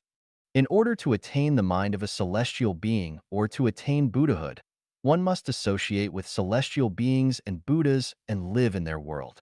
我阻挡住了前往天堂的道路. It is ego that blocks our way to heaven. Xiefeng, March 4th, 2013. Translated by Treasure and edited by Care. If everything works according to the greatest creator's will, so let everything return to nature and follow the law of nature as the way of permaculture agriculture. Then the wind and rain will come in their time and everything will harmonize with each other. People will lead carefree lives and enjoy their years of life. It will be realized that we are integral parts of nature, and everyone will enjoy peace and health. Harm and pain are created by people with egos. One is bound to be selfish with an ego, and selfishness is bound to bring harm and pain to others, society, and nature. In return, that harm and pain will reflect back upon themselves. This will lead to vicious cycles and eventual destruction. The teachings of gods are that by abandoning the ego, one will receive life and peace. The teachings of the Buddha are that by being free of ego, form, and worry, one can enter the Elysium world. The teachings of celestial beings are to take things as they are, associate with others by following predestined relationships, act in accordance with nature, and take advantage of opportunities as they arise. Follow your own nature and be unrestrained. Follow your destiny and be carefree. The teachings of saints are to lack the hearts of egos, but to take the hearts of the world as their own. The core of their teachings is but one: be free from ego. Being free from ego, one can enjoy the pleasures of life and enter paradise, the pure land, the fairyland. Facts speak louder than words. People living in the new oasis for life are more joyous, freer, and happier than those living in traditional marriages and families. Why? Because people living in the new oasis for life are freer from ego and more selfless than those living in traditional marriages and families. In the new oasis for life, the freer you are from ego, the more happiness, freedom, and joy you can have. The more that you serve your ego, the less happy, free, and joyous you will be. Facts have proven that in order to lead a happy and nice life and enter paradise step by step, the freer one is from their ego, the better they are. So how can we free ourselves from our egos? Live according to the will of the greatest creator. That is the law of nature. Live by following the teachings of Jesus Christ, Buddha Sakyamuni, and the immortal Lao Tzu. Abandon your ego but integrate into the collective and into nature. Desire nothing but take things as they are. Drink as you thirst, eat as you hunger, and sleep as you tire. Associate with everyone by following predestined relationships and acting in accordance with your nature. Own nothing or no one until you have nothing at all. Neither interfere with others, nor try to control or change them. Be yourself with your original nature. Neither analyze and judge right and wrong, nor judge others' advantages, disadvantages, and qualities. Seek out those who own nothing with selfless consideration and always remain humble and look like both saints and servants because it is correct to listen to them. Ego is the precipice and the stumbling block that prevents people from reaching heaven. Ego is the root of all trouble, pain, and misfortune. Ego will inevitably lead a person to a lower space of life. Only selflessness helps one realize their self. Only freedom from ego helps one achieve their self. These two messages encompass all the secrets of brilliant lives and the principles of life sublimation. Think of them carefully and practice them bravely. 超弦理论的盲点. A blind spot in superstring theory. Xiefeng. October 24th, 2005. Translated by Transin and edited by Care. If we consider the quantum field theory as one leg in a pair of pants and the general relativity theory as the other leg, then the superstring theory would be the waist part trying to connect them. Einstein's general relativity mainly discusses gravity and holds that it does not exist but is the result of the curvature of space. It assumes that space itself is smooth and flat, but when celestial bodies of great mass, such as the Sun, appear, they cause it to curve inward. It is like pressing hard on a girl's round and smooth face with an index finger, which breaks the smoothness and forms an indentation. The geometric deformation of space gives rise to apparent gravity, which defines it from a macro perspective. With regard to a person or a stone, its mass is too small to deform space any noticeable amount, thus microscopic matter has almost no apparent gravity. The problem with microcosmic matter is that its space is not smooth and flat, but is filled with countless, flying particles which are unable to curve space to produce gravity as huge masses do. The movements of microparticles have nothing to do with gravity. They are the results of electromagnetism, the strong nuclear force, and the weak nuclear force.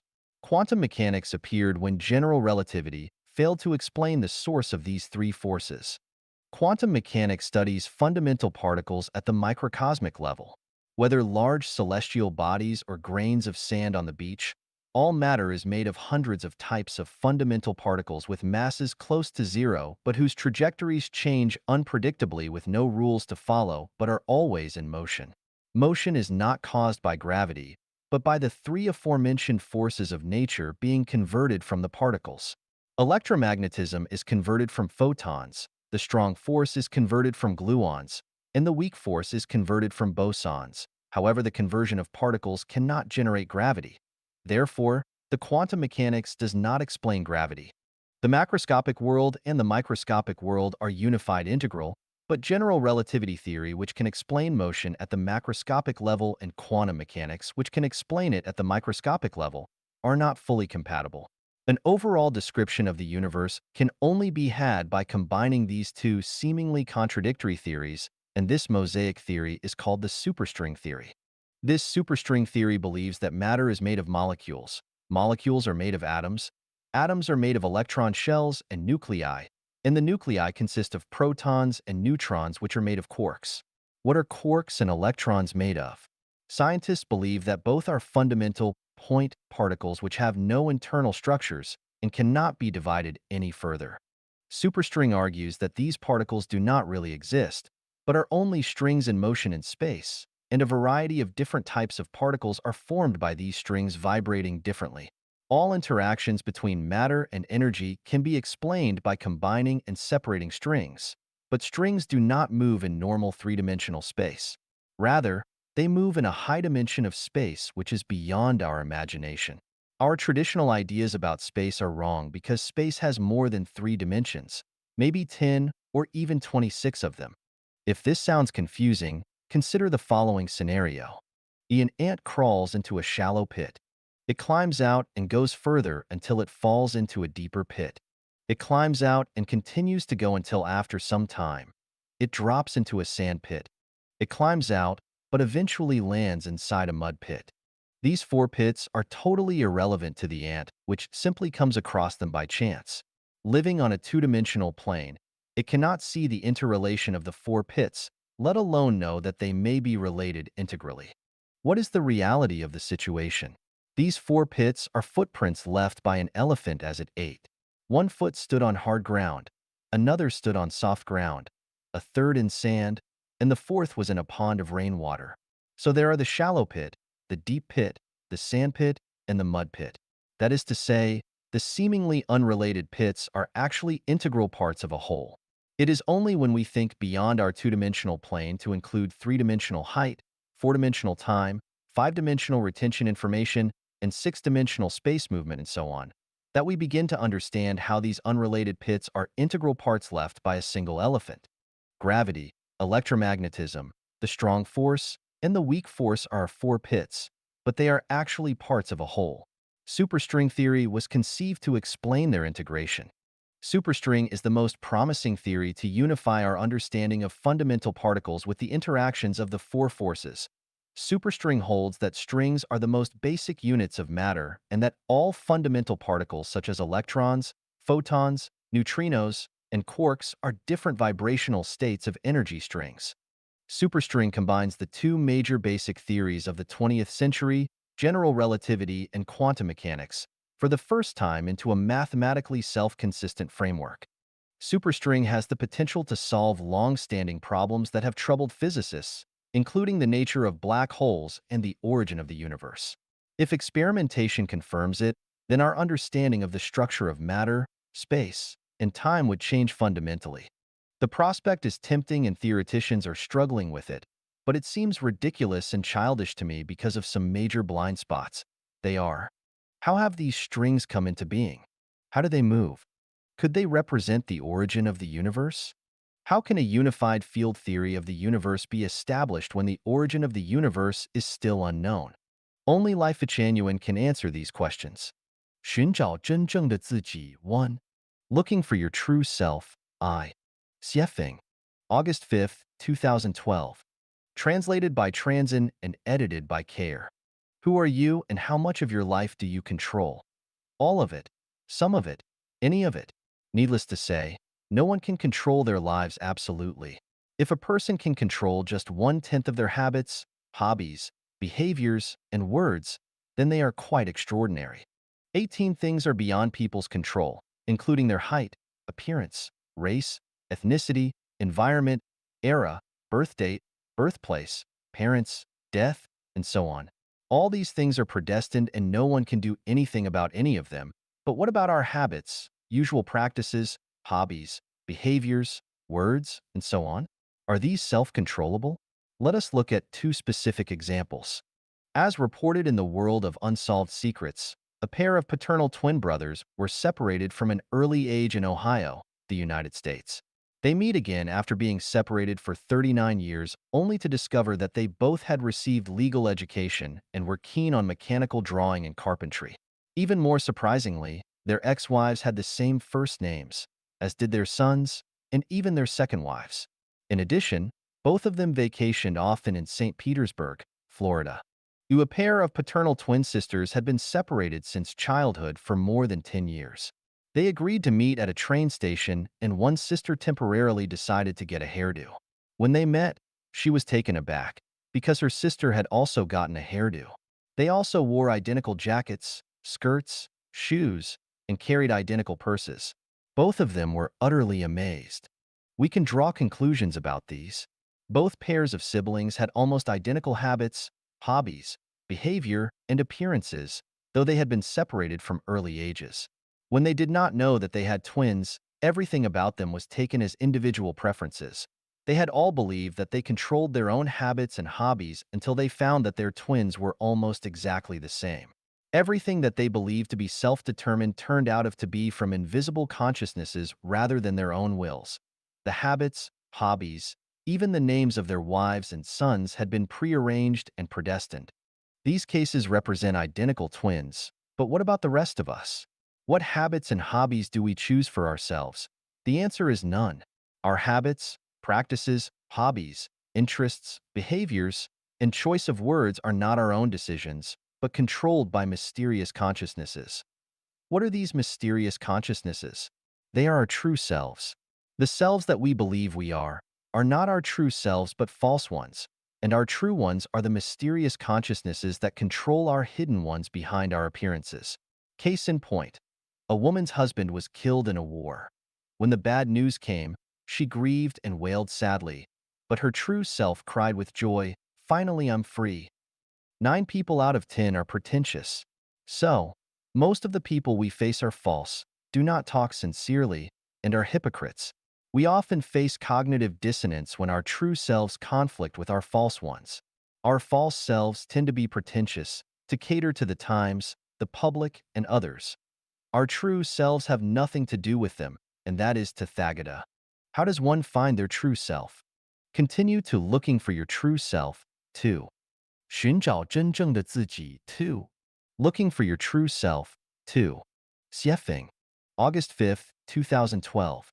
Translated by Treasure and edited by Care. In our real lives, we all play roles defined by our plots, such as government civil servants, judges, police officers, businessmen, teachers, thieves, hooligans, and so on. These are not our true selves, but unconscious roles that have been arranged precisely for everyone according to the conscious needs of the plot. So if someone were to ask who you are and you answered that you are a mechanical engineer, that would be wrong. Look into a mirror. Do you see yourself?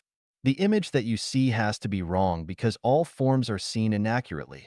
You cannot see yourself by the image of your form. The one in the mirror is not your true self at all, but only a false representation. Compare your images at the ages of 8, 18, and 48. They are completely different because they are all illusions. None of them are really you. Look at the people around you. Some are giving impassioned speeches, holding guns tightly, making films, singing and dancing, handling official business, fighting and quarreling, catching thieves, selling goods, and some are preaching. All are just acting and role-playing. None are their true selves, but most are biological robots who are running according to their programmed procedures. Your true self is completely free. When you feel unfree, you are not your real self. You have to go to work on time to make a living, do business to make money, be a police officer to catch bad guys, or do your job according to your superiors. Then, you have to maintain the support of your parents, buy a house and a car, get married, and have children. When you make choices, you have to consider the wishes of your family and others around you. And you have to remember traditional ethics and customs. Ultimately, you can never be your true self. You have to consider the expectations, demands, and constraints of the people around you, as well as the cultural values and customs that society adheres to. You want to go one way, but you have to choose another. If you do not, then you will have to bear guilt and pain within your heart, be angry, assume a feigned manner, pose as a person with high morals, and say words and do things against your will or worse. You will face immediate problems with your food, clothing, shelter, transportation, birth, illness, and death. So, you would not have been living out your true self, but only playing the role that you have to play according to the program which has been designed as a social plot. You want to be free in your heart, but you must live within constraints because you are trapped within the program. Put into the plot. Cattle are driven into sheds, pigs are driven into pens, and people are driven into circles of other people. Those who are supposed to dig holes, dig them. Supposed to fly, fly. Supposed to be herbivores, graze on grass. Supposed to be carnivores, eat meat. All are hard-pressed to escape from the bonds of the three realms, but can only be bound by the five elements. The script requires that 99% of the people do not to know the truth because if it were widely known, then the play could not be performed. A news story reported of a migrant whose wife had affairs at home when he was at work and eventually gave birth to a child. He did not know the truth and raised the child into adulthood, but as the child grew, he developed less and less like him. So he had a paternity test run. The DNA test result proved that the child was not his and threw him into a whirlpool of pain and trouble. Once the truth was known, a comedy became a tragedy. King Oedipus in ancient Greek mythology and legend married his own mother unknowingly and innocently and took her as his queen. Had he not learned the truth, he might have enjoyed his warm family, but when they learned it, the queen killed herself out of shame while Oedipus blinded himself and went into exile. Once a truth is learned, its consequences can be terrible. What would you do if you learned that you had protected something that you should have destroyed, or that you had tried to ruin something that you should have been grateful for? It would be useless at that moment, even if the pain and repentance broke your heart. A pig could not live for even a day if it knew that the reason it was bred in captivity was to be slaughtered for food. If 99% of humans knew who they really were, then our whole social system and order would collapse, and the human world as we know it would no longer exist. How do we find our true selves? Continue to looking for your true self. 3. 寻找真正的自己. 3. Looking for your true self. 3. Xiefeng. August 6, 2012. Translated by Treasure and edited by Care. Have you watched movies or TV shows? Actors call other actors mom and dad. Are they really their parents? Of course not. They were acting and none of the roles that they played were real. They were disguised. Someone is crying. Are they really sad? Someone is killed. Is the actor really dead? No and no. They were fake and everyone is fine. Everything in the play is false and nothing is real. Otherwise, it would be unimaginable how many actors would die on a battlefield of a war scene. None are actually dead because they are only pretending to be so. Acting in movies and TV shows is acting, but how many people are acting in real life? People pledge their love to husbands and wives for whom they no longer have feelings. They defer to their bosses with smiles though they hate them inwardly. And they scold the United States viciously but rack their brains to send their children there. People lust after men or women in their sleepless nights, but then act as guards of public morality and condemn others for acting on their lust. So who is not acting, who are not actors, and who live out their true selves? The truth is that everyone acts. Why are you acting? Because survival forces you to do so. Acting is a survival skill for living. But since it is all just acting, nothing is real, everything is false. Therefore, everything that we see in human society is false. Nothing is real because everyone is acting. You might say, it is not all acting, some of it is real. My mother gave birth to me. That was not acting, it was real. And I will ask, your mother gave birth to you? Are you sure that she is your mother? The son had been the father and the daughter had been the mother. So who is your mother? You do not even know who you are. So how can you know that it was your mother who gave birth to you? Besides, how many mothers have you had? How many times have you been born since the beginning of time? Has the same woman given birth to you each time, and has no other women ever given birth to you? Maybe the woman who gave birth to you 500 years ago is your daughter in this life. Can you say that your daughter has never given birth to you? Therefore, it is hard to say who has ever given birth to you, your mother, your daughter, or your lover. Of course, if we limit everything to within this life only, then of course it is your current mother who gave birth to you. When someone pointed at Mary and said to Jesus Christ, "Thy mother and thy brother seek for thee," Jesus answered, "Who is my mother or my brother? Whoever shall do the will of God, the same is my brother, my sister, and my mother." Jesus Christ was real. He was not acting. He was living out his true self. Where is your true self? As long as you want to remain a person, you will never find it or know who you really are. That is, if all your activities are centered around survival, catering to others, your society, your times, and traditional values, and if you still desire money, power, reputation, and sexual satisfaction in your mind and still want to be outstanding, to glorify and illuminate your family name, or to win glory for your homeland, as long as your mind abides somewhere or is tied by someone or something, and as long as you still have desire, demand, hatred, jealousy, resentment, fear, worry, and anxiety from within, then you will never find it either. So, how is the true self to be found? Continue to looking for your true self. 4. 寻找真正的自己. 4. Looking for your true self. 4. Xiefeng. August 9th, 2012. Translated by Transin and edited by Care. The universe is the big stage for life. It exists for life. It is full of life. And it is full of vigor and vitality. The levels of life are in various poses and have different expressions from low levels to high ones, and both visible ones and invisible ones. All gradually unfold and perform on the big life stage of the universe, which constitutes the magnificent and colorful great universe. From an individual life to groups of many lives, all things are designed and arranged in strict proportions. Take people, for example. Everything in our bodies is designed in proportion, such as our numbers and sizes of eyes, bones, hands, and feet. The roles and lifespans of each life and each group of lives are designed and arranged based on proportions and needs. At the same time, each life group exists in a certain program and belongs to its own species. All life survives in certain programs and will have to enter other ones after they leave their current ones. For instance, the animal world is a life program, human society is another, and the celestial world is still another. When people depart from the human program, they will enter and run in the program of either the animal world or the celestial world. As long as one's role is fixed, as long as they run in a certain program, then none of their life is their true self because everything has been determined by the plot of a script. It is like shooting a TV series. Each actor must play a certain role according to the script plot. Even if you have some wiggle room, you will still have to follow the general script. The true self is completely free and is not subject to any outside control. If everything is done based on outside requirements rather than personal free will and is constrained by certain outside powers, then they are not the lives of true selves. In the universe, there is no total freedom except for that of the greatest creator. No life can enjoy total freedom. There are different degrees of freedom.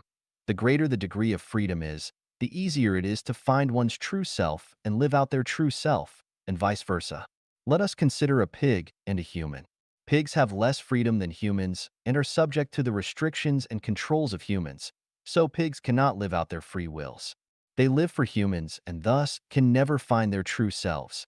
Humans have more freedom than pigs, so compared to pigs, humans can live out much more of themselves. Actually, humans in general who live in marriages with families have less freedom than those who live in the new oasis for life. The former live passively while the later are free from the shackles of marriage and family programs and free from many of the constraints of the 36-8 diagram arrays of life. Thus, they have more freedom and can live out more of their true selves. Lower life levels have less freedom and higher life levels have more freedom. For instance, each of the plant world, the animal world, the mortal world, and the celestial beings world have more freedom than the ones before them. It can be said that the worlds closest to hell have the least freedom, but those closest to heaven have the most. Therefore, one has to strive for the higher levels of life space. The highest level is heaven, and that is where true selves are. The more freedom there is, the easier it is to find one's true self. The less freedom, the less true self. In the entire universe from the material world to the non-material world, the most real place to find one's true life self is on the celestial islands continent of the Elysium world, because it is the place where life is free from all programs, is no longer playing a scenario role, and everything is self-decided. There is only the self. The designer, the arranger, the director, and the screenwriter are all the self. We can thus arrive at the conclusion that one can only find their true self in heaven. Pigs cannot find their true selves as pigs, and similarly humans cannot find their true selves as humans.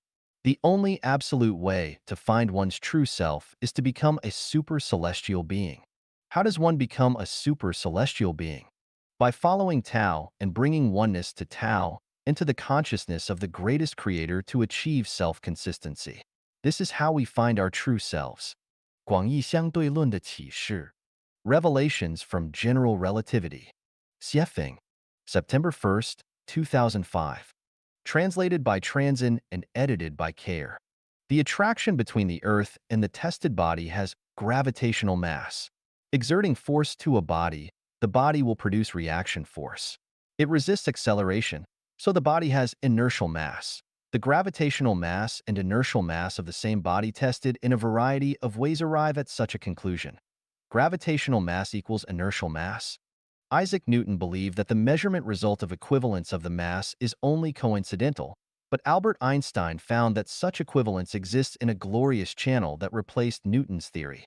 Galileo Galilei noted the phenomenon in his experiment that the acceleration of a body in a gravitational field is independent of its mass. In gravitational fields, bodies of different masses fall at identical speeds. The acceleration of two bodies toward each other in the same gravitational field are always equal. For example, if we were to remove all air resistance, then anything falling toward the Earth would accelerate at a constant rate of 9.8 meters per second squared.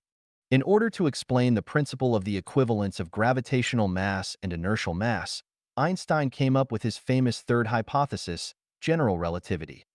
If an inertial system is equal to a gravitational system which is evenly accelerated, then we can introduce a uniform gravitational field into it and assume that it, the inertial system, will remain static.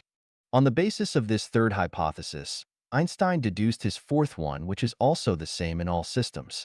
Any observer inside an accelerated running elevator will perceive a spot of light that is shining through its window at a constant speed along a level line into the elevator that lands on its opposite wall differently than an observer who is outside the same elevator.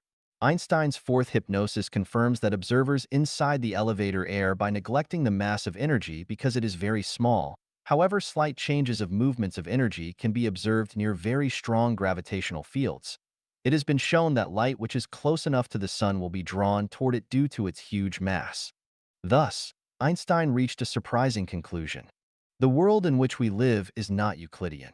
That is, circles in Euclidean geometry are no longer round, parallel lines intersect or diverge, and the sums of the angles of triangles are not 180 degrees. This strange conclusion is called the geometry of the universe. 1 plus 1 cannot always equal 2. What is the speed of a photon plus the speed of a moving train? Can there be such a speed in reality? Place one atomic clock atop a mountain and another one of similar performance at the foot of the same mountain, and their measured times will gradually diverge. The one on the top of mountain will run slightly more slowly than the one at its foot. Why? Because gravitational fields alter time and space. What are the revelations of general relativity to us? Any conclusion about macrospace and time from the perception of microspace and time might be inaccurate. Any conclusion drawn from within a system can be inconsistent with one drawn from outside of it.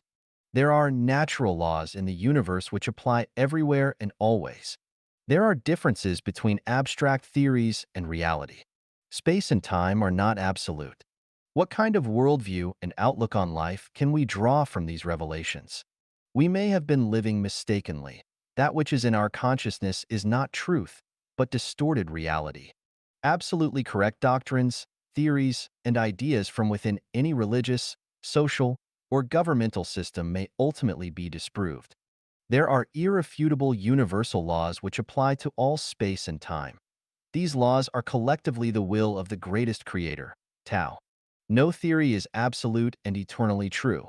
We should never believe blindly in the classical theories, but should think from the perspective of holographic order, returning from old age to youth and advancing from youth to old age, as well as living in different spaces is possible. No one has yet discovered all the secrets of the universe. On the contrary, we are only beginning to explore its wonders, and what we do know only scratches the surface. We are still ignorant of the meanings of time and space, so any strong opposition to new ideas, innovative approaches, and new philosophical perspectives is reactionary to the universe and to life and is a suppression of human nature.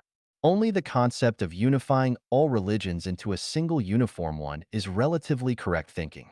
Only the way of the greatest creator is the universal, natural law to bring salvation from human suffering at the macro level. 前往天堂的24个硬性指标 24 mandatory indices to heaven. Xiefeng, November 18th, 2018. Translated by Treasure and edited by Care. The universe is not only rational, but also mathematical. Whatever does not conform to scientific principles is a fantasy, a dream. Assumptions do not confirm scientific principles because only facts and tested theories are their cores.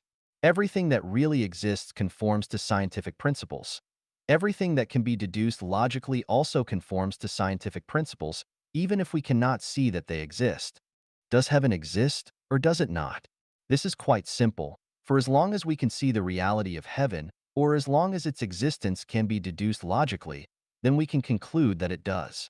No one's description of heaven is convincing unless many people have witnessed it for themselves and can confirm it repeatedly. The thousand-year world of heaven that I have described would not be convincing if it were only my personal description, but when I copied it onto the earth and hundreds of people not only saw it but also lived in it and experienced it, then it became time to accept its existence. Though seemed humble, it is the thousand-year world of heaven's earthly manifestation. If you still cannot recognize these facts in front of you, then you are only proving that you are disregarding them and preferring to stay with your comfortable dreams and illusions. Everyone knows about the plane rectangular coordinate system, which has 4 quadrants, and each quadrant expresses a different nature. For example, if the first quadrant is all positive and the third one is all negative, then the first quadrant can represent heaven and the third one can represent hell. The space in which life exists is not a plane rectangular coordinate system, though, but a three-dimensional cubic coordinate system with volume, also called a complex rectangular coordinate system because it has horizontal spacetime, and this horizontal spacetime is invisible to people within three-dimensional space.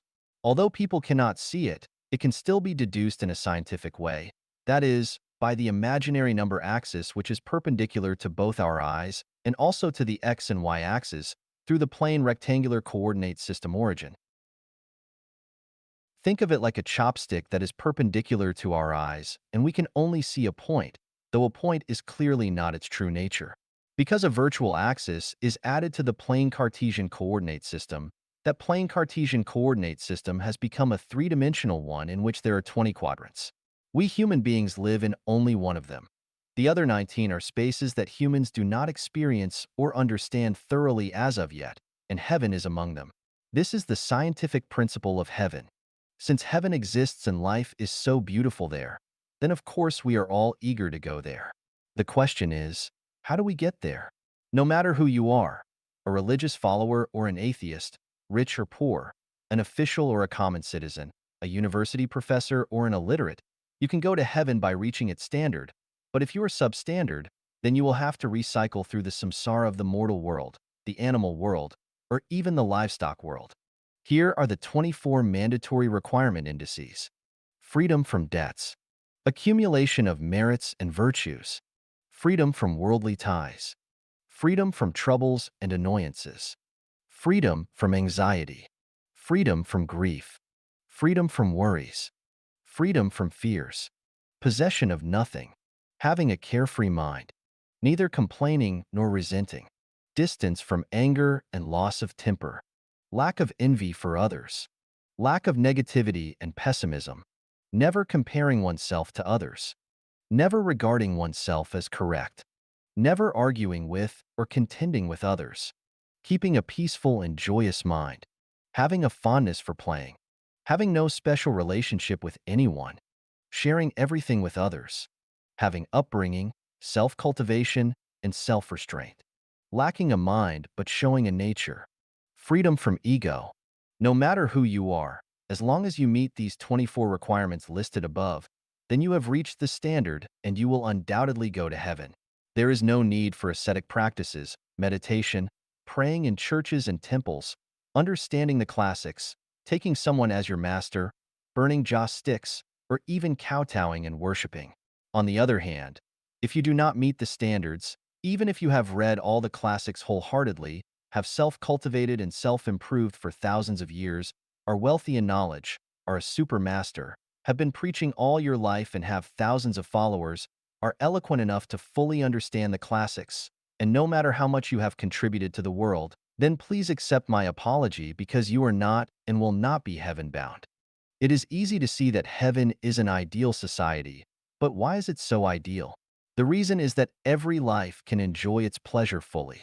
If one who was unable to meet the standard were to enter heaven, then how could the others be guaranteed the freedom to enjoy their pleasure of life fully? That would be impossible. Heaven does exist, and the road to it is clear. Go there or do not. The decision is yours. 一团有关性的迷雾. A cloud of fog about nature. Xiefeng. November 18th, 2019. Translated by Qinyu and edited by Care. The universe is a stage for nature, and everything and all phenomena are nature's dances. The true essence of Buddhism is, an enlightened heart is perceptive to nature, perceptive to Buddha. The main theme of the Bloodstream sermon by Master Bodhidharma was that nature, same word as sex in Chinese, is Buddha and Buddha is nature. Without the perception of nature, all teachings of Dharma are demonic talks, and all practicing of magic is demonic conduct. The sixth patriarch, Huineng's The Platform Sutra says, who would know that our nature, essence of mind, Tathagata, suchness, is intrinsically pure? Who would have thought that our nature is intrinsically free from becoming or annihilating? Who would have thought that our nature is intrinsically self-sufficient? Who would have thought that our nature is intrinsically free from change? Who would have thought that all things are manifestations of our nature? From this point of view, we should follow our nature. If so, willfulness is right, and the wayward person is dictated by willful nature, but reality tells us that willful people cannot become immortal or Buddha. To follow one's nature, but not be willful is a contradiction. This is the fog about nature. Let's take Jiaoyi, Lixian, and Tianxin as examples to analyze willfulness. Jiaoyi is weak-willed, Lixian is medium-willed, and Tianxin is strong-willed.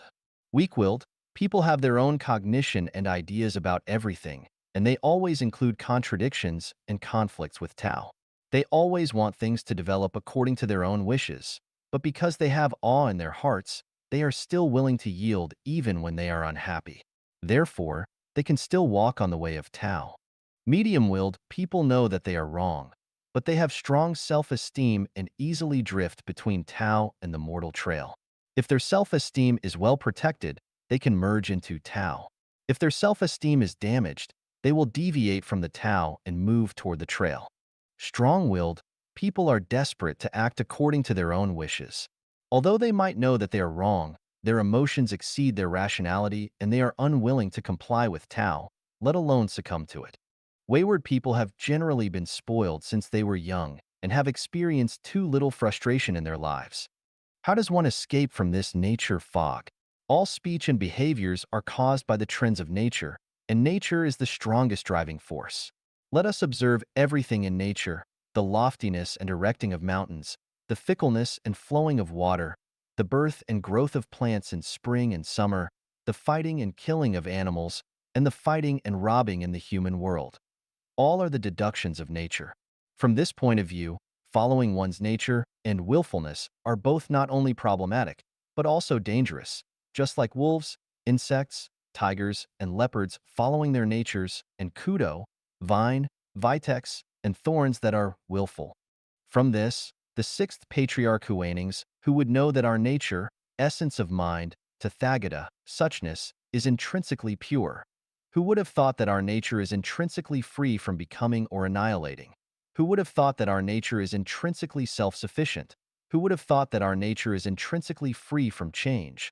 Who would have thought that all things are the manifestation of our nature, are also problematic? The self-nature is not pure.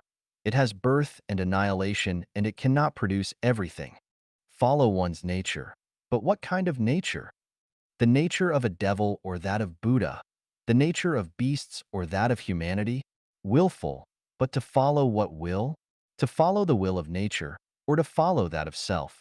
To follow the collective commonality or individual's personality? If you want to become a cat, then you must catch mice when you see them, otherwise you will not be a cat.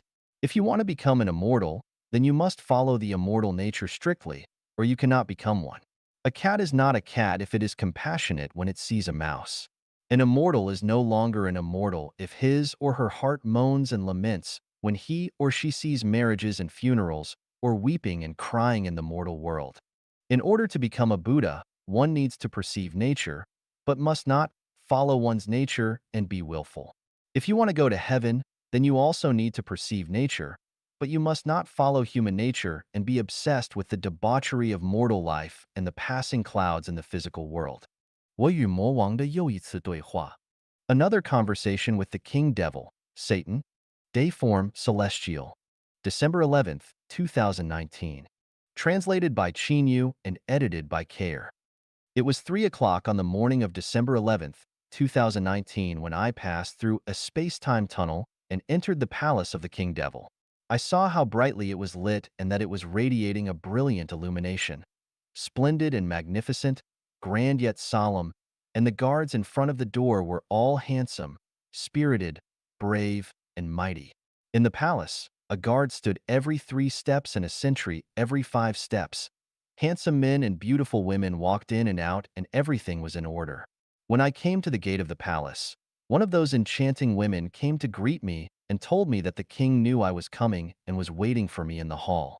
After passing through many corridors, we finally entered his hall as I then gazed upon a jade-red throne at the top of several dozen steps. It was inlaid with countless gems that were crystal clear while radiating colorful and dazzling lights. On the throne sat a beautiful, peerless man with an imposing appearance, handsome, natural, and divine.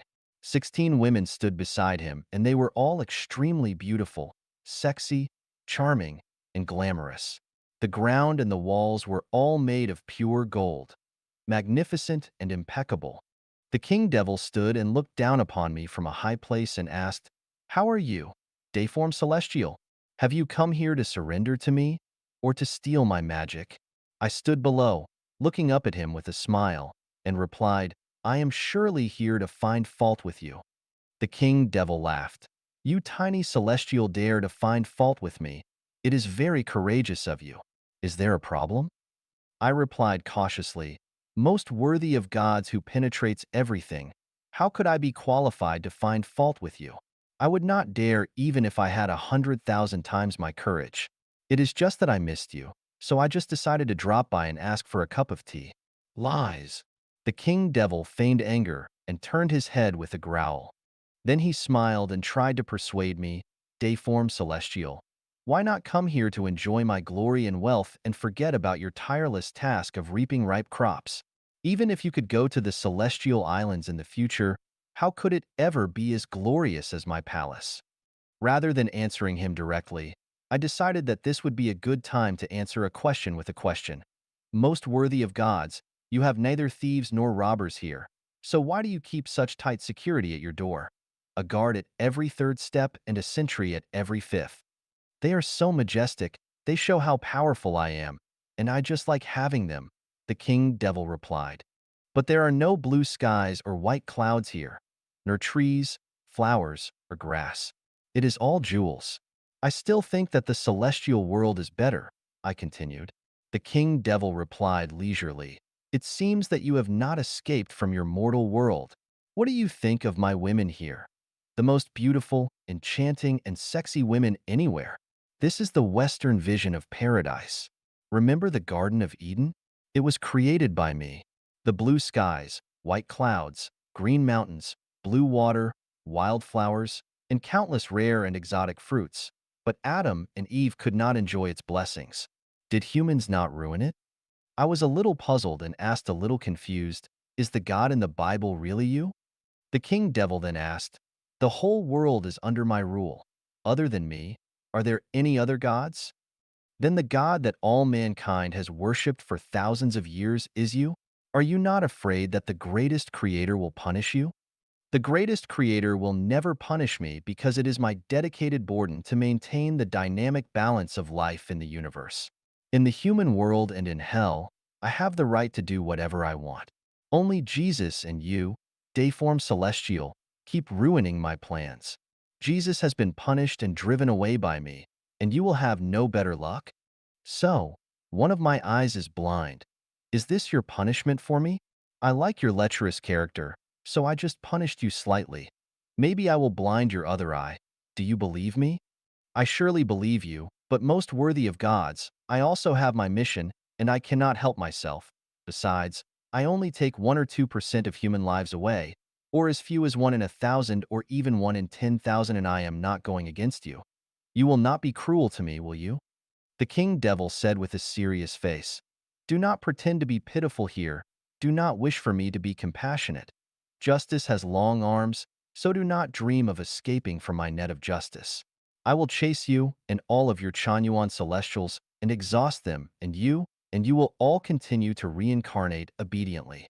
I was a little bit depressed and complained, most worthy of gods, is it your rhythm that you will kill everyone? Nonsense, the king devil said a bit angrily. When have I killed anyone? I have never hurt a fly.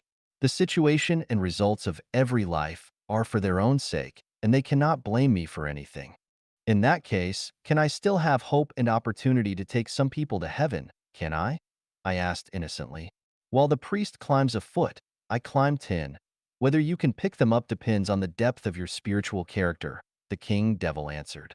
Do you mean that you will no longer set up barriers to me? I asked. You are being delusional. Not only will I continue setting up obstacles to block you, but I will also do my best to stop you, the king devil said firmly. How will you stop me? I asked. The king devil told me this in detail. Shakyamuni once wanted to take many people away, and Lao Tzu used to plan secretly to take many others away, but most of them were stopped by me. Only a few dozen managed to escape. If you want to take some, it will not be more than 200 or 300. My ways of preventing them are diverse, strange, and unpredictable. People are slaves to money, so I will stop over 80% of them with that. Then, another 5% can be stopped with the offer of power. Then reputation, status, beauty, affection, and love will stop another 7% to 8%. Then, I will use poverty, hunger, war, illness, fear, death, and so on to stop 7% to 8% of them. Finally, the Psychedelic Academy will make your remaining members drunk on gong, magic arts, and powerful spells. That will stop most of the remaining ones. If necessary, I will make a few godlings appear in the world to show supernatural powers and magical arts to people in order to confuse those who have chosen you. Do the math. How many are left for you to take away? These are just my open methods. I also have countless secret tricks. What are those secret tricks? You, most worthy of gods, could you tell me a few? I begged sincerely. Dayform Celestial, you want me to reveal my mysteries by negligence without knowing them? You underestimate me too much. Do not play on your cleverness. Small tricks in front of me. Can I tell you my secret tricks? If I told them to you, would I still be the king devil? Thank you for your teaching, but I have a request. I have only reaped 200 or 300 Chanyuan celestials across more than a decade. Could you be lenient to these 200 or 300 Chanyuan celestials and let me take them away smoothly? I begged. You are absolutely crazy. It is your idiotic dreaming. You want to make a deal with me? Do you think I am a human? I am a god. I must abide strictly by the laws of heaven and never allow any to pass. Are you not building a home? Build one, and I will destroy it. Build another, and I will destroy it too. Build many, and I will destroy them all until you are impoverished, downhearted, lose all your confidence, and return to my devil's way. If I cannot destroy you with external forces, then I will get into your heart, your consciousness, your blood, and your bone marrow to fully mobilize your demon, animal, and human natures, so that you will guard against, be suspicious of, torture, and destroy each other, make a foul stench of your home, and eventually wear you down.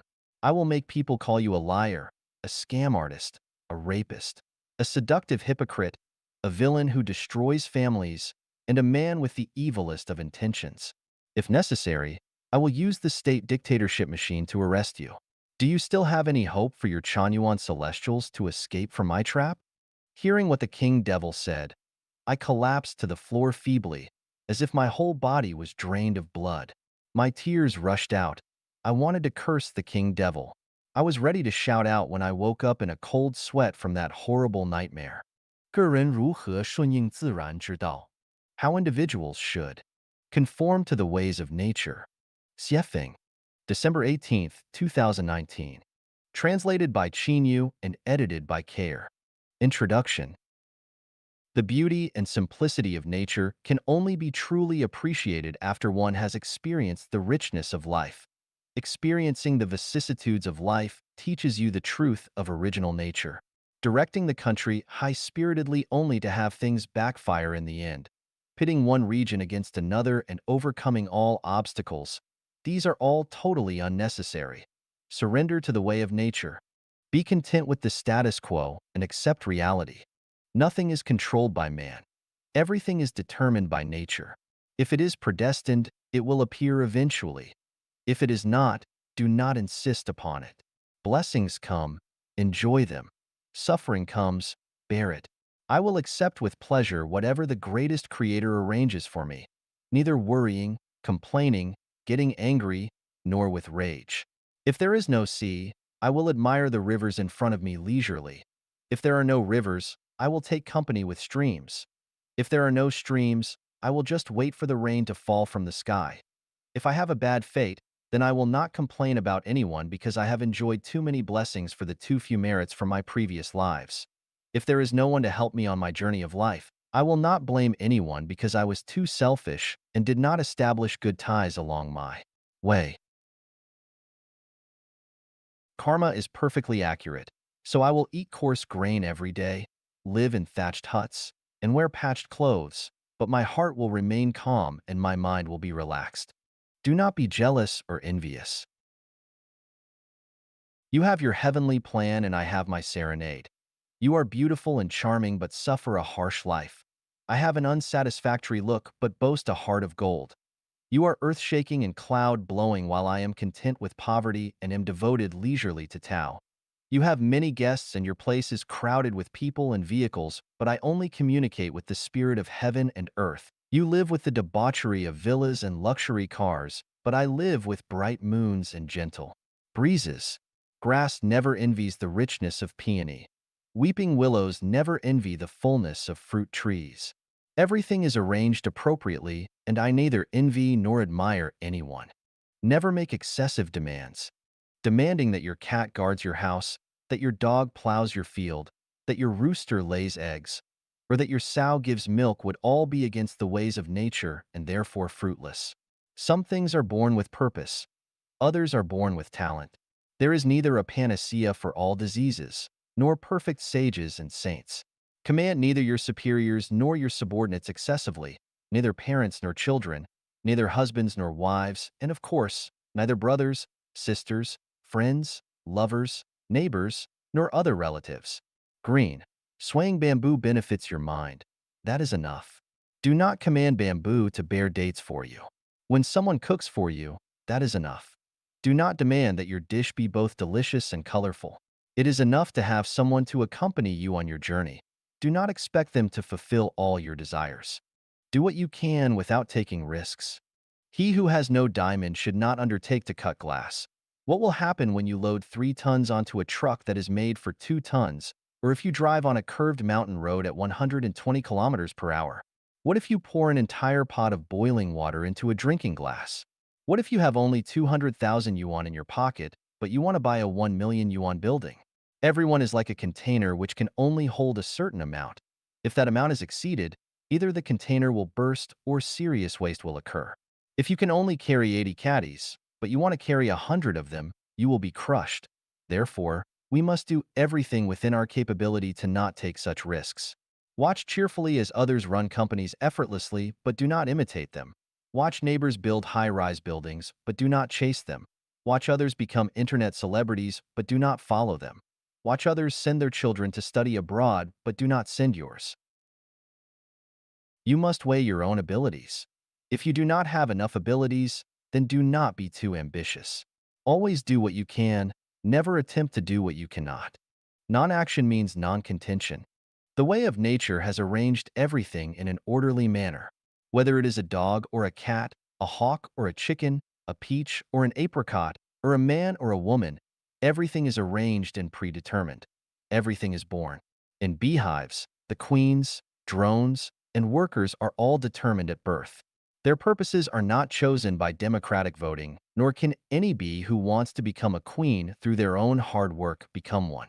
The queen needs to hold no meetings with groups of her subordinates to discuss and arrange daily affairs. Each bee does what it is destined to do, and all divisions of labor are clear and orderly. The same is true in human society. The role of each person has been decided long ago. If you are predestined to be a president, then you cannot be a craftsman. If a beggar, then you cannot become a billionaire. If a commoner, then you cannot become a saint. If a thief, then you cannot become a hero with immortal fame. Some people are natural organizers and leaders, while some are destined to be imprisoned. No one's life from birth to death is up to themselves. You can only decide to do what is predestined. It is next to impossible for you to change or achieve anything substantial by your efforts. Only peach trees can bear peaches. No matter how hard they work, they will never bear pomegranates. No matter how hard they study and research, even if they rack their brains and fail to eat and sleep, flies will never produce honey. So practice non-action, set no goals for yourself, think nothing about becoming a rich celebrity, do not expect to become a pianist or any musician, let alone think about how to make yourself a returning Jesus or a Z-Way saint. Every day just do what you should do right on that day, take things as they are, associate with others by following predestined relationships, act in accordance with your nature, and take advantage of opportunities as they arise. Do not contend with anyone. It is of no use. If it should be yours, it will be yours. If it should not be yours, you will not get it by contention. Point 6. Do not insist. Do not hold. Many parents make plans and arrangements for their children and do not want their children to lose at the starting line. What is their result? Children who are forced by their parents will definitely lose at the finish line because they will have pulled up seedlings to help them grow and will have violated the way of nature. Qin Shi Huang wanted to pass the country from his generation to his progeny after unifying the six kingdoms, but Qin II lost his state power and Qin III never appeared. Many people want to pass their family business or their career that they have earned through their hard work onto their children, but the results often backfire. Many people try their best to make their spouses loyal to themselves after they get married. But what happens? 95% of men cheat, and 95% of women suffer by attempting to toss their husbands' mistresses out. Those who hold it lose it. Those who make it spoil it. Do you want to control something in your hands firmly? Do you want to spare no effort to defend your treasure? That is whimsical, ignorant, and foolish because nothing can be held or controlled indefinitely by anyone. You had better follow nature and let water flow naturally. 7. Be as good as you can regardless of where it will lead you. Melons' pedicels fall when their fruit ripens and channels form when water flows. When we say that all things are destined and have been arranged long ago, we mean that there are rules and principles for everything and they run in accordance with unchanging procedures for thousands of years. That is, a person's current state is caused by their past thoughts, words, and actions. If they have been doing evil all the time, then there is no doubt that they will be destined to go to hell unless they rein in on the brink of the precipice and repent thoroughly of their misdeeds. If they have been doing good and accumulating virtue, then they will undoubtedly be destined to go to heaven because karma is a program. Whatever we enter into this program, it will feed corresponding results back to us. This is called destined by heaven. This is called the way of nature. Therefore, make dedications throughout your life and neither ask nor care about their results because the program will run and arrange things according to them. When melons ripen, their pedicels fall off. Do not doubt that when quantitative changes reach saturation, qualitative change will definitely follow. What matters is that we stick to these changes for many years or even for the rest of our lives. If this life is not enough, we should continue to do so in our future lives. 8. Have unrestrained imagination and fly freely. The way of nature controls everything except our imagination. Beggars can imagine that they are royalty and singles can imagine that they have 100 spouses. Anyone can have sex with anyone they want to within the world of their imagination. Mortals can imagine themselves appreciating and enjoying heaven, and you can imagine yourself taking the sun away or becoming a wild goose flying in the sky. Whatever you think, this is our free will bestowed to us by the greatest Creator. No matter what you think, you will neither be punished nor rewarded. It is even okay if you beat someone up in your imagination. You just need to make yourself happy and satisfy your wishes. None of these imaginings will be input into the causal program. Therefore, you can be unrestrained and fly freely. Here, I would like to point out that motivation and imagination seem to be the same thing, but there is an essential difference. Motivation is an inner activity that you want to put into practice. Imagination is an ongoing or completed conscious activity for self-entertainment. Conclusion. To conform to nature is to conform to objective laws and natural principles, and to never impose one's own will on them in order to change anything artificially.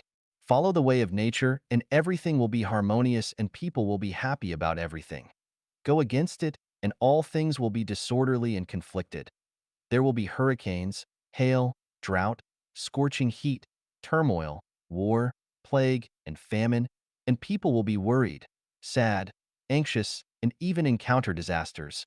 That is to say, following the way of nature will be rewarded by Tao, violating the way of nature will be punished by Tao, and surrendering to the way of nature will ensure your place in heaven.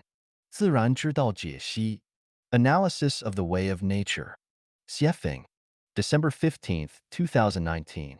Translated by Qin Yu and edited by Kair. The way of nature is the way of the greatest creator, of non-action and silence, and to harmony and freedom. It is the outline and the law of the universe, and the way of heaven and Tao itself. By following the way of nature, everything would be in order. The weather would be favorable and society would be peaceful. By deviating from the way of nature, everything would be chaotic and disorderly, disasters would occur frequently, the world would be turbulent, and people would be contentious. By fighting against heaven, our suffering would be constant. By fighting against the earth and each other, our suffering would be endless. By fighting against Tao, our abyss of misery would be endless. The way of nature is profound, mysterious, and can neither be measured nor understood by human intelligence. It is full of vitality which can be neither resisted nor refused. The place that obeys it is heaven, but the place that goes against it is hell. Tsunamis, tornadoes, hurricanes, typhoons, gales, thunderstorms, floods, droughts, scorching heat, hail, epidemics, insect plagues, and so on in nature are all caused by human society's failure to follow nature's way and all of its warnings to mankind. Wars, turmoil, fighting, riots, revolutions, dynasties changing, diseases, hunger, and other phenomena that occur in human societies are the results of human violations of nature and are its punishments to mankind. How has human society deviated from the way of nature? Things that bring trouble, pain, anxiety, sorrow, horror, fear, sadness, or despair to people but cannot make them happy, joyous, free, or blessed deviate from the way of nature. I hereby affirm that the developments and inventions of science and the inventions and applications of all tools do not deviate from the way of nature. The five main things that deviate from it are as follows. Legal systems with laws, judges, and lawyers have all violated the way of nature. Western societies that govern themselves with artificial laws deviate from the way of nature. Look at the plants, animals, and insects. They have never needed laws or legal systems, but are they not running well? With judges and lawyers, human societies lose their natural attributes and human nature becomes forced into distortion. The people who want to build several houses on their own land are regulated and restricted, and people's attributes of truthfulness, goodness, and beauty are restricted and controlled by laws. The existence of countries violates the way of nature and is equivalent to artificially building a high wall to imprison people within this big prison called nationhood. Migratory birds migrate freely, so why cannot people? According to the principles of nature, human societies must have governments, but just as bee and ant queendoms have bee and ant queens, governments should only be symbols to unite people's hearts, not organizations to manage and regulate them. When governments expand out of proportion and implement their wills upon every aspect of human life, then they completely deviate from the way of nature. The more problems they create, the more bitter their people become, and this is where those governments develop strong wills and subvert the way of nature. Fewer problems exist and people live in peace and contentment when the government has complied more with the way of nature. Our marriage systems deviate from the way of nature because they bind couples together forcibly. They conform to neither the laws and principles of nature nor to those of human nature. If they did, then there would be no phenomena of cheating and betrayals. The thoughts and practices of trying to change other people and their natures go against the ways of nature, such as mutual torture and devastations between married couples, mutual condemnation and strife between political parties, mutual hostility and competition for believers among religions, mutual restrictions and sanctions between countries, and human transformations of nature, such as reclamation of the sea, deforestation of forests, building hydroelectric dams, and transforming rivers, grasslands, wetlands, lakes, deserts, and so forth. All of these thoughts and behaviors violate the ways of nature. All success studies, nutrition studies, talent studies, prenatal teaching, fast learning, doctrines, truth studies, Western medicine, cloning, and so on violate the way of nature. Violations of the way of nature will definitely be punished by it.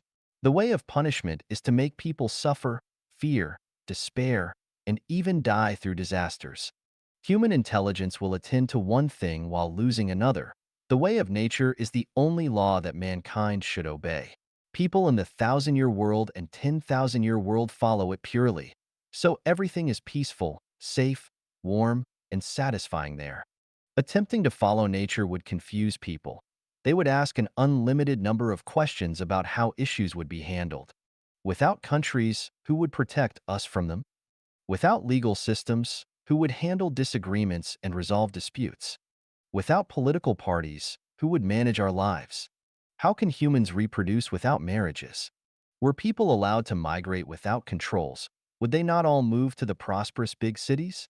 Without controls, would the human population not expand indefinitely? Without the police, would people not destroy the ecology and misbehave, and would bandits and robbers not be everywhere? Without strong interventions and restrictions, would we not fight for resources everywhere, and would armies not appear and vassal states not arise that would conquer and kill people everywhere? To eliminate these doubts and obtain answers, we should neither read the writings of human thoughts nor imitate the experiences of human history, but read the books without words, read the heavens, the earth, and all of nature. Were there no humans on this earth, would the kingdoms of plants, animals, and insects have any of these problems? Of course not. We would discover the principles of mutual generation and restraint of the way of nature, its principle of natural regulation, and discover that when anything goes to excesses or extremes, a restraining force always comes into being. If you think that human beings following the way of nature would move them toward the law of the jungle, then look at the state of the thousand-year world of heaven, and we will surely learn sensible, reasonable, and legal answers from it. Xing, the nature of celestial beings. Xiefeng, November 22nd, 2019. Translated by Qin Yu and edited by Kair. Nature is the characteristics of all structures, things, and even lives. The kinds of structures present determine the kinds of natures there are. All beings have their own natures.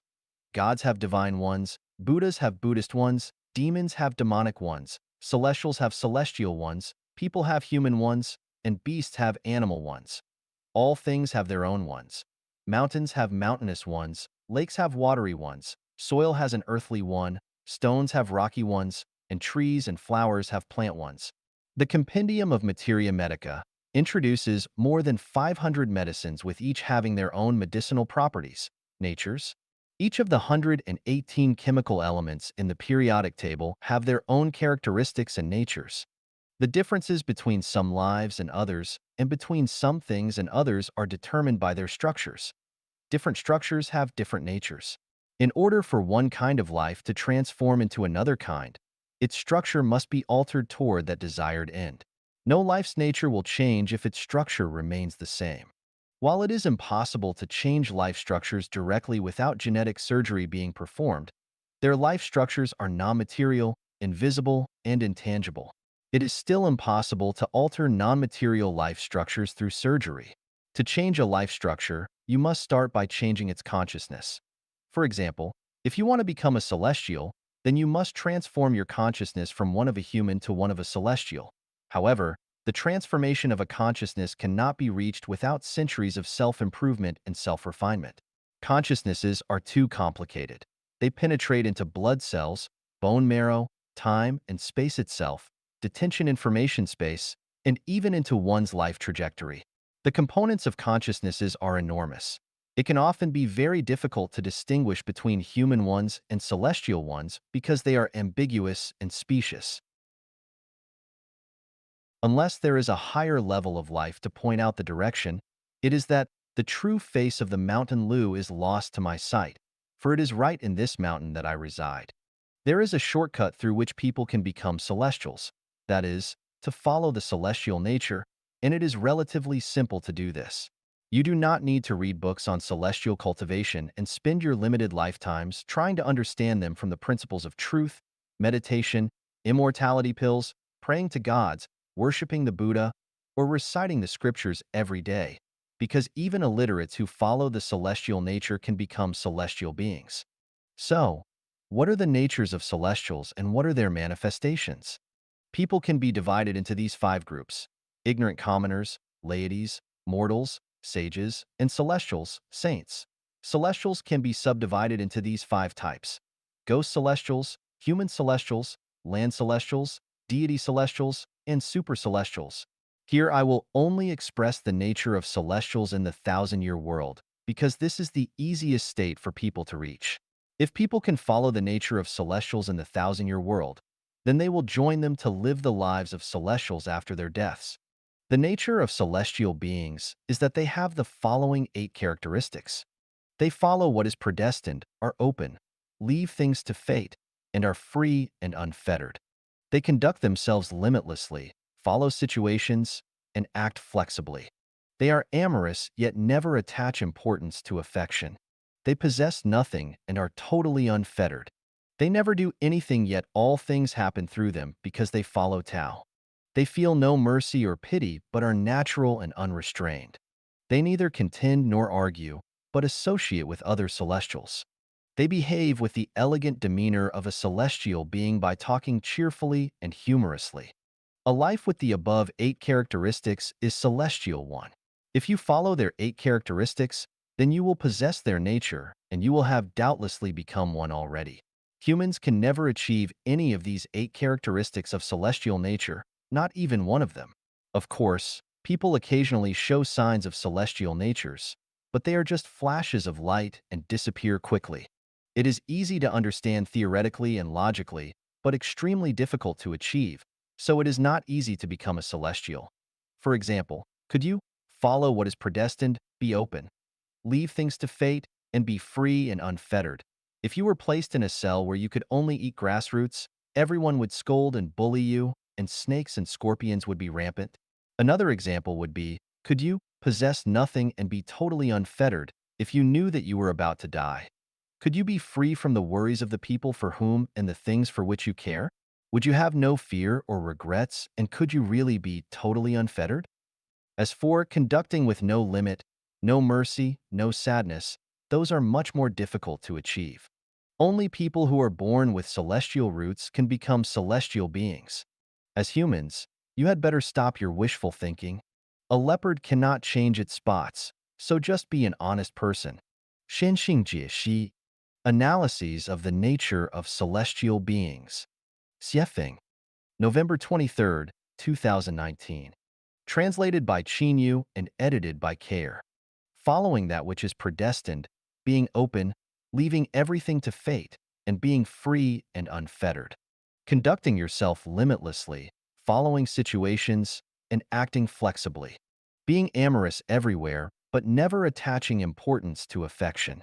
Possessing nothing yet being totally unfettered. Never doing anything while allowing all things to happen through Tao. Feeling no mercy or pity, but being natural and unrestrained. Neither contending nor arguing, but walking with celestials. Behaving with the elegant demeanor of a celestial being. Talking cheerfully and humorously.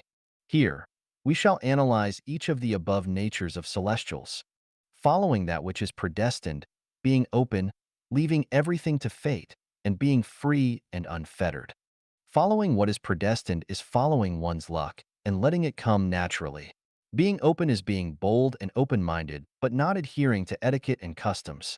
Following what is predestined and being open means that whether you live in a 5-star hotel or a thatched house, whether you eat delicacies from the land and sea, genetically modified coarse bread, or even moldy leftovers, whether people you get along with are civilized and reasonable or completely savage and uncooperative, whether you live in a hot place with lots of mosquitoes or in a cold place lacking vitality, whether you wear brocaded famous branded clothes or torn rags, that you accept what comes to you, always have a peaceful mind, treat things with an open mind, be generous, and do not care about worldly eyes and comments.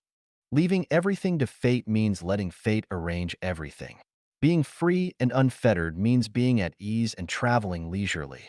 Leaving everything to fate and being free and unfettered means believing in Tao, in cause and effect, that what you give is equal to what you get, that everything is arranged justly by the Tao, leaving everything to the arrangement of destiny, not wanting to change anything, not wanting to obtain anything, and not wanting to achieve any purpose. When blessings are here, enjoy them. When disasters are here, bear them delightedly. Neither resent nor blame anyone. Whether in good times or adversity, always remain natural and unrestrained, free, carefree, leisurely, contented, calm as water, and smiling at your situation. Point 2. Conducting yourself limitlessly, following the situations, and acting flexibly. Conducting yourself means going forward or stopping. No limits means no boundaries. Conducting yourself with no limits means that I, Grandaunt, as long as I am not hurting any other person, society, or nature, can make myself as comfortable as I choose, and that I, Grandpa, under the same rules for proper behavior, can be as happy as I want to be. Following the situations means moving according to situations and changing according to their changes and not sticking to old systems, traditions, dogma, or the scriptures and the master's preaching. Acting flexibly means managing oneself according to situations. Following situations and acting flexibly means having no fixed precepts or rules in your mind, and that no rules and regulations are set in advance. Buddha has no set rules because they always conform to meeting situations. All affairs should be treated, handled, coped with, and ascertained flexibly. 3. Being amorous everywhere but never attaching importance to affection. Being merciful everywhere means that no matter whether dealing with people, animals, or nature, you must be merciful in words and actions, never reaching an impasse, never being merciless, but never saying never. Never attaching importance to affection means not falling into affection, not having too much affection for someone, something, an organization, a person, a party, a country, a system, or a religion. Attaching too much importance to affection will tie you to one of the aforementioned and make it impossible for you to be natural and unrestrained and therefore make it impossible for you to become immortal. 4. Possessing nothing yet being totally unfettered.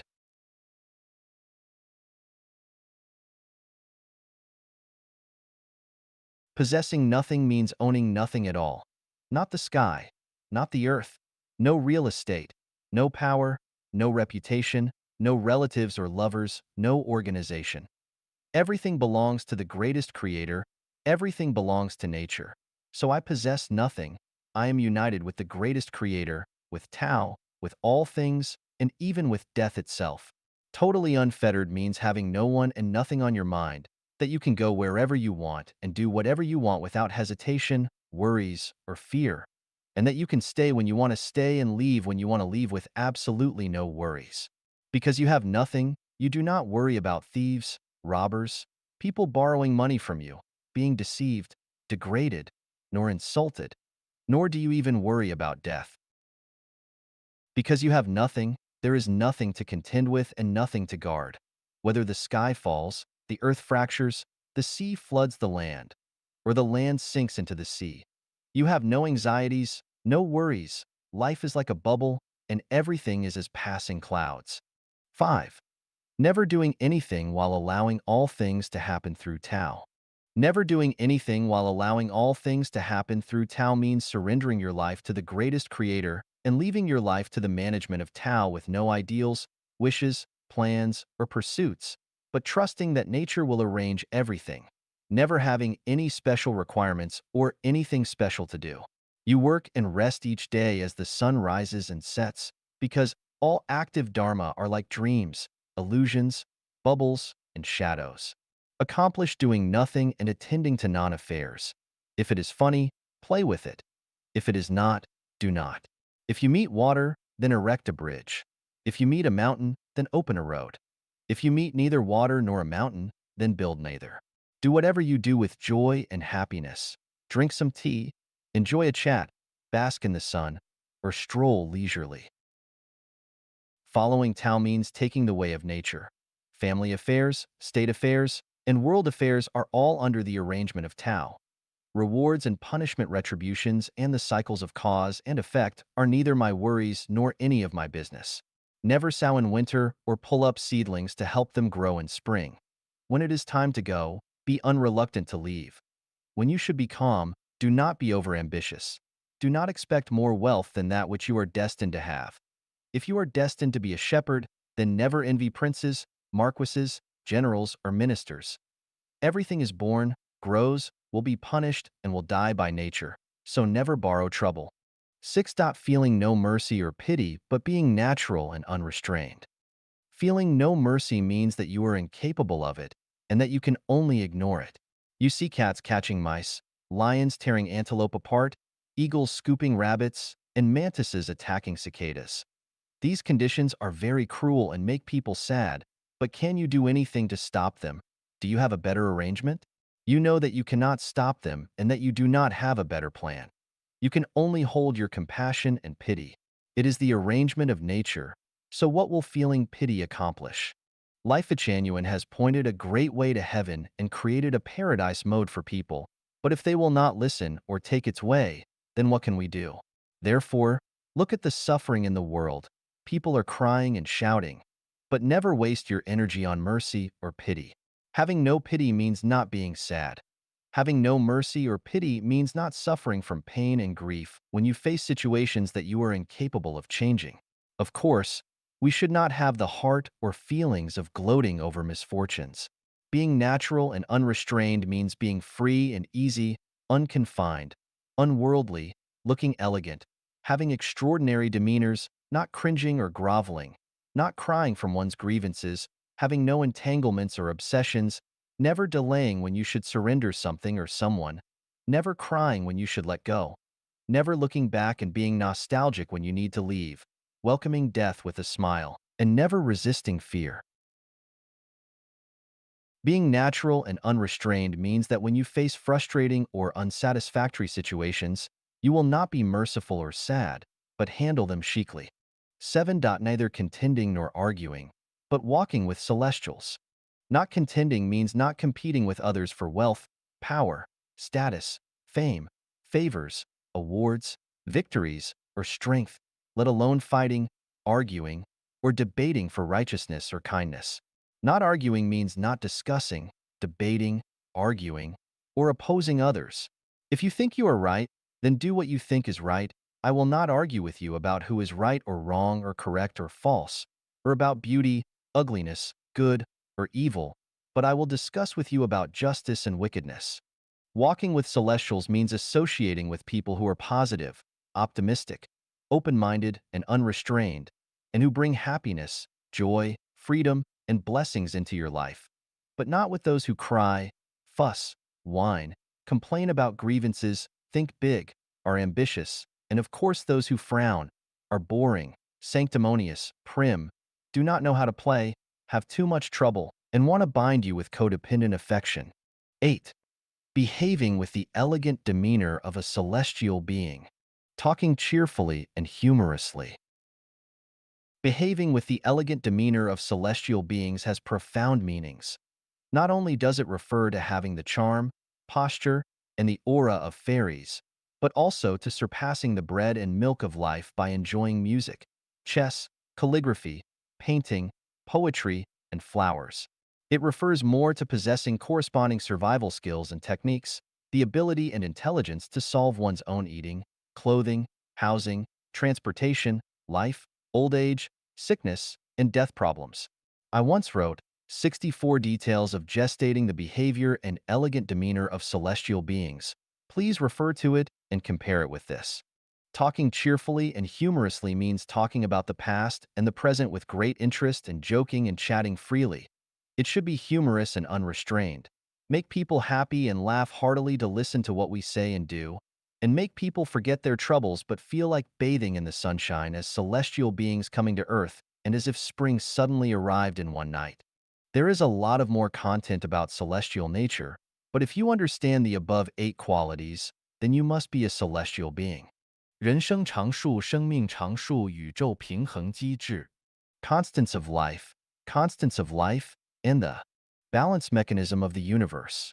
Xiefeng, August 8th, 2020. Translated by Qinyu and edited by Care. You know it very well and very clearly in your heart, but there is nothing you can do.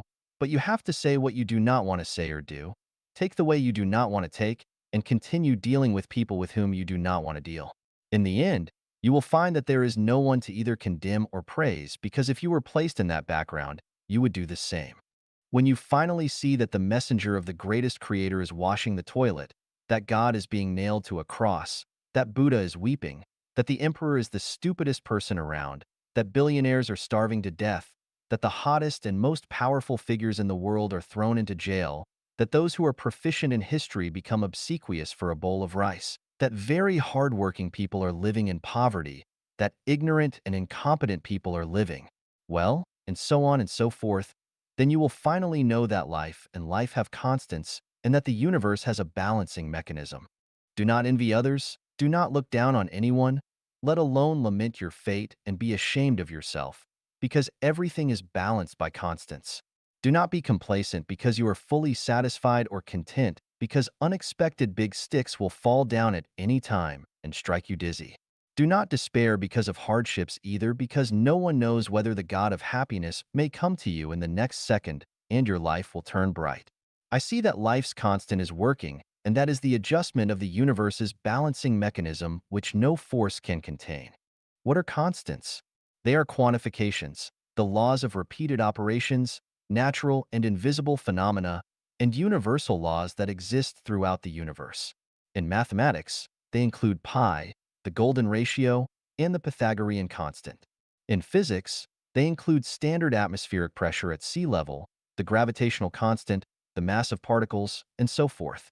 In chemistry, they include the molecular formula, molecular weights, melting and boiling points of everything, density, the refractive index, purity, and so forth.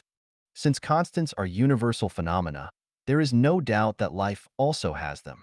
For example, physical death is a constant that can be changed by neither desire nor effort.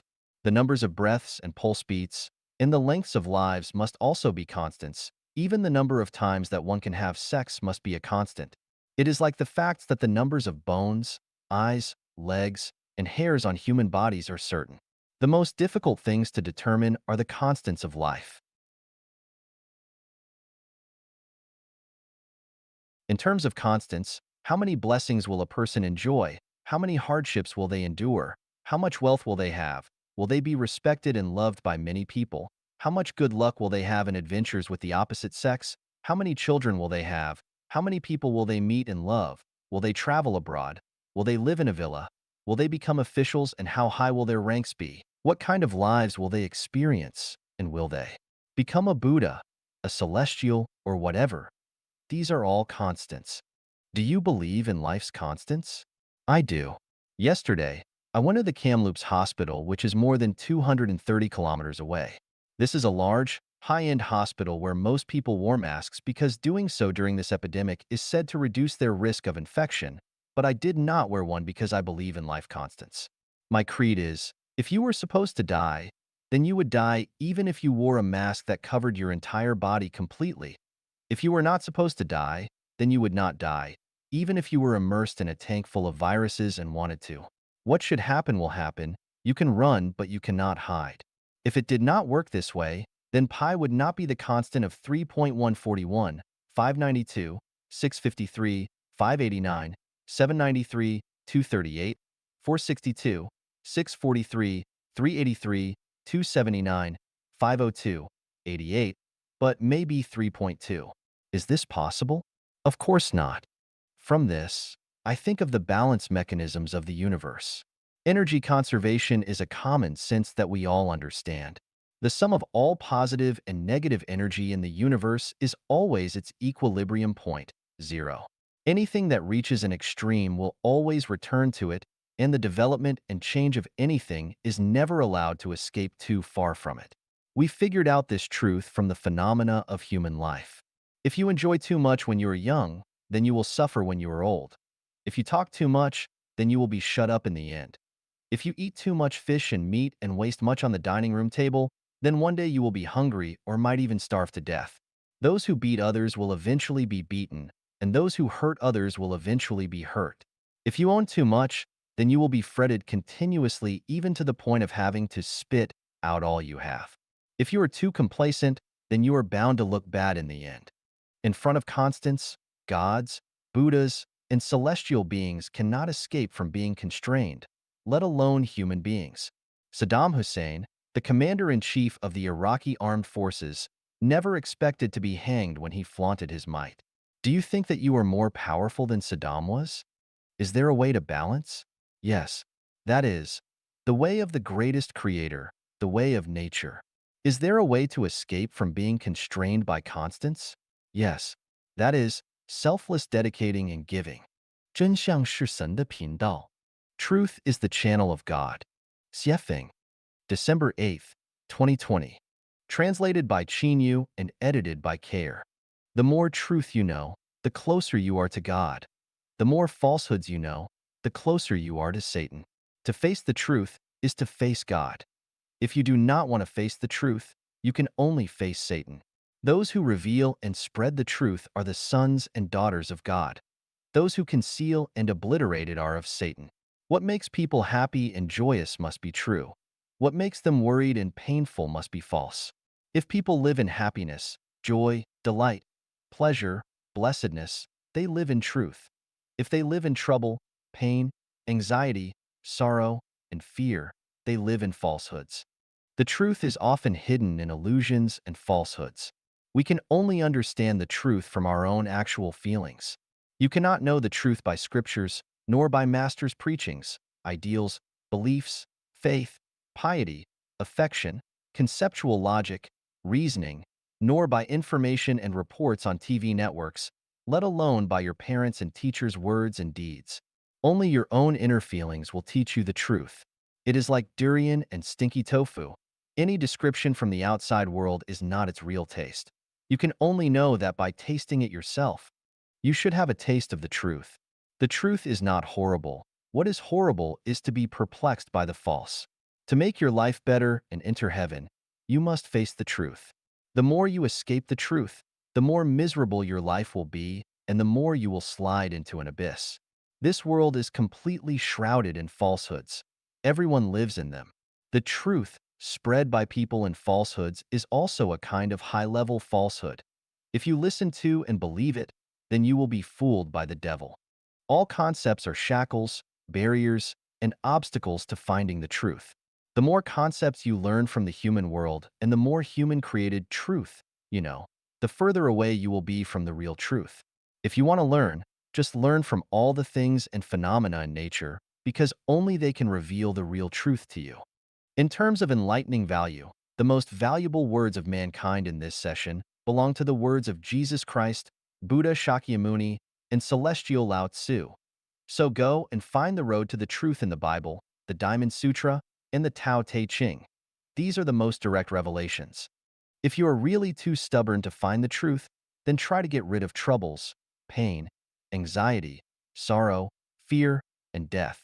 The way to happiness, joy, freedom, blessedness, and eternal life is to let the greatest Creator live in your heart. Trust the greatest Creator completely, then go forward by following your feelings and the greatest driving force in your heart. Being true to yourself is also facing the truth. Do not deceive yourself. Nothing about you has anything to do with others. If you think that everything about yourself is caused by others, then you must be living in falsehood, and you have not yet found the real truth. 什么样的环境招来什么样的生灵? 55. What kind of environment attracts what kind of creatures? Xiefeng, September 21st, 2019. Translated by Qin Yu and edited by Care. The front and rear yards of Life-Chanuan's International Family Headquarters in Canada are each more than 2,600 square meters. In 2017, they were both highly covered in debris and no birds visited either of them. In 2018, I started to clean both yards, but as our lawnmower was small, the thatch in the backyard was not cleaned up and birds continued to remain distant, but several Canadian geese and crows were attracted to the front yard. In 2019, I bought a larger mower and cleared both yards to be green and lush. Then in the spring, many unknown birds appeared, especially hummingbirds. A flock of crows came to the lawn for food and stayed for a long time. Sometimes, the lawns housed more than 70 birds at once. In spring and summer, more than a dozen Canadian geese began foraging for food in the front yard, and recently in autumn, more than a dozen Canadian geese began to leisurely forage in the backyard. From the above phenomenon, I came to the revelation that the types of environments will determine the kinds of creatures who will be attracted to them. The former third branch of Life-Chanuan in China was located in a valley, and after more than a year of environmental renovation by our Chanyuan Celestials, groups of chirping birds became attracted to it. From morning to night, the chirping of birds had become endless, and they were very beautiful to hear. It was really a case of birds singing and flowers giving forth their fragrances. Do you remember the few persimmon trees from which we ate most of the fruit, leaving the remainder for the birds? Then we planted a few acres of wheat, all of which the birds ate. Someone suggested that we should not let the birds eat all of our wheat, but I countered that it did not matter who ate it. Let the birds eat it. As a result, there were more and more birds, and they settled in the third branch in pairs and groups all year round. The type of environment determines the types of creatures that will be attracted to it. Mountains attract tigers, grasslands attract wolves, jungles attract lions and leopards, stagnant pools attract crocodiles, wetlands attract migratory birds, the Gobi Desert attracts lizards, green mountains and blue waters attract good weather, poor mountains and stale waters attract violent storms, bad emperors attract treacherous villains, wise emperors attract upright ministers and righteous men, brothels attract whoremasters, galleries attract artists, casinos attract gamblers, and battlefields attract soldiers. A large number of phenomena in nature and human society prove that the type of environment will determine the kind of creatures that it will attract. Environments are divided into natural ones and spiritual ones. Natural ones are like this. So what about spiritual ones? The answer is the same. The type of spiritual environment determines the types of gods and deities who will be attracted to it. If the spiritual environment is like a garden of flowers, then it will attract bees and butterflies. But if it is more like stinky shit, then it will attract flies. There is a large number of stories about soul possessions among the people. This kind of phenomenon definitely exists. As for the type of soul possession, that is determined by the spiritual environment of the possessed. Those who deliberately mystify things will be possessed by ghosts or monsters. Those who talk about spirits and deities will be possessed by evil spirits. Those whose spiritual environments are pure will attract angels and bodhisattvas. And those whose spiritual environments are extraordinary and spotless will be possessed by gods. Understanding the above principles, we can explain some phenomena, such as earthquakes, volcanoes, tornadoes, hurricanes, floods, plagues, turmoil, fires, and so on. There must be something wrong with people's spiritual environments in those places because each of those environments can invite either auspiciousness or disasters. Similarly, if people often encounter villains, bullies, insults, ugly scenery, misfortunes, and disasters, and unhappy people or things, then needless to say, it is their own spiritual environments that have gone wrong. The problem is caused by their own spiritual environments. From this, we can further understand the truth of how to be human beings. If we want nature to make the weather smooth, then we must love her and cherish her life. If we want to make our life safe and smooth, then we must have kind thoughts in our hearts, not thoughts of hurting others and taking rash actions, but of restraining our greed. If you want to attract butterflies and bees, then you must grow flowers in your soul garden. If you want to attract birds, plant more fruit trees. And if you want to attract noble people, be grateful. Have you ever seen God with your own eyes? Have you ever seen the Buddhas? Have you ever seen a fairy? No? Do you know why you have not seen them? The reason is that the environment of your mind is not worthy of doing so.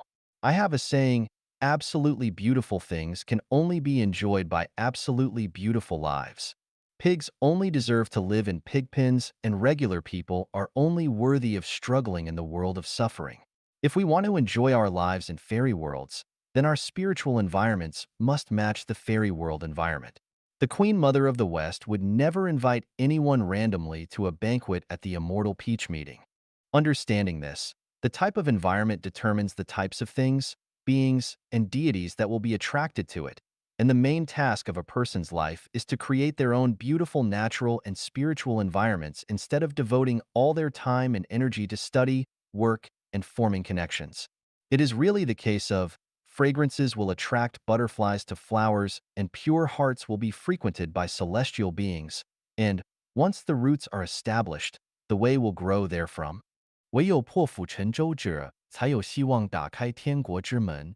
Only those who burn bridges behind them have hope to open the gate to heaven. Xiefeng, May 25, 2018.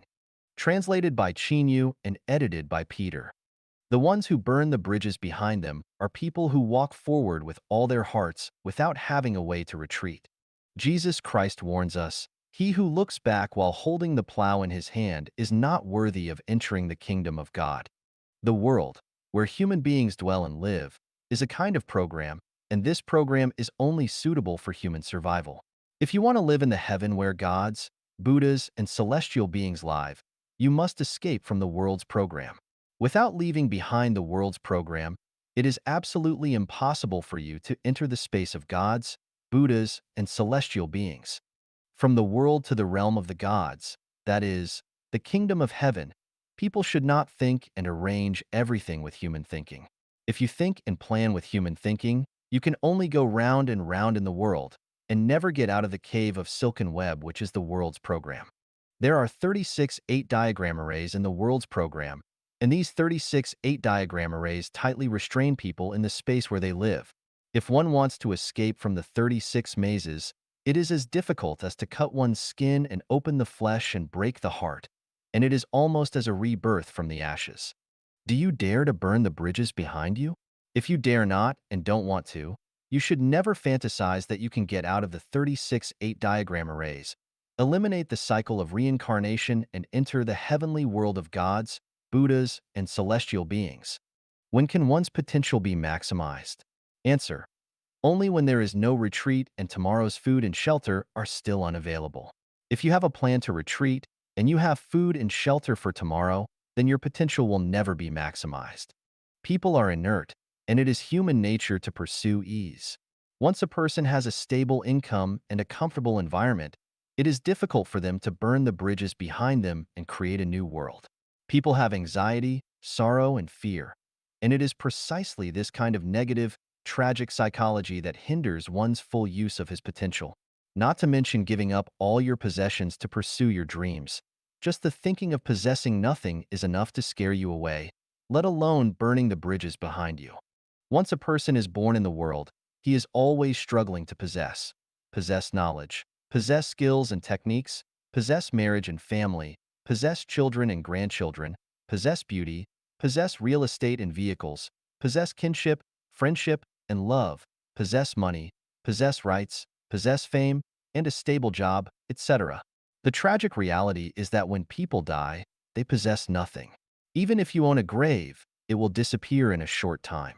May I ask, where are our possessions? Are we still qualified to control what we once had? What if we ask a man in his teens or 20s, is life long?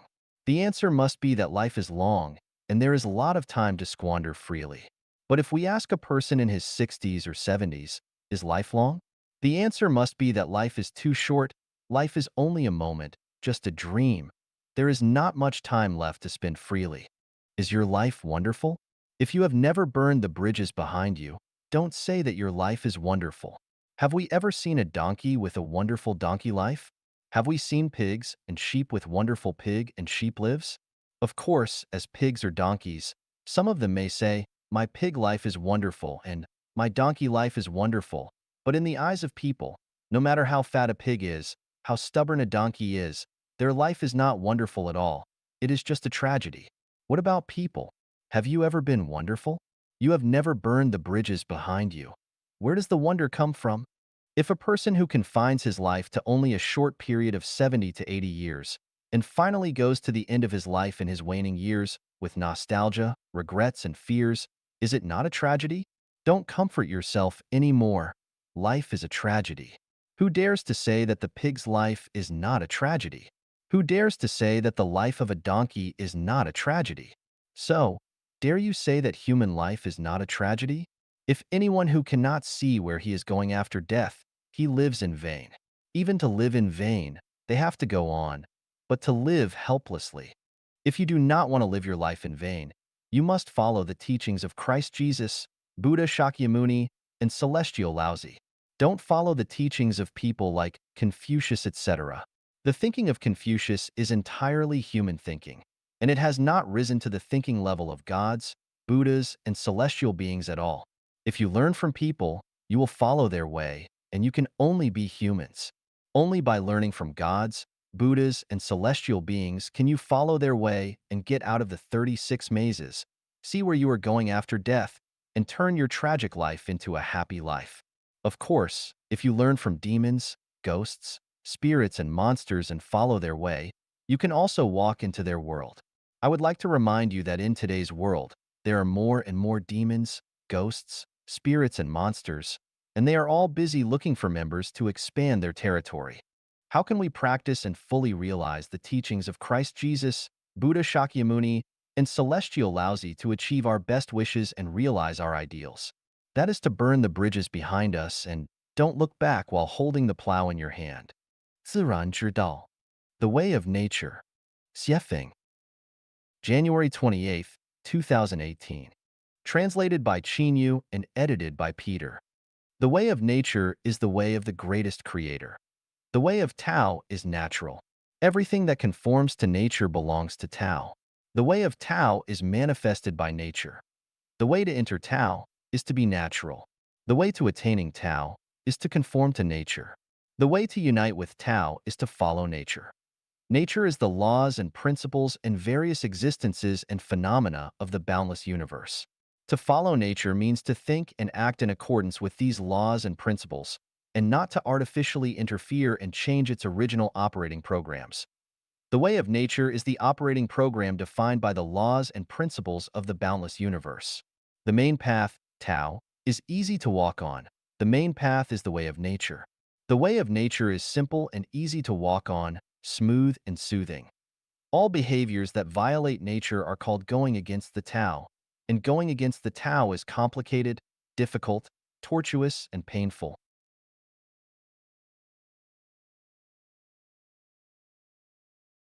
People, when you feel that life is happy, joyous, free, and blessed, it proves that you are walking in the way of nature.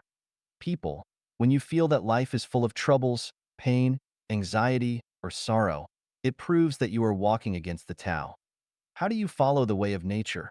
Eat when you should eat, drink when you should drink, sleep when you should sleep, do when you should do, play when you should play, use when you should use, live when you should live, die when you should. Do not worry, do not get angry, do not persevere, do not expect, do not seek success, do not seek excellence, do not make plans, do not set goals, do nothing as everything will eventually fall into place. Take things as they are, associate with others by following the predestined relations, act in accordance with your nature, take advantage of opportunities as they arise. What kind of behavior can be accounted as against the Tao? When you should eat, you do not eat. When you shouldn't eat, you eat. When you should drink, you do not drink. When you should not drink, you drink. When you should sleep, you do not sleep. When you shouldn't sleep, you sleep. When you should act, you take no action. When you shouldn't act, you act. When you should play, you do not play. When you shouldn't play, you play. When you should use something, you do not use it. When you should not use something, you use it. When you should live, you do not live. When you should not live, you insist on living. When you should die, you do not die. When you should not die, you want to die. You are worried and angry, persisting and expecting. You seek success, shortcuts, excellence, magical power, and miracles. You make plans, set goals. You get caught in your own trap. You are not satisfied, insatiable, and insist on glorifying your ancestors. You insist on owning houses and cars, being the best kind of man and becoming a celestial being and Buddha, etc. What are the benefits of taking the way of nature? The advantages are calmness, peace, joy, health, less trouble, and less sin. What are the consequences of going against the Tao? The disadvantages are being impetuous, distracted, worried and anxious, dogged by bad luck, and committing evil again and again. From the above benefits and consequences of walking with or walking against the way of nature, we can see that the consciousness level of those who follow the way of nature is high.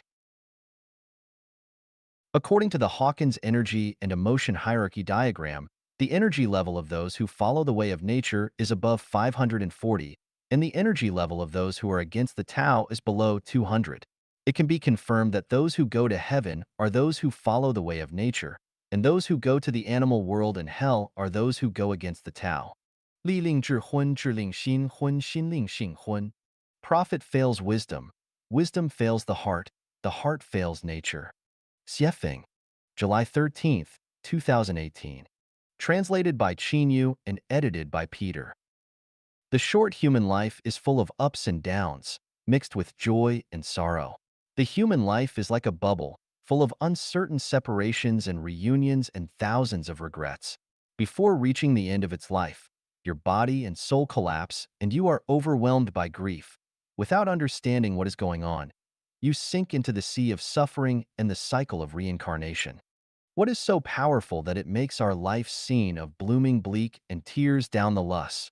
The answer is profit, wisdom, and the heart. Profit fails wisdom. Looking through the historical scrolls of images, the word prophet has overwhelmed so many heroes and charming people. Waves of tragedy, waves of regret, like windswept clouds rolling, the irrational prophet seeking people go down the riverbed of human history, which makes these people deeply sigh with sadness. Profit, whether it is for the benefit of power, wealth, or fame. As long as you pursue it, you will lose your rationality and reason. In the end, you will bury your kinship, friendship, good years, and even your bright future as well as your precious lives in the bottomless abyss of profit and desire. Just look at people who are running for profit. They focus only on profit, and they are desperate for profit, and few of their lives do not end in tragedy.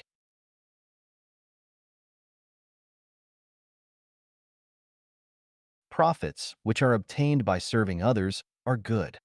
Profits, which are obtained by merit, are complete. The rest are all disasters. Wisdom fails the heart. The heart is like a mirror, and the mirror can observe the cause and effect of things in the world, which makes one's mind pure, consciousness clear, and spirit energetic.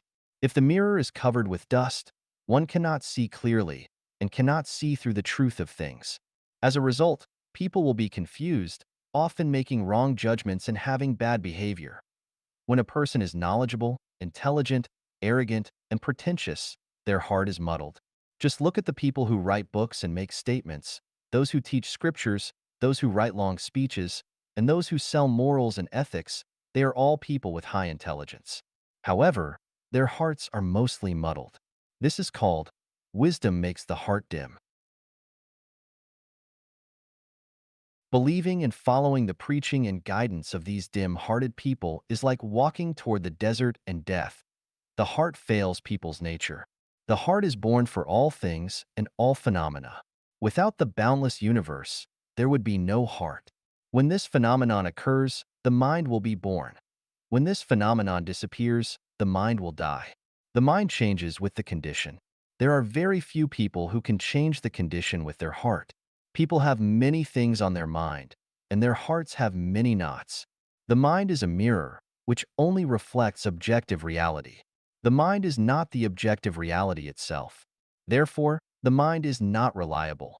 When we rely on the illusion of the heart to make inductive judgments and then make decisions and put them into action, we are deceived by phenomena. Our hearts are constantly changing. If we know each other, we will intuitively understand each other, and we are very much in love. But if two hearts are apart, we are seemingly in harmony but in fact at variance, and we become strange bedfellows. Can we rely on our hearts? Who can be sure that his heart will never change? Your own heart will change. Can you believe that others' hearts will not change? What can be relied on is a person's nature. It's easy to change rivers and mountains, but hard to change a person's nature. Nature is the original appearance of things. The Patriarch Bodhidharma clearly stated in his Bloodstream sermon that, if you want to find Buddha, you must perceive nature. Without the perception of nature, it's no use reciting Buddhist scriptures, fasting, and keeping precepts. Without the perception of nature, even those who can explain the creed of the 12 classics can only say demonic words. If you have perceived nature, you don't need to read the Buddhist scriptures and chant the name of Buddha. It's no use learning much since it will dim your spiritual consciousness. Overlooking the world, it's crowded with people and vehicles, feasting and revelry, hustling and bustling and jostling each other. These are all illusions. When we were alive, we felt that everything was true, and when we died, everything fell into silence.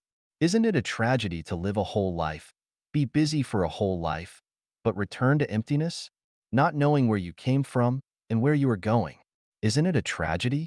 The Buddha Shakyamuni has already stated clearly, all active dharma are like dreams, illusions, bubbles, and shadows, like dew and lightning. Thusly should you meditate upon them. However, once you have perceived nature, the situation is very different. Melting into nature is eternity. Living in nature means reaching heaven.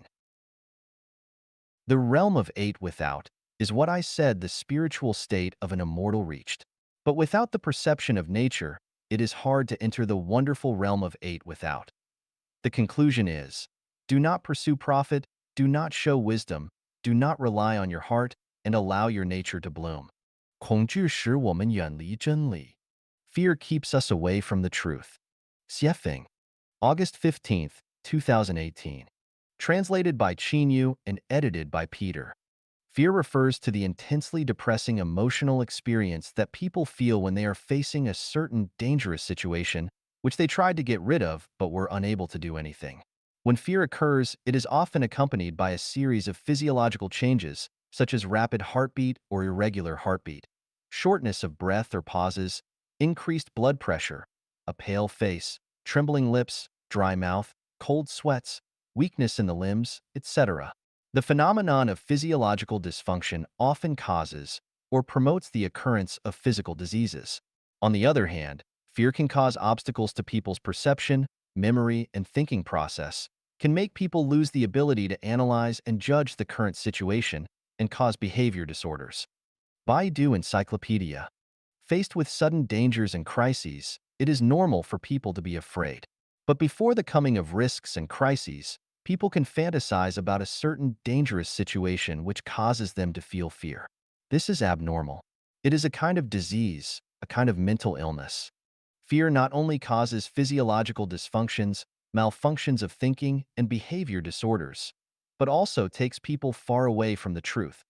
The closer to the truth, the farther away from fear. The farther away from the truth, the closer to fear. A person who has no fear is a person who is one with the truth, and a person who is fearful is a person who is one with falsehoods, evil, and ugliness. What is truth? Truth is Tao. What is Tao? Tao is the consciousness of the creator of everything and every phenomenon in the universe, and it is the synthesis of all the laws and principles of the universe. Only by knowing the Tao and being one with the Tao can all kinds of fears be eliminated. If you stay away from the Tao, you will be afraid in your heart. From this we can see that if we are afraid in our hearts, it proves that we do not know the Tao.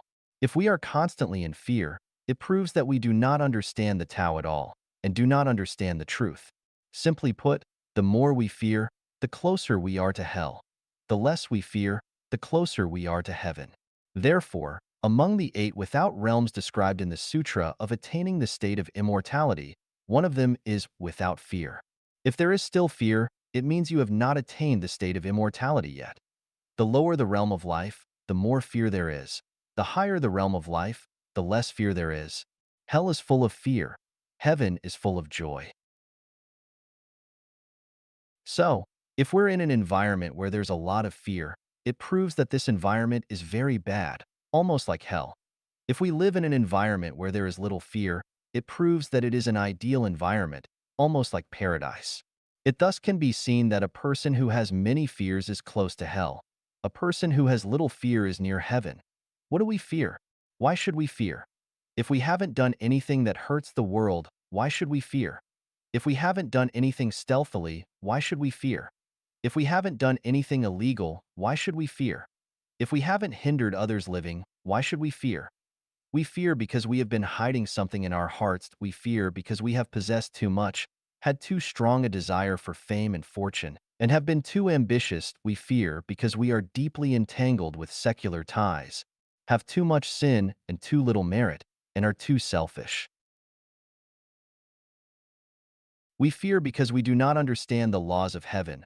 We do not know the facts. We cannot distinguish between good and evil. And we are far away from the truth. We fear because we gain things we shouldn't gain. We fear because we have no faith and do not understand the Tao. If we know a little about Tao, we should have no fear. Not to mention the deep connotation of Tao.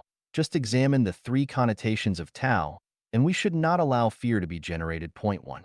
As a man sows, so shall he reap. Divine punishments, though slow, are always sure. Good will be rewarded with good, and evil with evil. If the reward is not forthcoming, it is because the time has not yet come. When the time comes, one will get one's due reward. 2. The sum of the positive and negative energies of the universe is 0, and what you pay and what you receive are always equal. Point 3. Everything in the universe runs in the Tao, and governments and everyone in the world also run in the Tao. The Tao is fair. It is up to the greatest creator to judge who is right or wrong, and it is up to Tao to assess our merits and faults. What should come will come. What should go will go. If we understand the above 3 points, will we still fear? If you still fear, then I tell you, you have done too many bad things. Then it's unreasonable if you do not fear. If you do not fear, who should fear? Of course, you should fear. Those who live in hell live in fear all the time. Examining our own lives, if we have always adhered to truth, goodness, beauty, love, faith, sincerity, diligence, and harmony, we need not fear. If we have been giving selflessly, we have not taken advantage of others, have not harmed nature, society, others, or other lives, why should we fear? If we have not violated the law and discipline, have not humiliated our ancestors, have not blasphemed God and Buddha, and have not blasphemed the spirits and deities, why should we fear? If we haven't blocked the way of others, haven't disturbed others' preaching, haven't judged others, haven't derogated others, haven't got in the way of others living, why should we fear? If we haven't been extravagant and wasteful, and we have treated everything with kindness and love, why should we fear? Do we not believe that there are divinities watching over us? Do we not believe that our words and deeds, every action, every thought, are all being monitored and judged by the arrangements of Tao? If we think that the Tao will also do wrong to good people, it can only show that we do not understand the law of heaven, the law of Tao at all. If we are tortured and punished, the problem is not in external factors, but in ourselves. Then, fear is useless. Complaining and resentment are even more useless. No one can escape the reward or punishment of a victim. Finally, what I want to tell you is that people with fear have no relationship with health, joy, freedom, happiness, and heaven. 通向仙岛的桥梁, The Bridge to the Celestial Islands. Xiefeng, October 5, 2018. Translated by Qinyu and edited by Peter. It is said that the core of truth is in one sentence, while falsehoods are spread through millions of books. For 18 years, I have devoted myself to studying, preaching, and solving mysteries. Today, I can encompass the vast truth into 3 words: faith, love, and nature. That is to say, as long as you can exhibit faith, love, and nature to the extreme, you can reach the celestial islands, reach heaven. Or it can be said that we can achieve our greatest desires and realize our best ideals without reading extensively, researching and exploring, struggling and working hard, practicing abstinence from meat and saying prayers, as long as we completely believe, love, and let our nature blossom. Faith is a state of consciousness and mentality that has no doubts about the truth, things, or people. The first and most important thing to do in a person's life is to solve the problem of faith. Once the problem of faith is solved, the road of life is filled with happiness and freedom, and the road of life is filled with flowers and fragrances, and your life will be in order, and you can see in one encompassing vision how tiny all the mountains are. What to believe? You can believe in anything. As long as you believe, you grasp the core, the key, and you can fulfill your wishes. You can believe in the greatest creator, the ancestor of Buddha, believe in Tao, Jesus, Shakyamuni, Lao Tzu. You can believe in the king of devils, ghosts, the emperor, the president, the master, money, power, fame, profit, and carnal pleasure.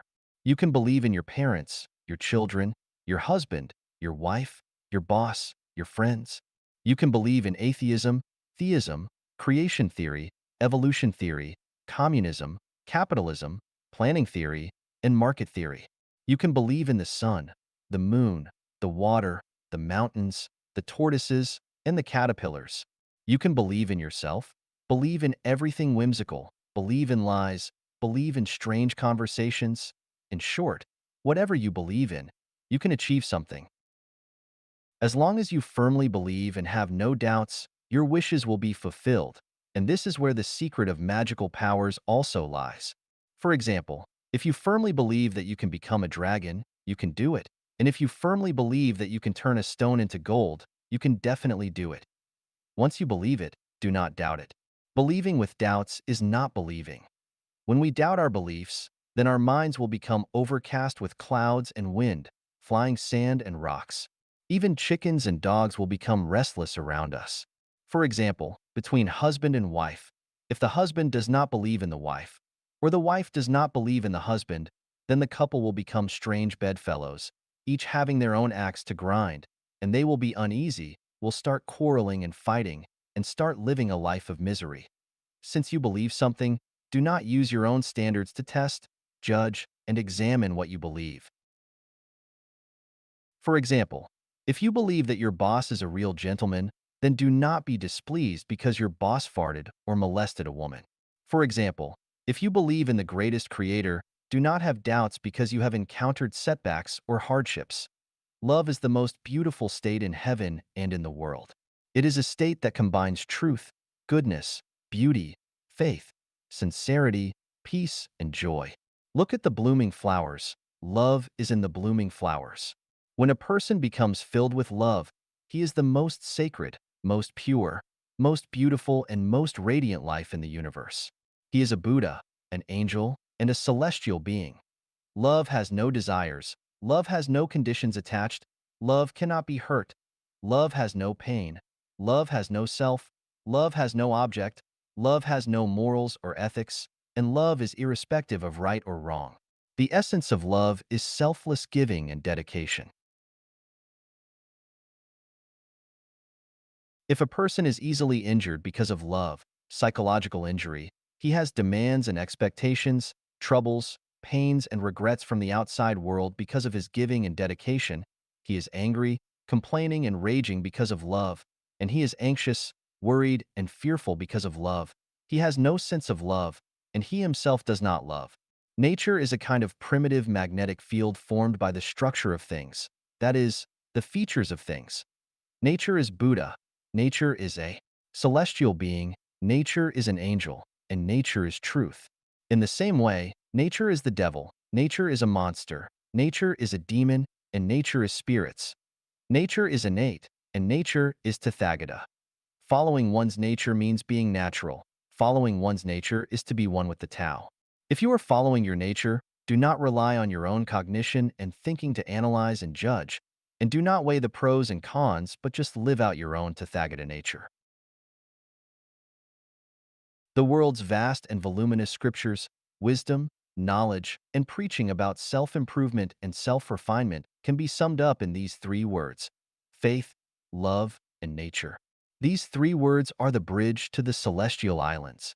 遵循自然之道，潇洒度人生. Follow the way of nature and live your life naturally and without restraint. Xiefeng. October 10th, 2018. Translated by Qin Yu and edited by Peter. The way of the greatest creator is the way of nature, and the way of nature is based on the laws and principles that are strictly followed by all things. The way of nature is a program. Following this program is in line with the way of nature. Violating this program is deviating from the way of nature. Follow the way of nature and everything will be harmonious, including social harmony, physical harmony, mental and spiritual harmony. If you go against the way of nature, everything will be chaotic and disorderly, society will be turbulent, and people will have constant troubles, anxiety, and restlessness. Let's comprehend the way of nature from the gestation and birth of human beings. A few micrometers of sperm and a few millimeters of eggs combine, then develop, and finally turn into a healthy human body. The complexity of this human body is unimaginable, with limbs and hair, internal organs, bones and nerves, blood and cells, 9 apertures, and a meridian, height and skin color, etc. are all achieved proportionally. At the same time, the motor system, digestive system, respiratory system, urinary system, reproductive system, endocrine system, immune system, nervous system, and circulatory system are naturally achieved. After that, the feelings of the 7 emotions and 6 desires are born naturally, and when the pregnancy is completed in 9 months, the child will be born naturally. This series of complex developmental processes is a kind of program, and this program is the way of nature. Follow the way of nature, and everything will be accomplished naturally without any effort. The entire universe is part of the way of nature, and there is no doubt that people are also part of the way of nature, especially the birth, growth, and death of people are part of the way of nature. Since man is part of the way of nature, then we follow the way of nature. How to follow the way of nature? Do the following. Accept whatever comes up, follow your predestined relationships, follow one's nature, and be non-active. Take advantages of opportunities as they arise and be in peace. Since the way of nature is a kind of program, the program sets everything up, and the program accomplishes everything, Then we will live our lives naturally and unrestrainedly according to the program and let everything happen without extra effort. Accept whatever comes up. Take things as they are. Ask for nothing. When everything comes naturally, just accept and endure. If there is a thatched house, then live in the thatched house. If there is a villa, then live in the villa. If there is a luxurious palace, then live in the luxurious palace. If there is an airplane, take the plane. If there is a car, drive the car. If you have a bicycle, ride the bicycle. If you must walk, then set out on foot. If you are to be a president, be a president. If you need to be a beggar with peace of mind. Never envy anything. Never ask for anything deliberately. There are thousands of people with thousands of faces and hearts. Never imitate others. Never follow in others' footsteps. Never listen to others' demands. Never listen to success lectures and demagogy. Never let power, status, reputation, beauty, money, house, car, awards, etc. guide you. Just be yourself. Only be yourself. Follow your predestined ties. Follow your predestined relationships with people. When a good relationship comes naturally, follow it and associate with it, but not to fawn, cling to, or deliberately pursue. Follow the predestined relationships with affairs. Whenever something happens, just do it, no matter what it is, as long as you like it, as long as it suits your hobbies and expertise. Devote your time and energy to it and do it happily. Follow your fate. Accept whatever your destiny is happily. If you are destined to be 1.6 meters tall, do not be worried and envious of 1.8 meters. If you are destined to live by singing, then sing to your heart's content and never envy scientists or shepherds. If you are destined to have yellow skin and black eyes, never envy white skin and blue eyes. Follow your predestined relationships with places. Wherever you go, it is your home, and you will love all the places where you go. If you were born in Africa, never yearn for Europe. If you live in the countryside, never envy the city. If you live well somewhere, never deliberately move to another place or even think about emigrating abroad. Follow one's nature, be non-active. A bird will definitely fly. A flower will definitely bloom. An earthworm must be in the soil. A thief will definitely steal. A spider will definitely make a web. A hen will definitely lay eggs. With all lives, their living environment and their way of survival are determined by their nature. Asking tigers to eat grass, asking lambs to eat meat, asking fish to live on the grassland, and asking cattle and sheep to survive in water, all are against their nature. Only by following their own nature will they feel leisurely and relaxed. If you have a diamond cutter, you can do the work of mending porcelain wares. Without a diamond cutter, never try to mend porcelain wares. Follow your nature and let it fully bloom. Do not suppress yourself, and do not force yourself to achieve any goal or accomplish something. If you like to play in the mud, you can play in the mud as much as you can, and there is no need to force yourself to become a sculptor. Take advantage of opportunities as they arise and be in peace. The seasons alternate. There is a full moon only once a month. Many scenarios probably can only be experienced once in a lifetime. Therefore, it is said, opportunity knocks but once. When opportunities come, take the chance and take advantage of these opportunities fully. Do not miss the opportunity. Spring is the time to sow, and autumn is the time to harvest. Neither should be missed. When good things come, grab them quickly. When an opportunity comes, take the opportunity to do the things that should be done. Take advantage of the sunshine to dry your hay. Strike the iron while it is still hot. If the opportunity to become an official has come, hurry up and take the chance to become an official. When the chance to make a fortune comes, make haste. When the opportunity to accumulate merit has come, accumulate quickly. When the peach flower is about to bloom, hurry up and take the peach blossom for luck. When confidence come, take the opportunity to get together for a few drinks and get drunk.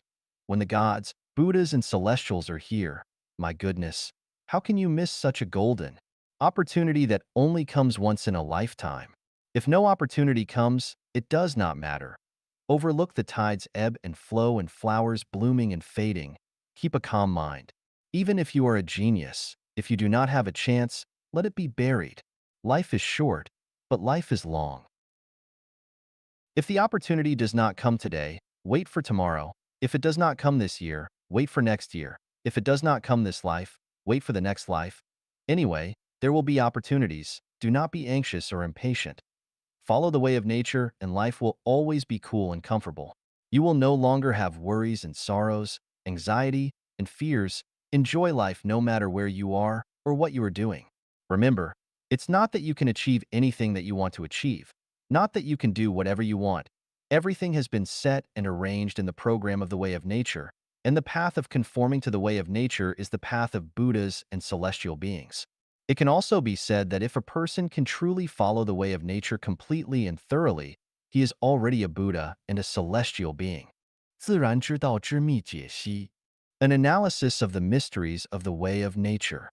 Xiefeng, September 18th, 2021. Chanyuan celestials follow the way of the greatest creator, that is, the way of nature. So what is the way of nature? The way of nature has the following 8 mysteries. Pregnancy has a time limit, and the delivery time is set. The implication is that everything has a time limit and cannot be surpassed. Once it is surpassed, it is against the way of nature. Application: don't be in a hurry. If you have a wish in your heart, it is the equivalent of you being pregnant. When the wish will be delivered is related to the size of the wish. If your wish is just to have a cup of coffee, it can be realized in a few minutes or a few hours. If your wish is to own a luxurious villa, it may take several years or even decades to give birth. If your wish is to reach the kingdom of heaven, you need to wait for the time of delivery all your life. Sow in spring, cultivate in summer, harvest in autumn, store in winter. The meaning is to keep the timing sequence and don't mess with the order. If the timing sequence is wrong and the order is reversed, it violates the way of nature. Application: different age groups should do the things fitting of their age group. For example, childhood is a time for playing, and the teenage years are for learning. If you study in childhood, you will violate the way of nature, and if you begin laboring as teenagers, you violate the way of nature. Rubbing ropes against wooden boards will cut into them, and dripping water onto stones will wear them down. The meaning is that as long as you focus on something, there will be a moment when things will turn around and you will become suddenly enlightened. Application: concentrate on exploring a certain phenomenon or doing a certain thing. Don't be distracted, but wholly devoted. In this way, you will make gains. Reap melon from melon seeds and reap beans from bean seeds. The meaning is that you will reap what you sow. If you sow beauty, you will reap beauty. If you sow ugliness, you will reap ugliness. Application: plant what you need in the future. If you want to go to hell, plant evil. If you want to go to heaven, plant goodness. Merits and demerits must be examined. Rewards and punishments must be executed. It means that nothing, no words or deeds, can escape the eyes of heaven, and rewards or punishments will definitely come in due course. Application: always think of a pair of eyes above your head staring at you. So you must walk on a tightrope when doing things and when speaking, being neither cowardly nor tough. Channels form where water flows. Melons' pedicels fall when their fruit ripens. It means that you must have calmness and patience when doing things, and you should not rush for success. As long as you work hard, what you want will come true, and it will come naturally. Application: don't force anything. If you work hard enough, you will achieve it naturally. If you don't work hard enough, what you want will come to a premature end, and you will come out empty-handed. Follow one's nature. This is the way to Tao. It means that our nature is a gift from the greatest creator. If it is a cat, just catch the mouse. If it is a mouse, just dig holes and steal grain. If it is tuberose, just bloom and spread the fragrance. If it is a cow or sheep, eat grass. This is the arrangement of Tao. Doing so is in keeping with the Tao, which is the way of nature. Application: when people ask me whether they should choose A or B, whether they should go east or west, my answer is always listen to your inner voice and follow your innermost drive. Why? Because the loudest voice and driving force in your heart is the Tao, which is your nature. If you do this, you will become one with the Tao. Tao will manage the birth, growth, punishment, and destruction of everything. It means that when people come to this world, their role has already been determined in the cosmic life script. If the script determines that you are a thief, then you will never become a professor. If the script determines that you are a villain, then it is absolutely impossible for you to be a good person. The Chanyuan celestials I am looking for must be innate, and they cannot be cultivated by education, just like no matter how we cultivate and guide cucumbers, cucumbers will never turn into tomatoes. In the process of human beings playing the role in the cosmic life script, when your turning point comes, you can't hide from it, and it's useless for you to ask for help.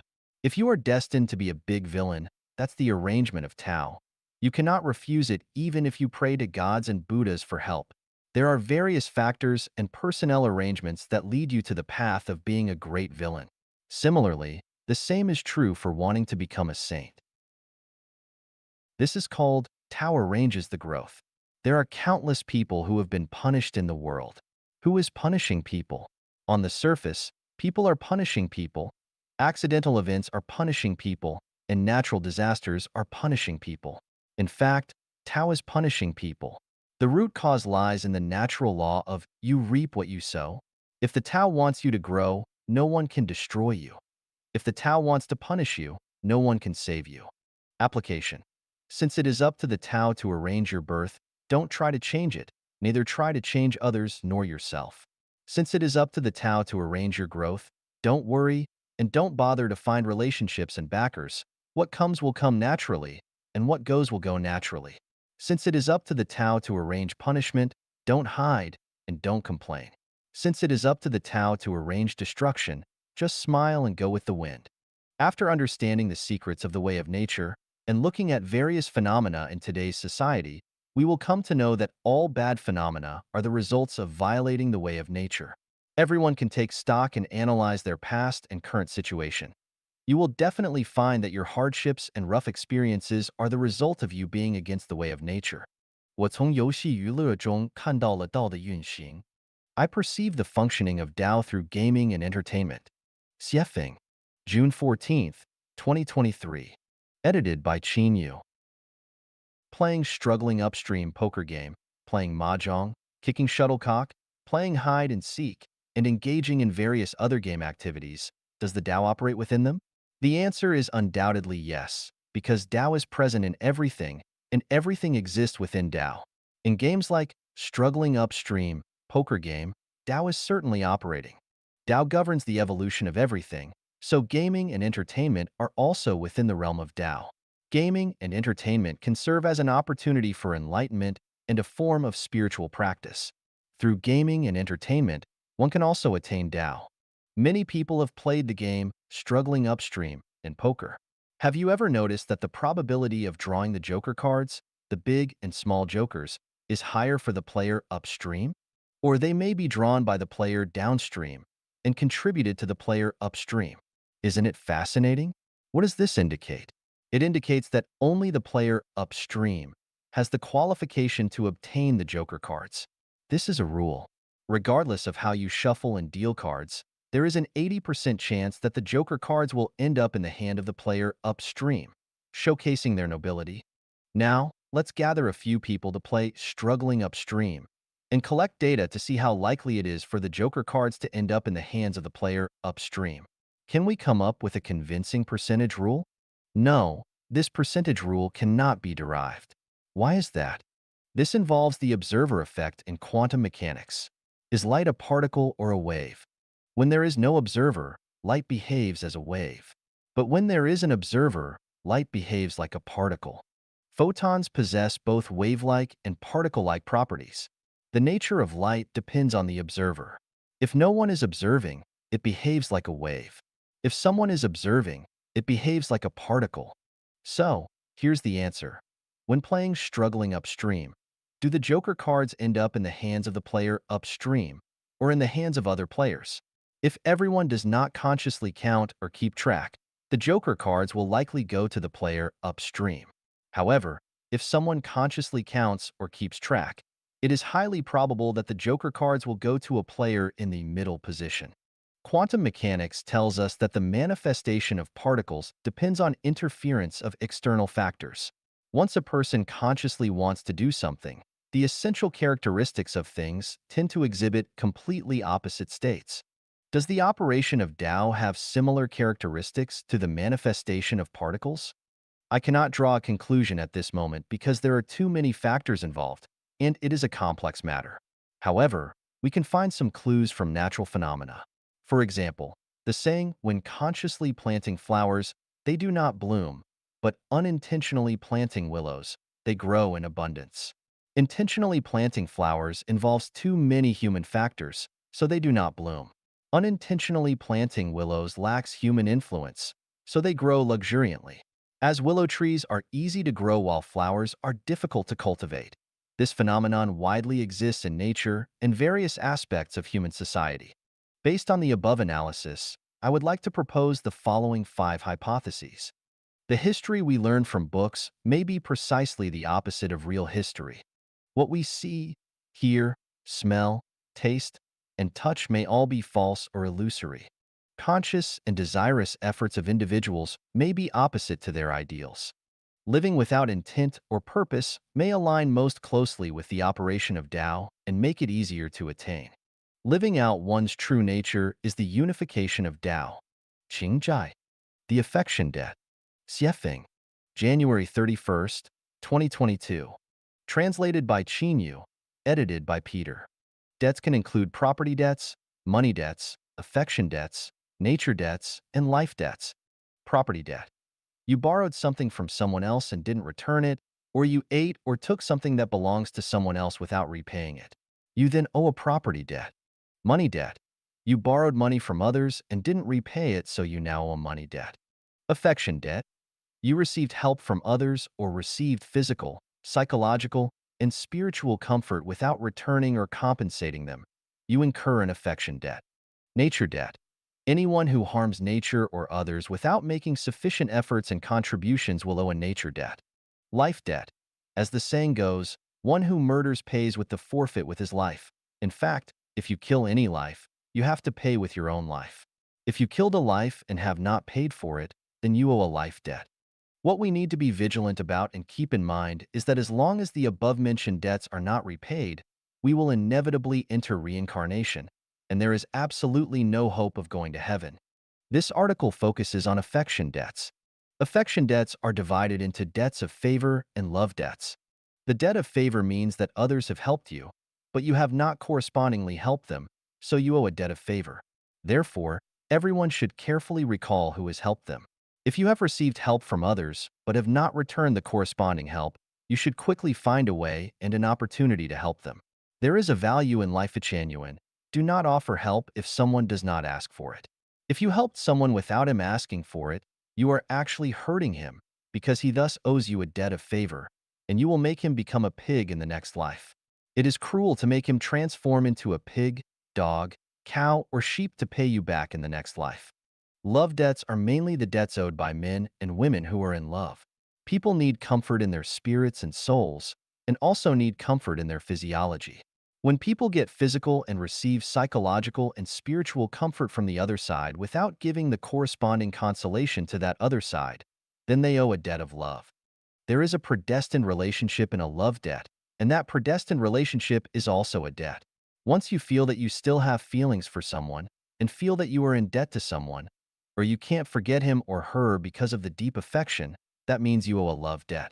One of the core components of self-improvement and self-cultivation is to strive to repay the debts of property, money, affection, nature, and life. The most effective way to repay them is to do formless almsgiving, which especially works well for paying off life debts. I hope that on this New Year's Eve, everyone will have a clear mind, give more, and take less, and after entering the Lunar New Year, repay all kinds of debts and end all kinds of worldly ties, and go to heaven freely and unrestrainedly. 思路清晰，人生才顺才有未来. Clear thinking leads to a smooth life and a promising future. Xiefeng, February 1st, 2022. Edited by Qin Yu. I mainly study the books without words. The natural phenomena and social changes are books without words, and people are also books without words.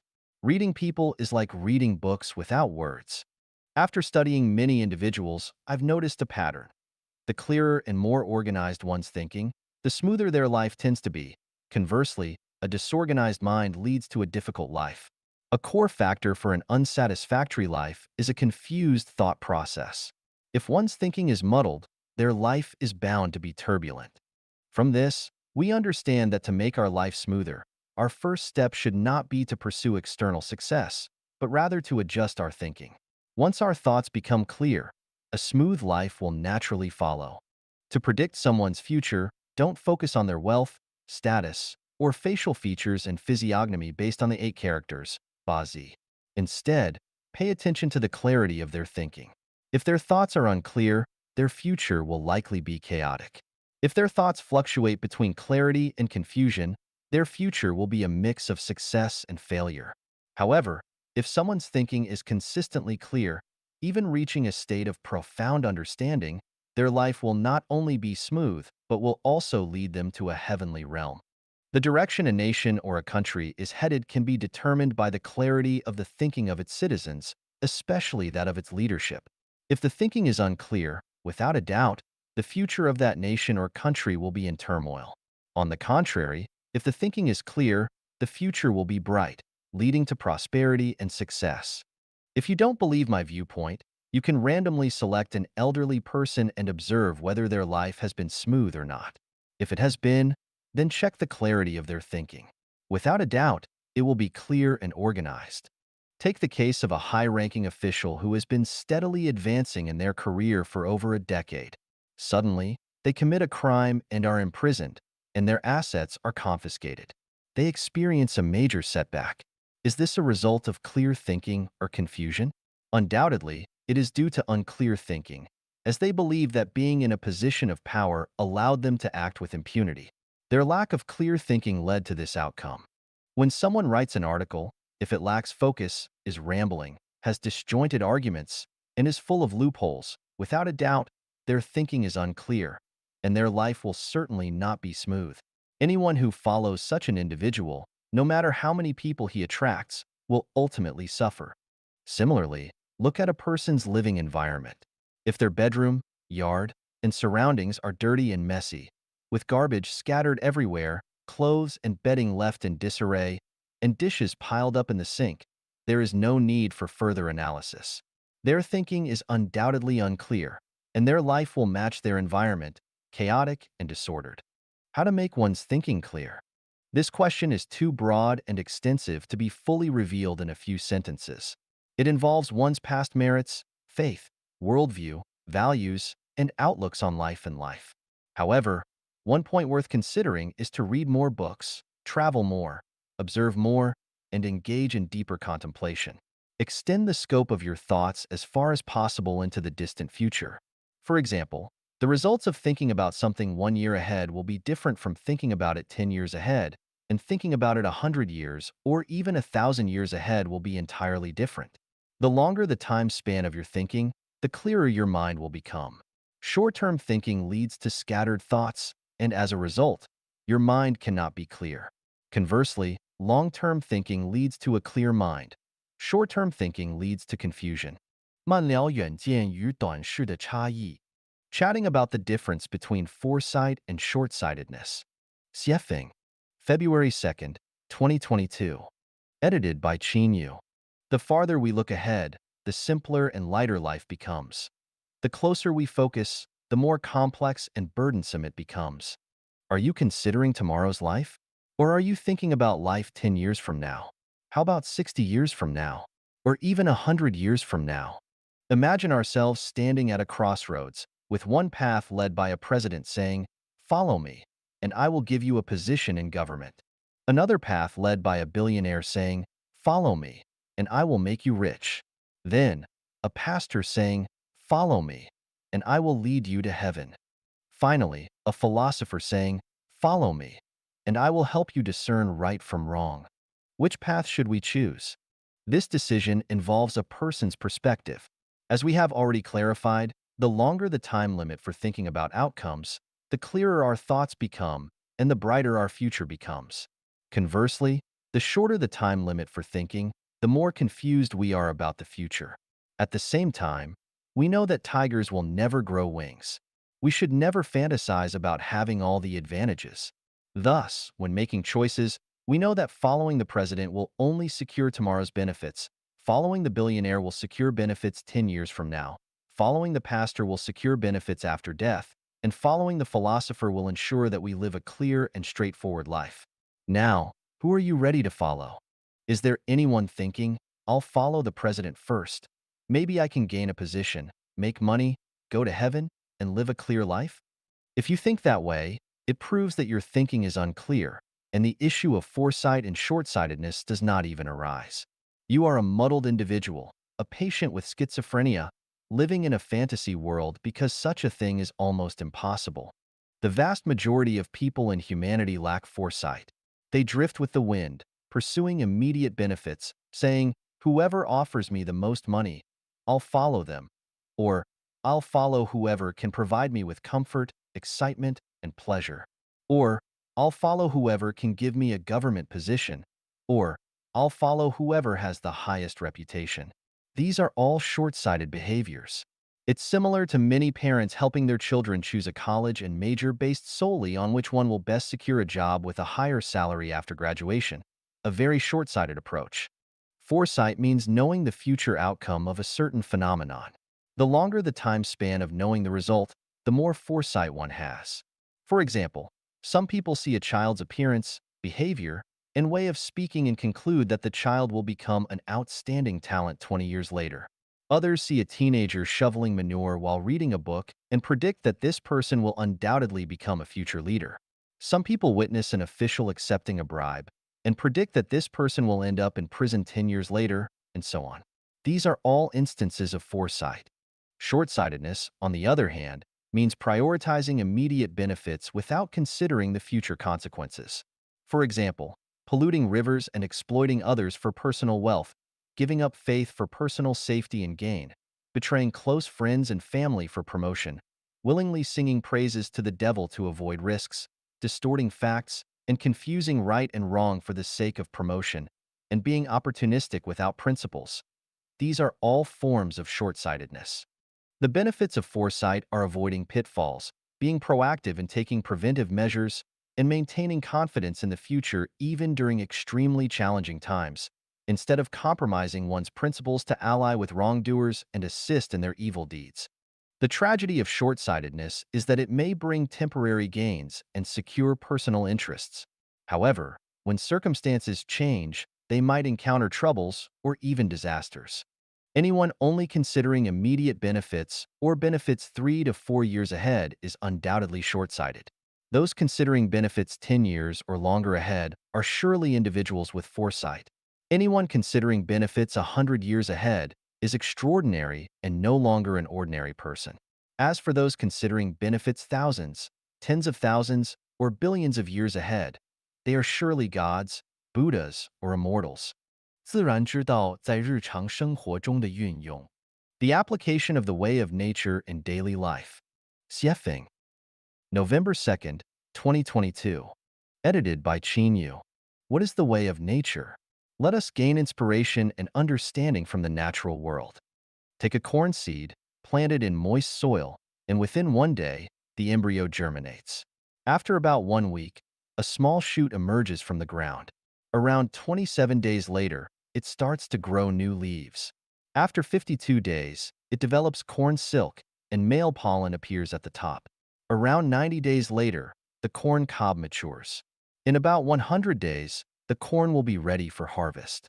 The corn grain takes 100 days from entering the soil to maturing, and this is the way of nature.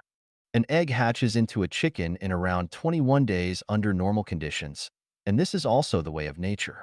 Water freezes into solid at 0 degrees, melts into liquid above 0 degrees, and evaporates into gas at 100 degrees. Temperature changes lead to variations in the water's molecular state, and this is the way of nature. Water flows naturally, and when the melon is ripe, it falls off the vine. These are powerful proofs of the way of nature. Looking at the vast world, apart from many phenomena caused by human activities, all other phenomena change and evolve according to the way of nature. It can be said that all things in the world follow the way of nature. Humans are one species in nature and are also bound by the laws of the way of nature. For example, aging and death are inevitable, but humans have subjectivity and thinking, so they have the tendency and ability to deviate from the way of nature. When we summarize the disasters in human society and the causes of individual troubles and suffering, we find that they are caused precisely by violating the way of nature. Conversely, when society is stable, the weather is favorable, and people live happily and contentedly, it is a result of adhering to and following the way of nature. Therefore, we can conclude that when people obey and follow the way of nature, society becomes harmonious and stable, and people live in harmony and happiness.